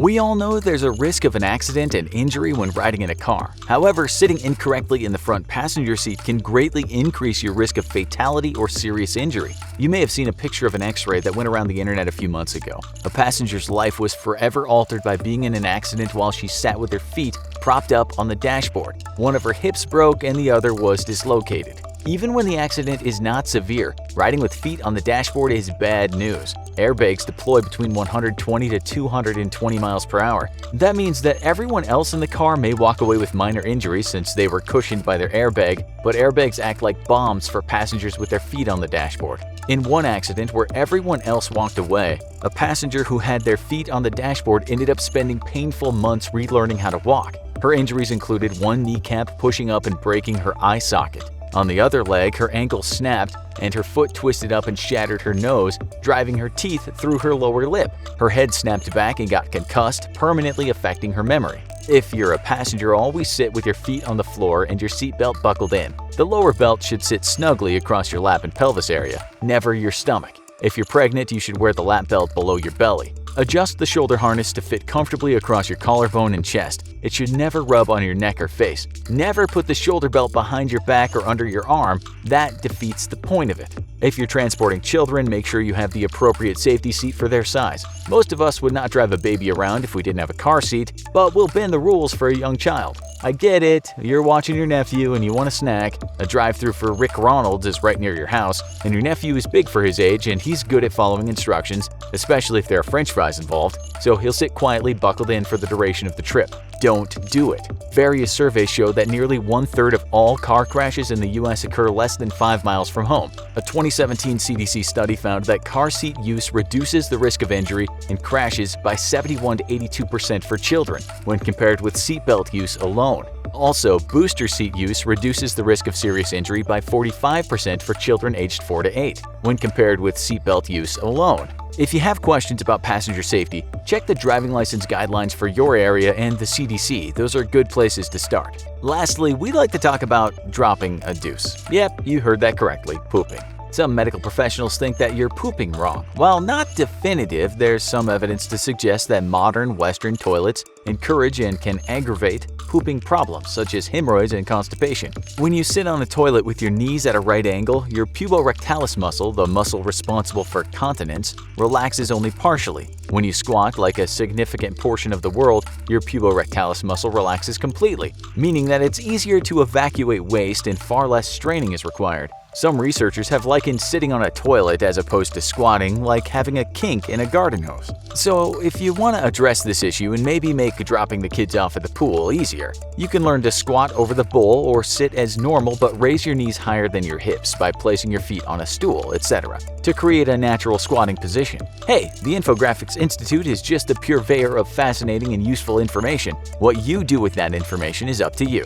In Greek mythology, a beautiful naiad nymph named Daphne captured the eye of Apollo, the god of light. Apollo made many advances toward Daphne, but she rejected him multiple times. Still, like a guy wearing a fedora on a mission, he wouldn't give up. He chased after her, which pushed Daphne to cry to her father, the river god, for help. In response, the river god used the power of metamorphosis to turn Daphne into a tree. It's believed that this bodily sacrifice was the only way Daphne could escape Apollo's aggressive advances. Though this is a story based on classic myth, it's not that far beyond truth. Indeed, there are cases in real life in which people can turn into trees. We're talking about an extremely rare condition known as tree man syndrome, which actually turns people into living, breathing pieces of bark. Tree man syndrome is a crude term given to a disease otherwise known as epidermodysplasia verruciformis. This condition is not to be confused with stone man syndrome, though we do have a separate episode about that if you want to check it out. Rather, tree man syndrome is a disease with a very bizarre symptom, the development of bark-like growths stemming from mostly the hands and feet of a person's body, not the full body like Apollo's Daphne. The disease is a recessive inherited skin disorder caused by an infection of the human papillomavirus, or HPV. HPV has numerous subtypes that tend to cause different kinds of viral warts, and tree man syndrome stems from one of these subtypes. In most people with the virus, there may be a minimal effect, but for those with an impaired immune response to HPV, the development of bark-like warts may occur. That's right, the tree-like branches stemming from the hands and feet are actually warts. Obviously, they're not the typical kind of warts that you may commonly see, but rather a unique type of wart that is incredibly rare. So, who tends to get the disease? Well, as we just mentioned, tree man syndrome is a recessive inherited disorder. What this basically means is that the sufferer gained an abnormal epidermodysplasia verrucruciformis, or EV gene, from both biological blood relative parents, which causes a defect in the immune system, increasing one's susceptibility to HPV. The EV gene can also be caused by a mutation on chromosome 17. This particular mutation damages a cell's capacity to fight off HPV infections. The tree-like lesions usually begin to form and appear during childhood, persisting into adulthood. It's estimated that about 7.5% of cases first appear in infancy, 61.5% emerge in children around the ages of 5 through 11, and 22.5% of the cases start during puberty. It's a disease that impacts both males and females from people of all races and backgrounds. Though mainly genetic, EV can be acquired. Acquired EV tends to occur from HIV infection, organ transplantation, or a lymphoma. Though it's contagious, this lifelong disease only expresses itself in people whose bodies can't fight it off. For those who do get it, the warts can be incredibly painful, and the worst part is that there's no cure for it. Surgery has been used in cases in the past to remove the lesions, and it can be successful, but it offers only a temporary solution to the problem. This is because the bark-like lesions tend to grow back.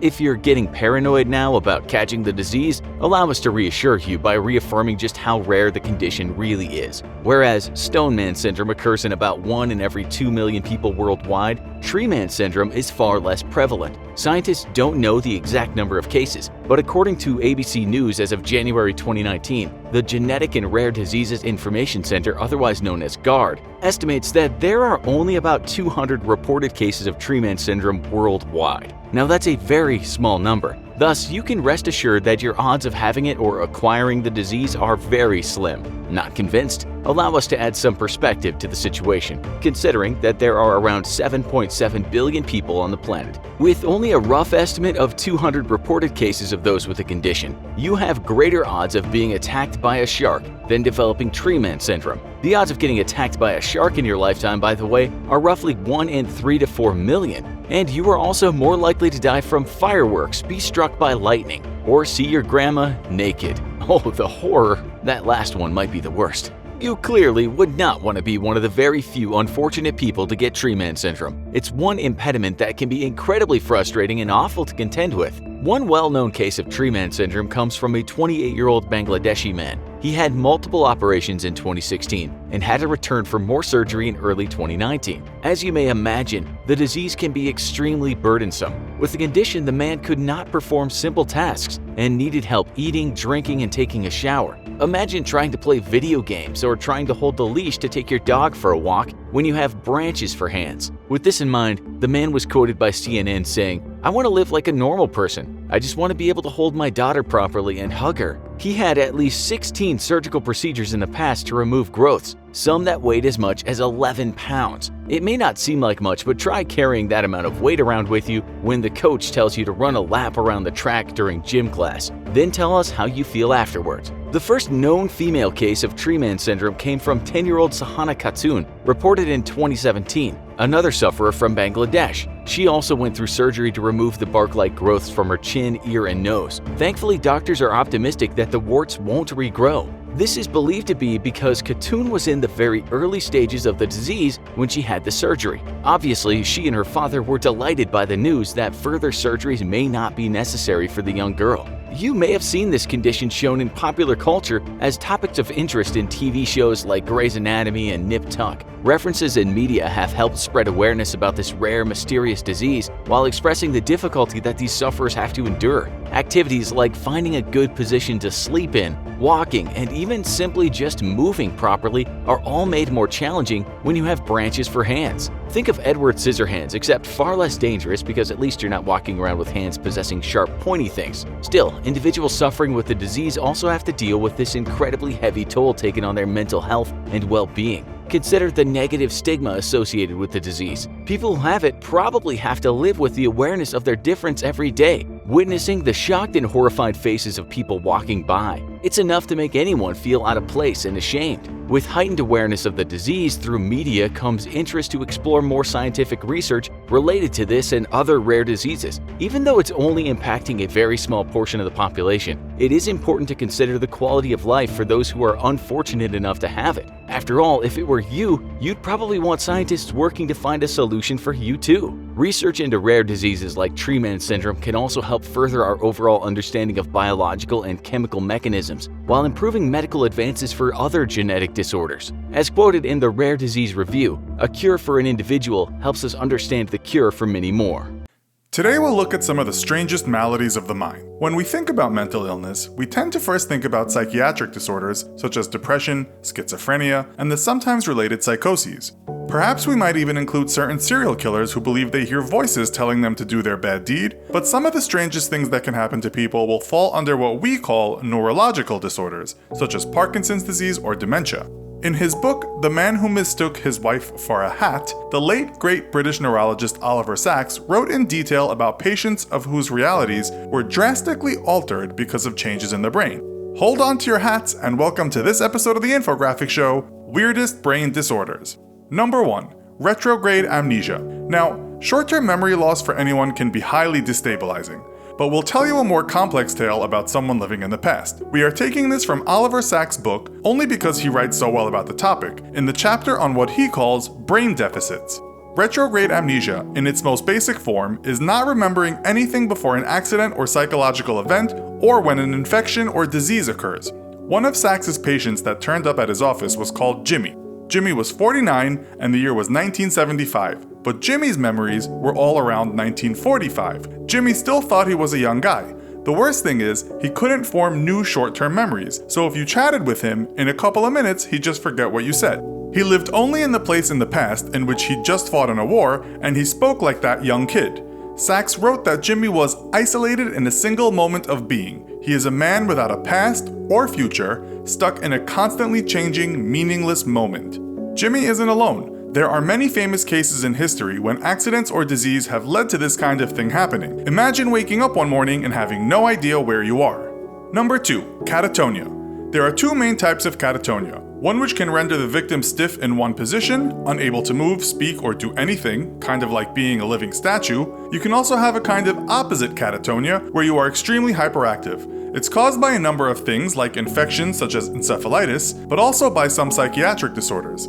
Sticking with Oliver Sacks, he once woke up some catatonic patients, and it was made into a film starring Robert De Niro called Awakenings. The film shows how even in the worst cases of catatonic rigidity, patients can still communicate a little. They can still think. One patient on a mental health forum we found described it like this: "I could still think things in my head, but my thoughts were very slow, and actually verbalizing them was too much effort."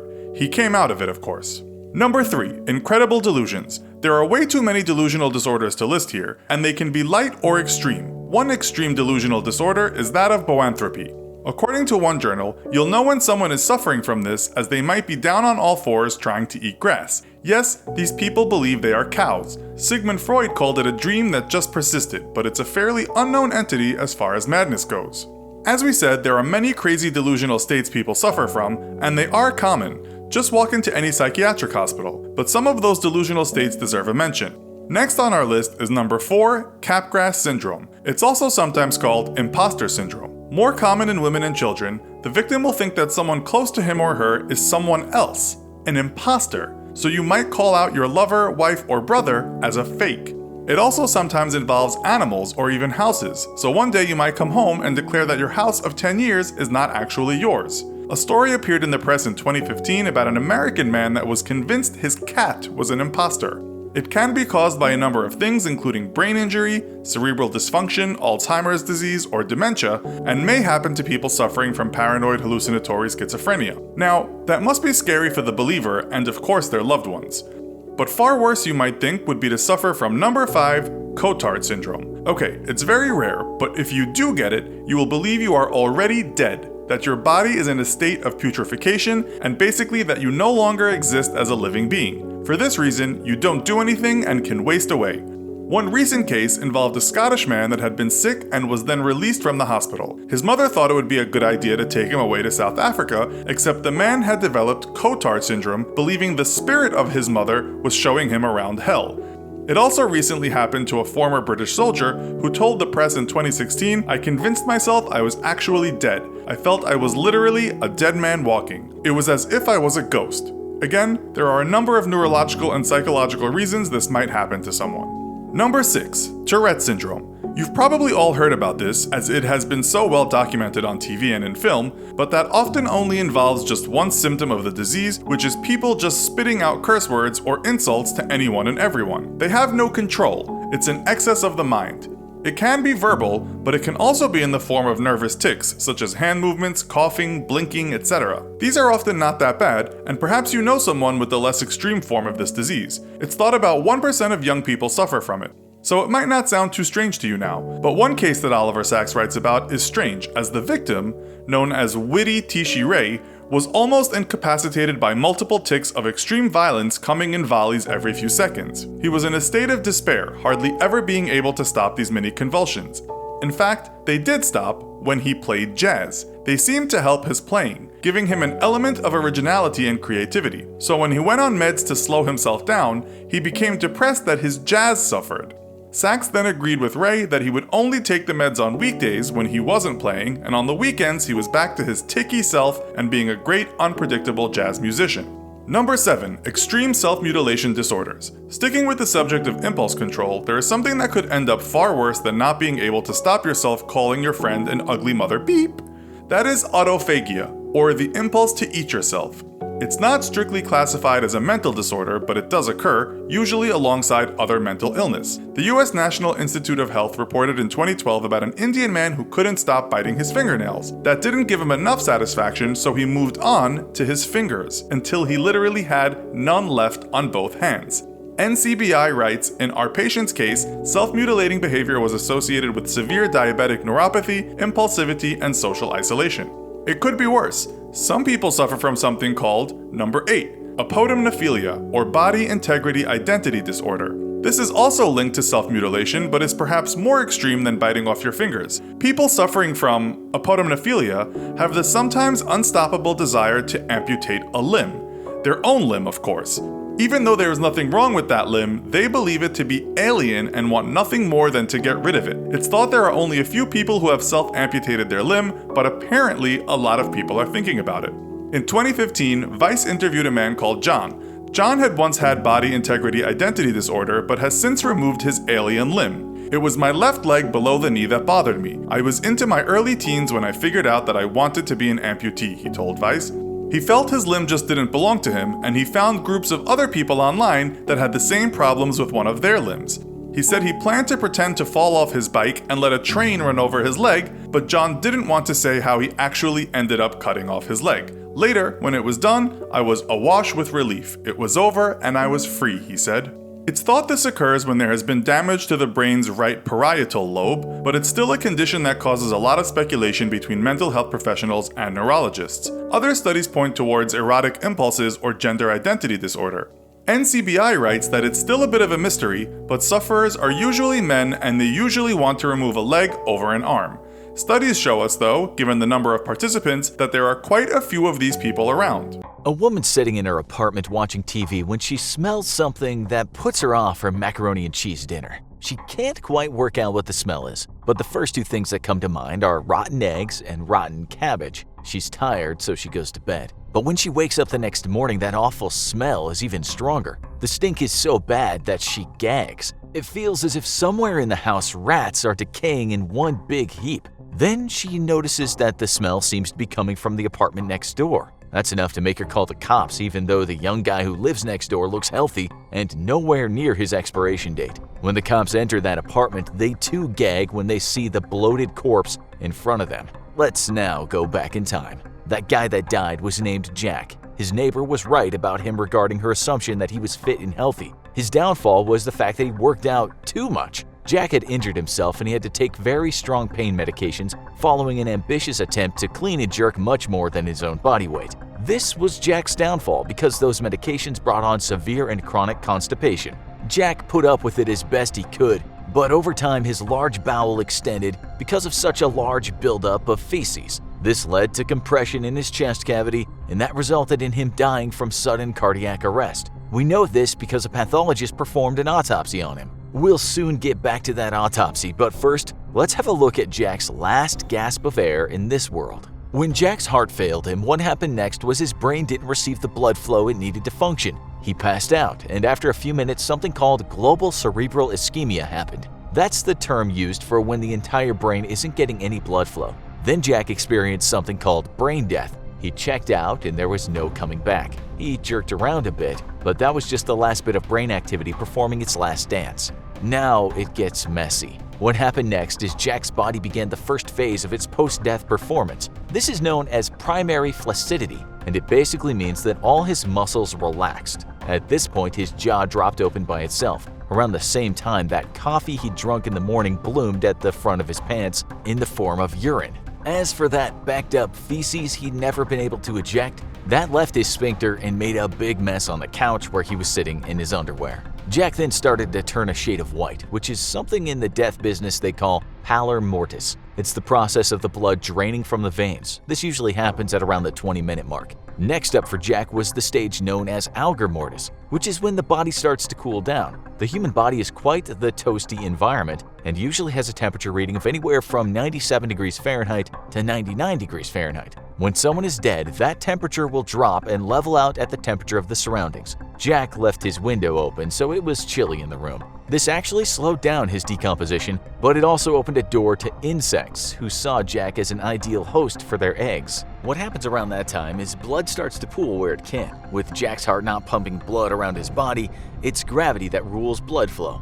In Jack's case, he was lying face down, so the blood started to pool as gravity pulled it down. This process, called livor mortis, starts at only about 20 minutes, but those purple patches on the body usually start to form at around the 2-hour mark. They become more pronounced as time goes on. Jack sat like this for a while, and then after about 4 hours, his muscles started to get very rigid, and he started to look pretty damn scary. This is the part of the process called rigor mortis. It's basically due to biochemical changes in the body. Jack's mouth was all twisted. He looked like someone who died after seeing a ghost. But it's actually a myth that people die with expressions of fear on their faces. The weird, sometimes pained expression is just the body going through the rigor mortis process. That process starts with the eyelids, hence those scary open eyes you see on dead people. It moves all the way down the body until it reaches the toes. Jack's body was extremely stiff at the 12-hour mark, at which point it would have been hard to move his limbs around. He remained looking like a statue for a good 2 days, which is quite normal. After that, his body started decaying some more,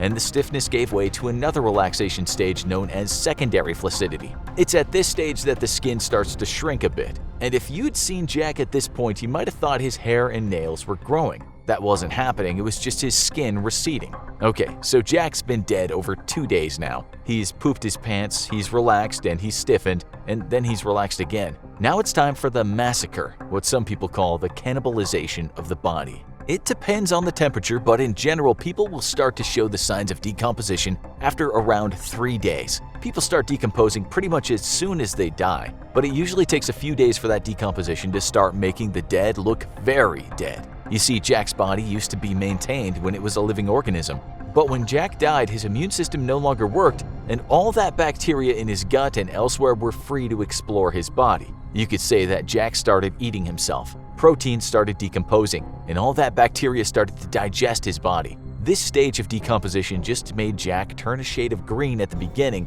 but it soon started to make him look pretty ugly and smell really bad. After about 5 days, Jack started to bloat and blisters formed at various points on his body. What was happening is he was fermenting, and that's because the feeding bacteria was creating gases in the body. It's generally what happens when you ferment stuff, including the human body. It's why a dead body sometimes emits a foul stench through its mouth. That gas has got to go somewhere. If you want to know why dead bodies smell so bad, you need to know what gases are emitted from the corpse. One called cadaverine is renowned for having the malodor of rotten fish. Putrescine also has notes of dead fish. Scatole smells like poo. Hydrogen sulfide smells like rotten eggs. Dimethyl disulfide smells like acrid garlic mixed with dead fish. And methane thiol has the distinct smell of rotten cabbage. Altogether, this medley of gases makes dead people not the best folks to have around as housemates. After around 12 days, parts of Jack's body were turning black and those terrible smells were worsening. This is about the time that his neighbor first noticed the stench.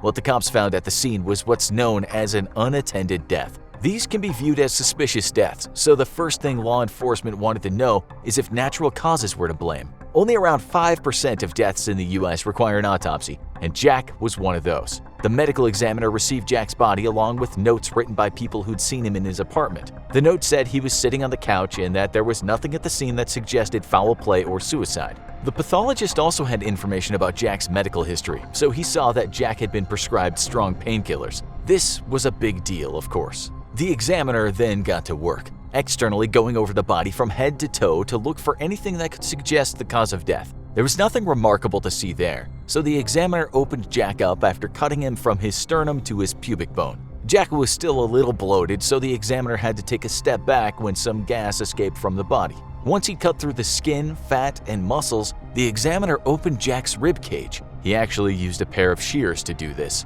a tool not unlike ordinary garden shears. Now that he has the keys to the kingdom, he could start removing Jack's organs. The first removal saw Jack's heart, lungs, throat, and tongue go. Then he took out the stomach, liver, and the pancreas, followed by the bladder, bowels, and reproductive organs. The tricky bit can be removing the tongue without causing a scar that will upset the grieving family and friends. But every medical examiner knows how to get to the tongue without making a visible scar someone will see later. So now Jack's hardly himself at all as the examiner looks at, weighs, and slices open various organs. He's pretty much looking for anything out of the ordinary, and in Jack's case it was pretty obvious what had happened. Once the cause of death was determined, Jack's organs were put back into his body and he was sewn up. The reconstruction job doesn't mean everything goes back perfectly into place, far from it. But an examiner will put the organs close to where they came from. In some cases, the organs may be kept for research, or they might be cremated if the family gives their consent. All we can say is that Jack got his back. The examiner signed the death certificate and completed the form so Jack could be buried.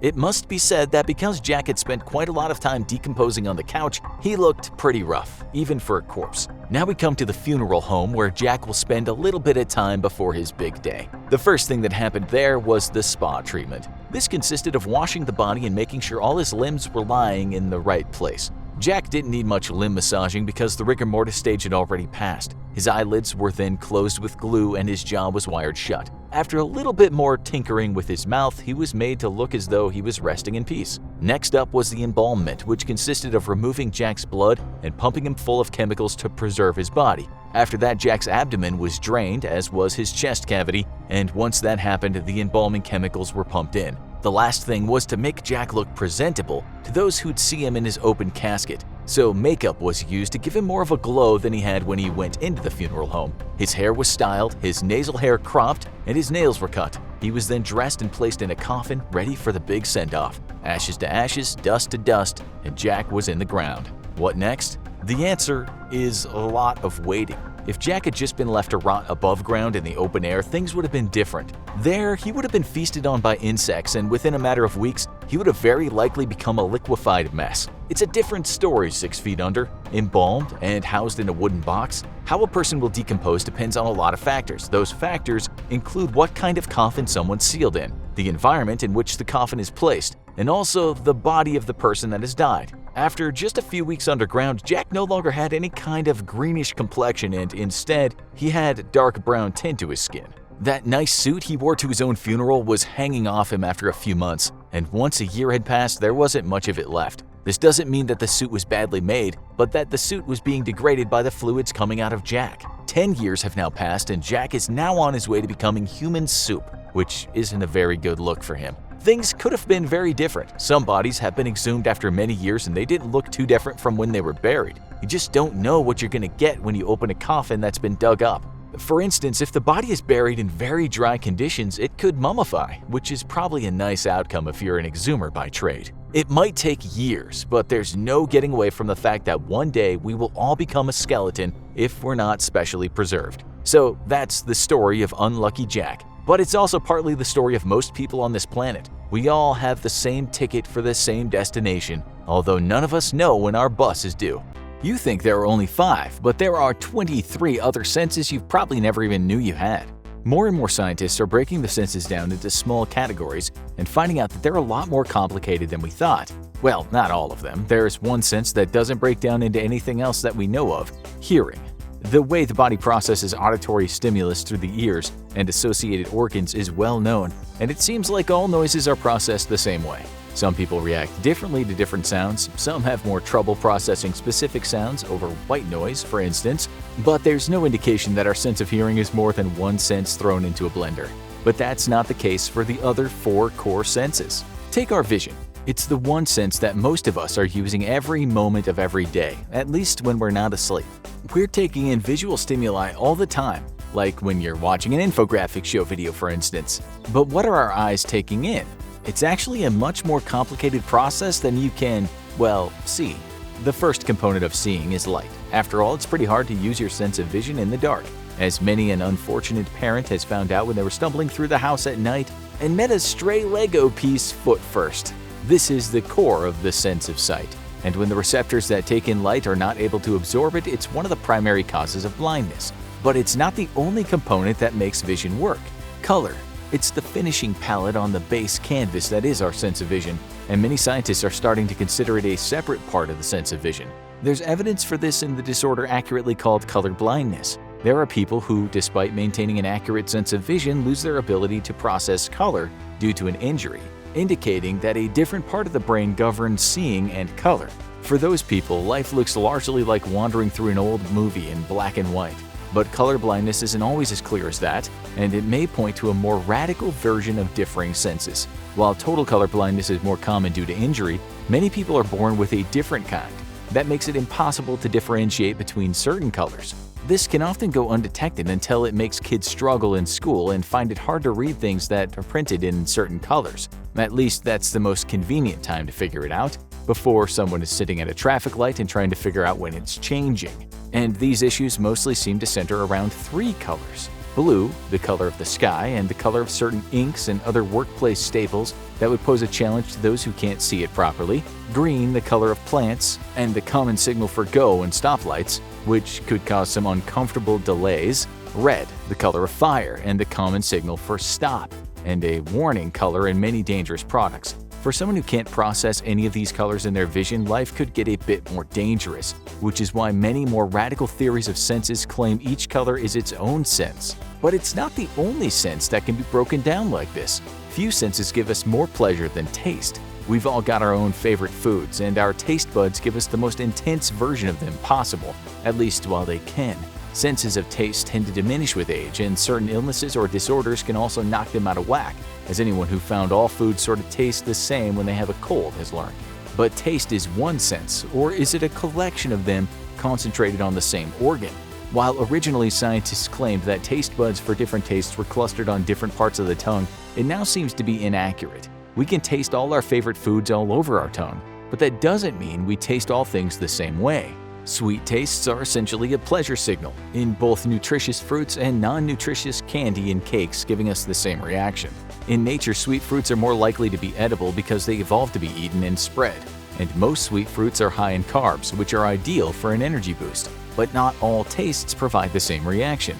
Salty foods can be pleasure-filled as well, as anyone who is elbow deep in a bag of potato chips knows. But they can also be a warning signal. Someone on a desert island who tries to drink the ocean water will get an unpleasant salty taste, which warns them that this water is not thirst-quenching and might actually make their dehydration worse. The same goes for sour foods. Sure, it can be great in small doses, be it a tart green apple or a bag full of sour candy, but many sweet fruits are also unpleasantly sour before they ripen properly. Sourness can be a warning signal that the food isn't as prime, or in some cases, like dairy, that's well past its prime and could actually make you sick. But one taste is much louder warning. There's a place for bitter foods, of course, although how much Kalamata olives or aperitifs you can take will vary. But in danger, bitterness often means the immediate risk of poisoning.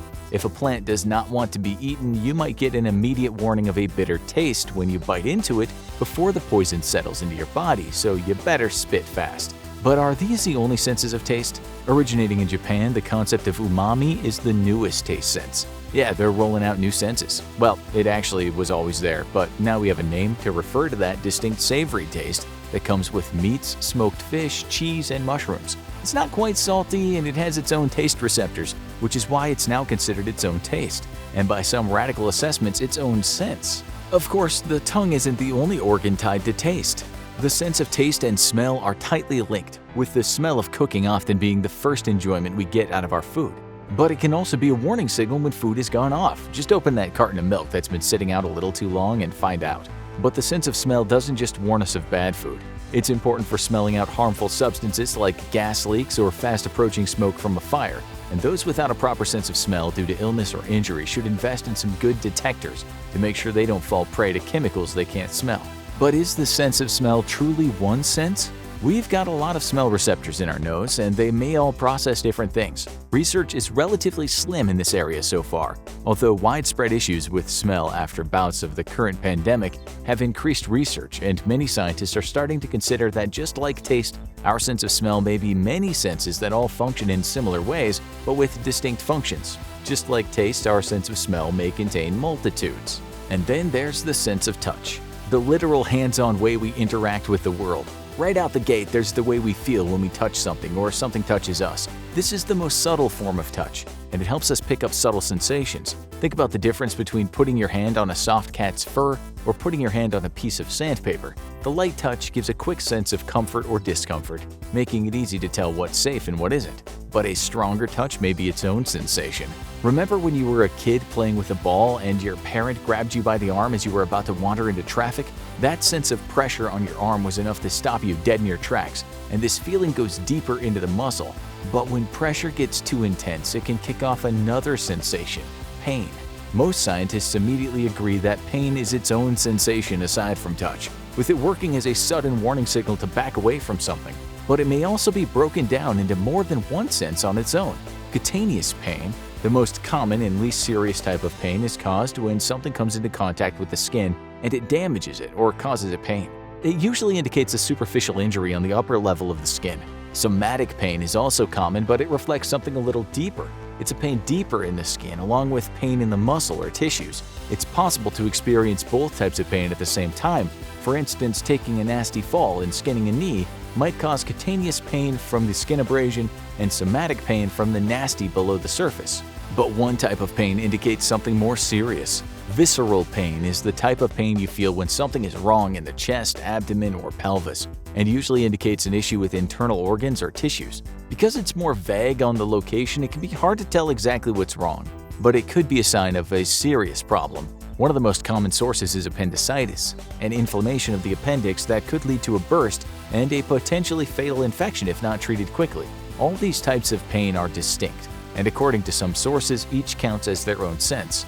But two other types of pain may be their own thing. Yes, heat and cold can be painful, as anyone who's tried to shovel snow without gloves or sat out too long in the sun knows, but we can tell heat and cold even without pain. Temperature is its own type of sensation, and we can sense differences in temperature pretty quickly as our body responds. Our temperature rises or falls, our skin begins to sweat in high heat, and our muscles tighten up in extreme cold. Extreme heat or cold can lead to pain, but became obvious even before pain settled in. So both of those could qualify as their own senses. Those are the 5 core senses and their associated senses. But there's a whole category many people don't know about: mechanoreception. This is the sense of mechanical pressure of reception and is the main way we feel our body. Sensory neurons convert pressure into signals that are received by the central nervous system. Without pain or external stimuli, we can still tell what our body is doing and how it's reacting. And there's one version that affects how we go through life every day: balance. It's what keeps you upright through the day and prevents you from bumping into things. And it's a complex combination of factors that involves the inner ear and our sense of body awareness. It's critically important for any athlete or performer, but just as important to avoid costly accidents every day. And it's a complex series of factors that come together into a whole. Our rotational acceleration and linear acceleration senses help govern how fast we're moving and keep us safe. Proprioception, or joint position, helps to keep our body balanced by preventing overextension. Kinesthesis, or the awareness of our muscles and how they move and stretch, helps keep us from straining or tearing our muscles when we move and lift things. But our muscles and joints aren't the only part of our body we're aware of. Our interoceptors are how we sense our body's function in more subtle ways. These senses start with our blood pressure, which is how we can tell when we're having health problems or stress issues. Blood starts racing, might be time to change something. We can also tell when we have pressure in our lungs, when our bladder is stretching, or when our stomachs are full. Some scientists even state that with increased awareness, we can tell more subtle things like the blood pressure in our heads or arteries. Thirst and hunger are both linked to these signals from our body, and may be linked to the osmotic pressure in our plasma for thirst and to the blood glucose levels for hunger. The body is a complex machine. We might interact with the world through our 5 basic senses. The 28 other senses most people don't even know about can create a better awareness of this world and of our body and how it works. Can testosterone determine how much money you'll make? Will falling in love cause you to lose testosterone? Have you ever wondered how big of a role testosterone plays in getting revenge? We'll be answering these questions and more while looking at a number of studies ranging from fascinating to crackpot. Here are some weird facts about testosterone in men. Testosterone, we all have it. It's an anabolic steroid hormone produced by testicles and ovaries, found in humans and animals too. Ovaries make it in much smaller amounts though. Testosterone production ramps up around puberty and begins to fall once you hit 30. While you probably associate it with sex drive and sperm production, it can also affect bone and muscle mass, how men store fat in their bodies, and even impact red blood cell production. If a man's testosterone is abnormally high or low, it can also affect their mental or physical health. There's so much that testosterone does in our bodies. Before we start, let's talk about some of the known basics. What are some of the risks of low levels of testosterone, also known as low T levels? It can decrease your sex drive, drain your energy levels, cause weight gain, cause feelings of depression, make you moody, give you low self-esteem, cause you to grow less body hair, and it can give you thinner bones. That's right, it can thin your bones. We'll talk a little bit more about that very soon. On top of aging, other factors can cause your testosterone to drop, like injury to the testicles or cancer treatments like chemotherapy or radiation. Chronic health conditions like AIDS, kidney disease, alcoholism, and liver cirrhosis can also reduce testosterone production. Okay, that's all fine, but what are the weird facts? Let's get right to it. High testosterone is incredibly rare for men. If you think you're the type who thinks having high testosterone makes you an alpha male, think again. It might just be a sign you have adrenal gland disease or testicular cancer. Or it could mean you're taking steroids to increase your muscle mass. Excess testosterone can lead to acne, excessive body hair, headaches, high blood pressure, and heart and liver problems. It can also weaken your immune system and make you more susceptible to disease. In a Stanford University School of Medicine study, men with high testosterone benefited less from influenza vaccinations than men with lower testosterone levels. It's unclear why men are generally more susceptible to bacterial, viral, fungal, and parasitic infections than women. If you suspect you have unusually high testosterone levels, you should talk to your doctor as soon as possible. You've heard people claim testosterone makes men more aggressive, but studies have come up with contradictory conclusions. In a double-blind study, testosterone was administered to test subjects, and it wasn't found to affect anger, mood, or hostility.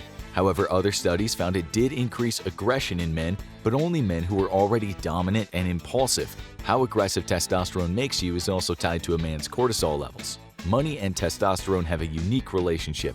Research from Britain revealed that if financial traders wake up with high testosterone levels, they make more money that day. It's believed that it's because they feel more daring and they're more likely to take risks. If the financial trader has high cortisol levels, a stress hormone, they're more likely to take fewer risks and make less money. But don't get excited just yet. We don't want you to think that if you're going to make money in the markets, you must have a lot of testosterone. Men with too much testosterone are more likely to take irrational risks, and that's when the market crashes. For every boom testosterone creates, it's usually responsible for every bust too. The relationship between testosterone and money is also impacted by a surprising trait: narcissism. Men with low narcissism who handled money led to increased testosterone levels. On the flip side, highly narcissistic men who managed large amounts of money had a decrease in testosterone levels. It was men who were low in narcissism who were more inclined to take risks with increased testosterone.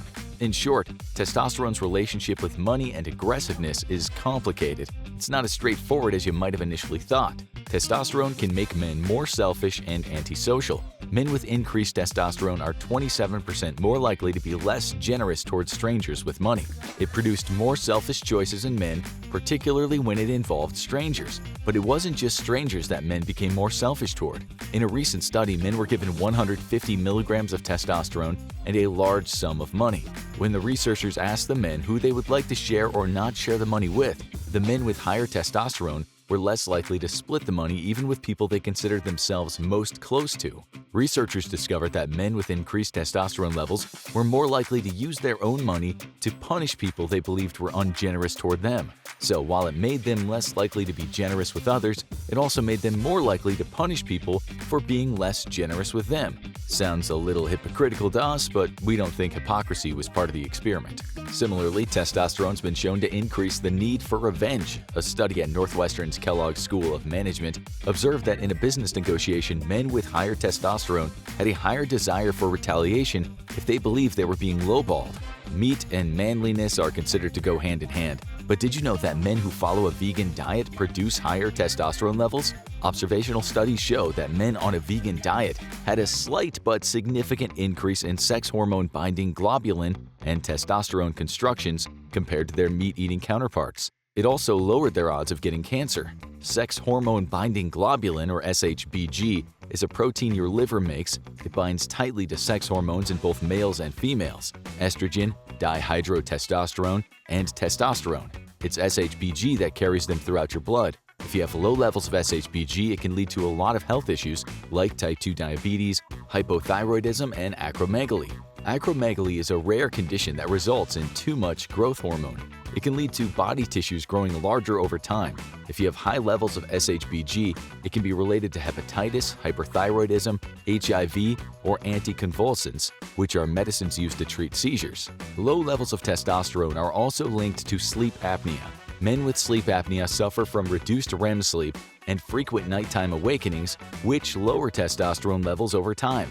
Some tips for men with low testosterone to get a good night's sleep are not too different from general advice. Sleep consistently, avoid naps, maintain a cool environment, reduce distractions before bed, and limit nicotine, caffeine, and alcohol. Doctors also encourage men with low testosterone levels to avoid using mobile devices and minimize their time playing video games, as well as be active. Make an effort to be active in a natural green environment. Spending time outdoors has been linked to preventing sleep issues. While we encourage you to be active, overtraining can also be an issue. As much as working out is considered macho, too much can lower your testosterone levels. It might be surprising, but men who engage in intensive exercise can develop low resting testosterone levels and alterations in their hypothalamic pituitary gonadal axis and are more likely to display hypogonadism.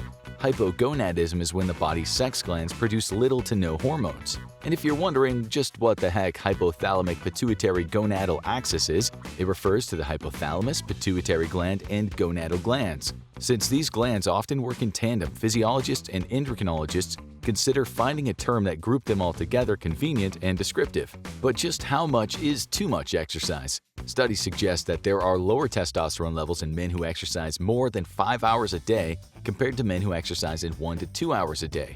You might negatively impact your testosterone if you're at the gym for over 5 hours. It looks like the old saying is true: you can have too much of a good thing. That being said, the intensity of the exercise can have as much of an impact as the duration. An hour-long session of high-intensity interval training can have just a severe effect on your testosterone levels as an extended period of more mild exercise. If you're looking to increase your testosterone, a few exercises have been proven to help. Those include front squats, goblet squats, deadlifts, bench presses, push-ups, and hip thrusts. On top of talking to a doctor, if you want to increase your testosterone, a moderate exercise routine and plenty of sleep should help you. Some men with low testosterone are treated with hormone therapy, but did you know roosters are the ones who paved the way for hormone replacement therapy? In 1849, German physiologist and zoologist Arnold Berthold observed castrated roosters. He noted that they stopped fighting and crowing, and their comb stopped growing. He found their behavior changed when the testes were reconnected. This is considered the earliest form of testosterone replacement. Speaking of early hormone therapy testing, let's talk about the Société de Biologie in Paris, a learned society founded in 1848. Their members held regular meetings and would publish their findings in a new scientific journal. At a meeting in 1889, a physician named Charles-Édouard Brown-Séquard attended. He was known for being eccentric and controversial. First and foremost, we don't recommend following his example. At the conference, Brown-Séquard described an experiment he had performed on himself. He had mixed together blood, semen, water, and the testicular extracts from guinea pigs and dogs and injected the flute into his arms and legs. He did this 10 times over 3 weeks at the age of 72. Brownsicaw claimed that he had rejuvenated his sexual prowess after injecting himself with his concoction. He also believed his limbs had regained their former strength. He noted his physical stamina increased. He had longer jets of urine, and he had noticed a change in his power of defecation. However, endocrinologist Robert G. Greenblatt explained that Brownsicaw's therapy couldn't have possibly worked. Unlike the thyroid gland, the testes do not store the hormones they produce. In order to get a therapeutic dose of testosterone from testes, Greenblatt stated it would require about 1/4 ton of bull's testes. It's likely that the men who followed in Brownsicaw's footsteps were simply experiencing the placebo effect. So if you think this is a quick fix, you'd be wrong. Old-time scientists and doctors seem to be a never-ending source of medical and scientific weirdness. After Brownsicaw, scientists did try other techniques to get similar results. This led to scientists implanting chimpanzee testes in adult men and injecting testicular matter from goats, rams, and boars into their abdomens. Testosterone was first synthesized in 1935, and it was the beginning of modern androgen therapy. In Amsterdam, Ernest Lacker isolated testosterone from bull testes. Fun side note, Ernest Lacker is believed to have coined the term testosterone. Adolf Butenandt in Göttingen and Leopold Ruzicka in Basel were the first to chemically synthesize testosterone. They distilled it from 4,000 gallons of donated urine. Researchers discovered that when testosterone is given orally, it is inactivated by the liver. Did you know that being in love can lower your testosterone? According to an Italian study, it's true. Men in committed romantic relationships will have lower testosterone levels than single men. Conversely, the opposite is true for women. When women are in love, they have higher levels of testosterone. The testosterone found in married and unmarried men in relationships showed no difference. Speaking of love, testosterone can also make men more likely to compete over a woman. At Wayne State University, there was a study that men with higher testosterone were more likely to compete with men with less testosterone over an attractive woman. The precise effects remain unclear. There's also research on courting rituals in birds and mice and testosterone's effects on the subjects. Researchers found that when castrated birds were implanted with T crystals in specific brain areas, the male birds showed increased courtship behaviors. In rats, their courtship behavior was curbed by being castrated, but restored when the researchers treated them with an exogenous testosterone. The studies have led researchers to hypothesize that T levels rise during activities or challenges relevant to reproduction, preparing the male's body for an adaptive response. While this was initially only applied to birds, researchers have extended this research to humans. We also have a weird fact for all you fathers out there. The Royal Society of Biological Sciences in Britain found that men with children have fewer testosterone samples in their saliva than childless men. If you're involved in childcare, you're also more likely to have lower testosterone than men who don't spend much time caring for their children. However, men with higher testosterone at 21 were more likely to marry and have children within 5 years. Men's testosterone levels are at their highest in the mornings after they've had a good night's rest. According to urologist Dr. Faisal Yafi, it follows the circadian rhythm, which is why it's at its highest between 7 and 10 a.m. For men with lower testosterone, morning workouts can help boost their testosterone levels for some men. While women go through menopause, there's no such thing as male menopause. Women will experience a hormone plunge during menopause, but as men age, their testosterone levels will only fall very slowly and usually not as drastically. A CEO's actions are also heavily impacted by testosterone levels. It can affect how aggressively they pursue mergers and acquisitions and how quick they are to reject offers. Male CEOs younger than 45 were more likely than older men or women to initiate or end merger and acquisition deals. Researchers found that young male CEOs with high testosterone were also more likely to reject low offers, even if it went against their best interests. We've discussed some symptoms men can exhibit if their testosterone is too high, but they can also show signs of mania. John Coates is a former trader who became a student of neuroscience. If a man's testosterone levels become excessive, their brain is likely to go haywire.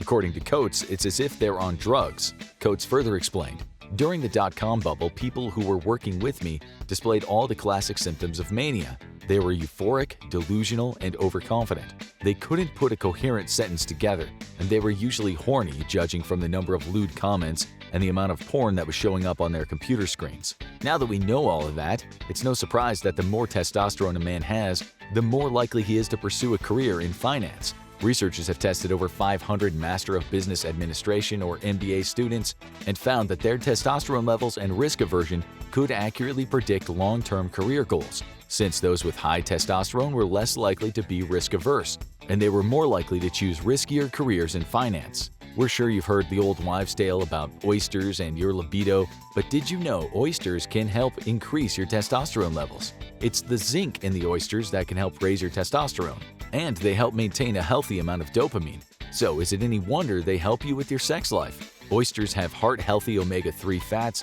that help increase blood flow. That means that they can be used to help prevent issues like erectile dysfunction. Who knew such a slimy little snack could be so advantageous? Did you know high levels of testosterone can affect your facial morphology? A man's facial features can be a telltale sign of just how much testosterone he has. Men with more testosterone are likelier to have a wider jaw, thicker eyebrows, a shorter forehead, and a wider, shorter nose. Testosterone is often blamed for violent behavior, but it's not the main factor in violence in men. People often look to weightlifters who overdose on anabolic steroids experience what we'll call roid rage, according to Melvin Connor. According to researcher Melvin Connor, testosterone is more of an accomplice than a perpetrator. Castration experiments have proven that testosterone is necessary for violence, but it's not the driving factor. Some have asked, are men with high testosterone levels more likely to be violent, or does being violent raise a man's testosterone? For American men, whether you're from the North or South can impact how quickly your testosterone levels increase. At the University of Michigan at Ann Arbor, researchers conducted an experiment that separated men based on whether they were raised in the North or South. Men from the South were more likely to respond aggressively to insults, but their testosterone also rose. In contrast, Northerners were less likely to experience a testosterone increase. This research also supports the notion that testosterone increases when a man's body prepares to respond to competition or a challenge to his status. Any stimulus or event of this nature can trigger an increase in testosterone levels. We've talked about how testosterone is tied to antisocial behavior, but can it make you just downright mean? Like a lot of things we've mentioned, it's complicated. Charles Ryan has a clinic in San Francisco where he frequently treats prostate cancer. The prostate cancer treatment results in many of his patients having lower testosterone levels. Ryan has observed changes in his patients' behavior as their testosterone levels fall. Ryan did notice that some patients experienced fatigue and weight gain, but he's also seen the medical students who have passed through his clinic comment on how nice his patients are. Ryan jokingly replied, "It's because they don't have any testosterone. They can't be mean." Dr. Ryan was aware that his patients had not always been so kind. Even if the patients in question were good at conversing and engaging in small talk, they were rarely interested in other people. As their testosterone levels lowered, their capacity for empathy increased. Ryan believes there's a benefit to lowering men's testosterone levels. He said, "I think it's misguided for aging men to think they should necessarily want to have high testosterone levels, because they may pay a price for that in terms of their relationships. They may be more self-centered and lack empathy." Low testosterone can also be connected to head injuries. Weird, but true. Remember when we brought up the hypothalamus-pituitary axis earlier?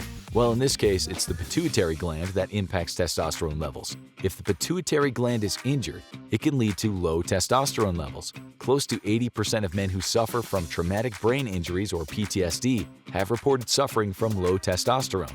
We've mentioned that low T levels can cause you to have thinner bones. Low testosterone is the primary cause of osteoporosis in men. It's said that 1 in 5 men who have low T levels will experience an osteoporotic fracture in their lifetime. While it's much more common in women, men with low T levels or hypogonadism are much more likely to develop the condition. This can lead to injuries like hip fractures and vertebral fractures. Fortunately, men can improve their bone density by 30% if they receive testosterone replacement therapy. You can use a man's testosterone levels after he wins or loses to help predict if he'll compete again. Testosterone fluctuates throughout the day, and testosterone levels change after a win or a loss. Researchers observed that those changes help them predict what the loser of a competition would do next. If the loser had increased testosterone, he would likely compete again. He would be less likely to compete again if he had lower testosterone levels after losing. One study that followed this phenomenon was conducted at the University of Texas at Austin by psychology researchers Robert Josephs and Pranjal Mehta. They studied more than 60 men and had them compete against each other in pairs. They found that among the men who had lost, 70% of them with increased testosterone levels chose to compete again. Of the men whose testosterone decreased after losing, 80% decided not to compete again. This experiment only applies to the losers. When they measured testosterone in the winners, Josephs and Mehta didn't notice any significant difference between those who competed again and those who didn't. Testosterone pills don't help older men as much as advertising would lead you to believe. In a study of 230 men aged 60 to 80, researchers noted slight improvement after taking testosterone pills. They did notice a slight increase in muscle mass and a decrease in fat compared to subjects not taking the hormone. But they found that it did not boost overall health or quality of life. Rather than turn to testosterone, researchers say eating healthy food and engaging in a lot of physical activity is far more critical. By the end of the study, researchers noticed that nearly half of the subjects taking testosterone exhibited symptoms of metabolic syndrome.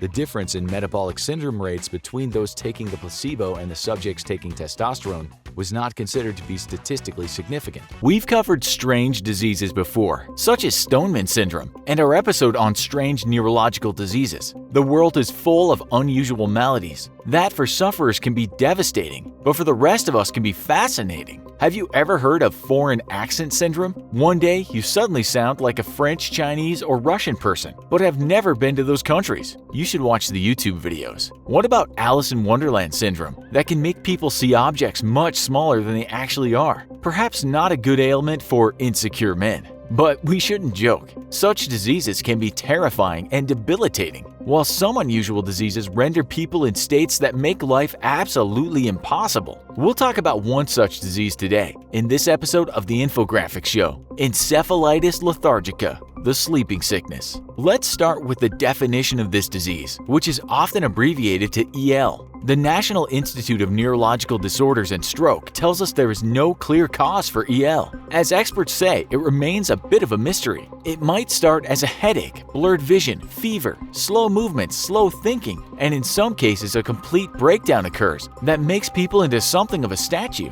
NIH also writes patients may also experience abnormal eye movements, upper body weakness, muscular pains, tremors, neck rigidity, and behavioral changes including psychosis. We know it's a form of encephalitis, which is an inflammation of the brain that could have been brought on by several viruses or autoimmune diseases. A bite from a tick could cause this terrible disease known as tick-borne encephalitis. A mosquito might also transmit this disease. Some kids after getting vaccines have also contracted the disease, but we're told cases are very rare. Britain's NHS further explains, encephalitis due to a reaction of a previous infection is known as post-infectious encephalitis. If it's caused by a tumor or the cause is unknown, it's called autoimmune encephalitis. Back to sleeping sickness, a kind of encephalitis that has no known cause and plenty of terrible symptoms. It was a disease that shocked the world during an outbreak between 1915 and 1926. It's said 5 million people around the world were infected during the epidemic,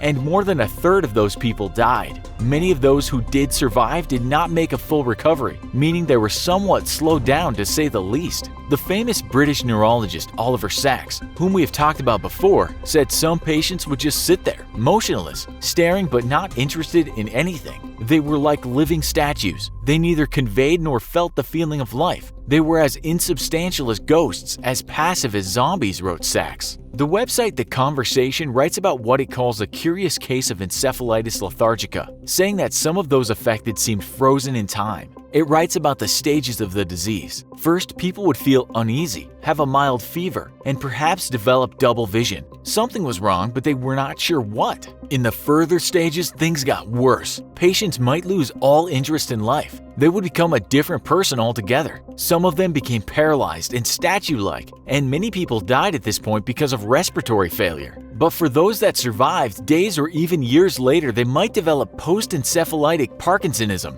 We'll get around to that. But first, we should say that some people did get better. The Encephalitic Society writes, outcome is variable. Some people may make a full recovery, some patients die, and for others, a Parkinsonian-type state may persist. In all, around 40% of sufferers died, 20% survived but were severely handicapped, 26% recovered but were left with long-term issues, and 14% made full recoveries. So how are the people who lasted years before post-encephalitic Parkinsonism hit them? Most of them that lived for years before the final stage set in were mostly children. Some of those would grow up unusual to say the least, often exhibiting impulsive behavior or not taking interest in others. As they got older, some would almost become psychopathic, Errant behaviors included cruelty to anyone who crossed them, destructiveness, lying, and self-mutilation, including in one example, removal of the eyes. Writes the conversation about some of the worst cases, adding, when they reached adolescence, those patients manifested inappropriate and excessive sexuality, including sexual assault without regard for age or gender. Some of these kids would improve after time, but for others, the only thing that would slow down their crazy behavior was the onset of post-encephalitic Parkinsonism. This would often happen when the adolescents became adults. Most of these people became confined to hospitals. Some patients described their state while in institutions as being not able to execute their will to do anything. Others were reduced to the state of looking much like the aforementioned statue. They were catatonic, but their minds were still working. You may have seen this dramatized in the movie Awakenings, in which survivors of EL are awoken from this catatonic state with the use of a drug, L-Dopa, which was administered by the famous Oliver Sacks. He wrote a book about it, and that's what the movie starring Robert De Niro was based on. Could an outbreak ever happen again? It seems there have been isolated cases. Virologist Professor John Oxford told the BBC in 2004 that he thought it could keep happening. Until we know what caused it, we won't be able to prevent it happening again, he said. The BBC writes about a girl in 1993 that was taken to a hospital hallucinating, shaking, and making strange clawing movements with her hands. Her brain was inflamed, and it turned out that the 23-year-old was suffering from, you guessed it, encephalitis lethargica. The girl did eventually get better, but it took 2 years. That wasn't the end though, and the BBC writes that there were 20 more cases of this mysterious disease in the years to come, with some patients not fully recovering. On studying the cases, doctors found that one thing linked most of them. They had started feeling ill with a sore throat. These patients had been hit by a rare bacteria called Streptococcus bacteria. Doctors believed this had mutated and become EL. Had that been the case in the past? British doctors then went to look at medical records of those that were struck with EL in the past, and they found sore throats were always in the list of symptoms. They found that records noted that Diplococcus bacteria was found, which is a form of Streptococcus bacteria. Does that mean they solved the curious case and where it begins? Well, medical professionals still write that there has never been any definitive proof of what causes EL. Many experts do agree, however, that Streptococcus bacteria is a more compelling case than influenza, which many experts had first thought caused EL. Next time you get a sore throat, try not to lose your mind though, as there's way more chance of you winning the lottery than coming down with EL. We should not finish this show without mentioning Austrian psychiatrist, neurologist, and Tom Selleck lookalike Konstantin von Economo, who first documented this strange disease. He wrote the paper Die Encephalitis Lethargica, and that's where the name came from. He once wrote of the disease, to look at these patients, one would suppose them to be in a state of profound secondary dementia. Emotions are scarcely noticeable in the face, but they are mentally intact. No one likes going to the dentist, but it's essential for the health of your teeth. The worst most people encounter in the dental chair is the pain of the Novocaine injection, the irritating sound of the drill, and the annoying numbness after it. But for one British soldier, a visit to the dentist for root canal surgery had shocking consequences. It was 2005 and William was a member of the British Armed Forces stationed in Germany. His grandfather had recently passed away, so he flew back to Britain to pay his regards before returning to base. Life was good. He was serving his country, he was happily married, and the father of an 11-year-old daughter and an 8-year-old son. And he was an active man in good health who frequented the gym and played volleyball. But he had a nagging tooth issue and needed a root canal. So he made an appointment for the dentist on March 14th, sat down in the chair, and let the dentist inject him with local anesthetic. It was the last thing he would ever remember. William's case has become one of the greatest medical mysteries in modern British history, because after he was injected with anesthetic, his mind goes blank. What little we know of the day of the procedure is from William's dentist. The injection seemed to go fine, and William seemed healthy as he came into the office. It was only after the surgery, when the dentist asked him to remove his glasses, that everything went wrong. William was unusually pale, and he couldn't stand up easily. He needed to lie down while the office called his wife to pick him up, and when she arrived, he stared blankly at her. He didn't recognize her and seemed to be in a mental fog. It was clear something was very wrong and he was taken to the hospital. It took a while for the mental fog to disappear, but what followed was even stranger. Interviews with William revealed he remembered everything up to his surgery with perfect clarity, but roughly every 90 minutes his mind reset, and the last thing he could remember was sitting down in that dentist chair to get anesthetic. Not exactly a pleasant memory to look back on, and also a condition with no clear medical cause. The first suspicion was that he had a negative reaction to the anesthetic, possibly due to an allergy. This could cause a brain hemorrhage, and the brain bleed could damage the memory center of the brain. Tests were ordered and quickly came up blank, with no evidence of brain injury. The doctors knew what was wrong with William, but the why was a mystery. With no way to treat William and no physical cause, he was soon discharged into the care of his family. They moved back to England, where they sought the help of an expert, clinical psychologist Gerald Burgess, who was experienced in amnesia disorders. While amnesia is a common condition often related to brain injury, William's symptoms didn't match the more common retrograde amnesia, where people lose past memories. He had anterograde amnesia, where all or most past memories are preserved, but new ones are constantly erased. It's usually caused by benzodiazepine drug use or brain injury that damages the hippocampus caused by trauma, illness, or surgery. It can also be caused by a milder form of alcohol intoxication, which causes people to black out.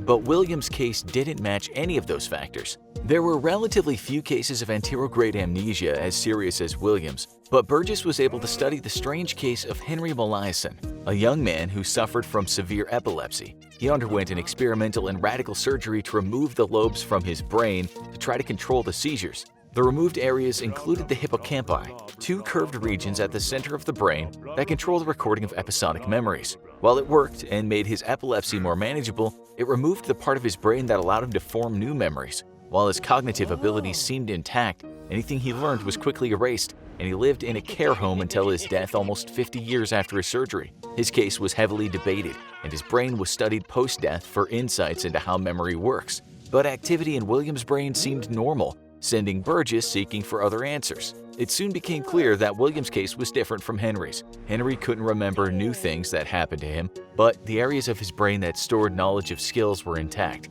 Researchers would teach him things and he would maintain those skills even as his memory vanished. But when Burgess asked William to master a complex maze, he seemed able to do it, only for the skill to then vanish like chalk being erased from a chalkboard. Every time he tried, he would make the same errors and progress at the same rate. And this raises the question, is it all in his head? Well, the answer is probably yes, given that the brain is in the head. But in the absence of any obvious trauma that would cause William's amnesia, Burgess turned to psychological possibilities. Psychogenic amnesia is a common memory disorder that causes memory loss from a period ranging from hours to years. It usually involves suppressing information that's particularly traumatic. It usually involves retrograde amnesia, where people can't remember past trauma. But cases of anterograde amnesia with this cause are virtually unheard of. Burgess wasn't ready to rule out and interviewed William's wife Samantha and others to see if he'd experienced any trauma. Aside from the recent death of his grandfather, which he still remembered, William didn't seem to have anything that would explain this bizarre memory loss, and current interviews with him seem to show an overall emotionally healthy person. So what's the answer to this medical mystery? To this day, Burgess still doesn't know exactly, but the doctor has his theories. While the brain is full of critical regions like the hippocampi, it depends on something much smaller to keep functioning: the synapses. These microscopic neural connections carry memories from the short term to the long term via millions of tiny paths. To send memories into our long-term memory and ensure we can look back on critical memories for years to come, there needs to be a supply of proteins to keep the synapses in shape. If the brain isn't producing enough of this protein, the memories all just fade away, just like more insignificant memories. Can you remember exactly what you ate for lunch on June 1st, 2007? Probably not, and that's because your brain is selective about what it keeps. The brain wouldn't be capable of storing every bit of information we encounter every day, so it sorts through them in the short-term memory and ensures only the important ones stay. But a study with rats indicates this critical connection may be more tenuous than we know. It's common to do experiments with rats to test how they learn new skills. So common, in fact, that rats in a maze and the rat race have become basic euphemisms. But an experiment that introduced a compound that would block these proteins in the synapses from forming proved that rats would learn new skills and then forget them soon, puzzling over the same mazes and tasks they'd just learned. This was the closest comparison to what William seemed to be experiencing. While Henry Molaison no longer had the physical parts of his brain needed to form new memories, William seemed to have lost the connection he needed to make memories permanent. Think of the brain as a printer. It was as if someone had taken a hammer to Henry's printer, but William may have simply ran out of ink. The question is, why? And has it ever happened before? Burgess combed the history of medicine to find similar cases to William's, hoping to find an answer for his patient. The pickings were slim. He found 5 cases where the patients had suffered a mysterious memory loss without a physical or drug-related trauma associated with it. But if there was a direct connection to undergoing a dental procedure, it wasn't found here. While none of the other 5 had been to the dentist or had a root canal, they all seemed to undergo serious stress due to a medical emergency. Could the stress of the medical intervention trigger a strange chemical reaction in the brain? Burgess can't say yes, but he also can't say no. Oddly, the most helpful case may come from fiction. In a crazy coincidence, a year before Williams' case began, a popular Hollywood movie gave us a case study with shocking similarities to Williams, and it just happened to star Adam Sandler. 50 First Dates also starred Drew Barrymore as an unfortunate young woman whose car accident left her with a brain injury and a ticking 24-hour clock on her memory, resetting to the day before her accident every morning. That made it tricky for Sandler's character to win her heart over and over again. While the movie was a romantic comedy and not a medical study, it did illustrate a potential solution to the problem of anterograde memory loss, creating reminders to catch up the person with amnesia when they wake up each morning. So, has Hollywood given us the answers to Williams' strange case? In a word, no. Despite Gerald Burgess's many theories about the case, Williams' condition has remained unchanged and his memory is still frozen on March 14, 2005. But he and his wife had figured out a system that works similarly to the one in the movie, writing notes on his smartphone to tell him to read them as soon as he sees the file. This catches him up and lets him know why he can't remember anything, at least for 90 minutes. Burgess continued to study Williams' case and published an acclaimed paper in the Neurocase Journal with his theories in 2015, wondering if the wiring around the hippocampi or other areas responsible for processing memories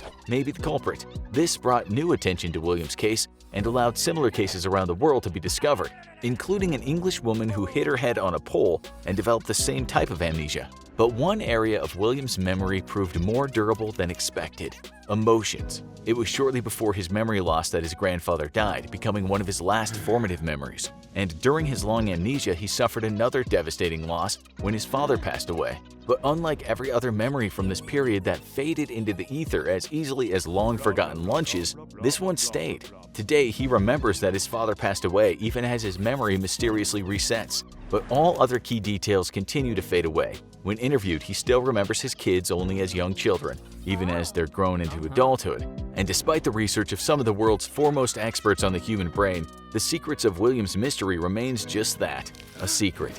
Contrary to what some believe, plastic surgery does not mean that plastic is involved. The term comes from a Greek word plastike, which means the art of modeling or sculpting. Plastic surgery is a catch-all phrase, indicating both restorative and cosmetic or aesthetic surgeries. Surprisingly, plastic surgery has been around a long time. Researchers found instruction for the repair of a broken nose in ancient Egyptian medical texts, used in the Old Kingdom between 3000 and 2500 BC. Ancient India and the Romans also performed plastic surgeries, including ear, lip, and nose repair. The industry of modern plastic surgery grew rapidly after World War I when thousands of disfigured soldiers came home from the battlefield. Currently, the field of plastic surgery encompasses many surgical fields and includes craniofacial, pediatric, body contouring, and burn repair. According to the American Society of Plastic Surgeons statistics report, in the U.S., 14.9 million cosmetic procedures were performed in 2019 to the tune of $16.7 billion US. This includes 13.4 minimally invasive procedures such as Botox and 1.5 million surgical procedures. 92% of all cosmetic procedures were performed on women patients. The top 5 most popular surgical procedures for 2019 were breast augmentation, eyelid surgery, liposuction, and nose reshaping or rhinoplasty. For females, the most popular surgery was breast augmentation, and for males, rhinoplasty. So, what happens when you get a nose job or rhinoplasty? Well, it depends on why you're having the procedure. Common alteration requests are smoothing a prominent bump in the bridge of the nose, restoring symmetry to the nose following an injury, reducing the size of a nose that's too large, and correcting breathing problems by opening up blocked nasal passages. Each surgery is unique based on the needs of the patient and their particular facial anatomy. It's suggested that candidates for rhinoplasty be at least 19 years old before surgery. Typically, the nose is fully physically developed around age 14 for girls and age 16 for boys,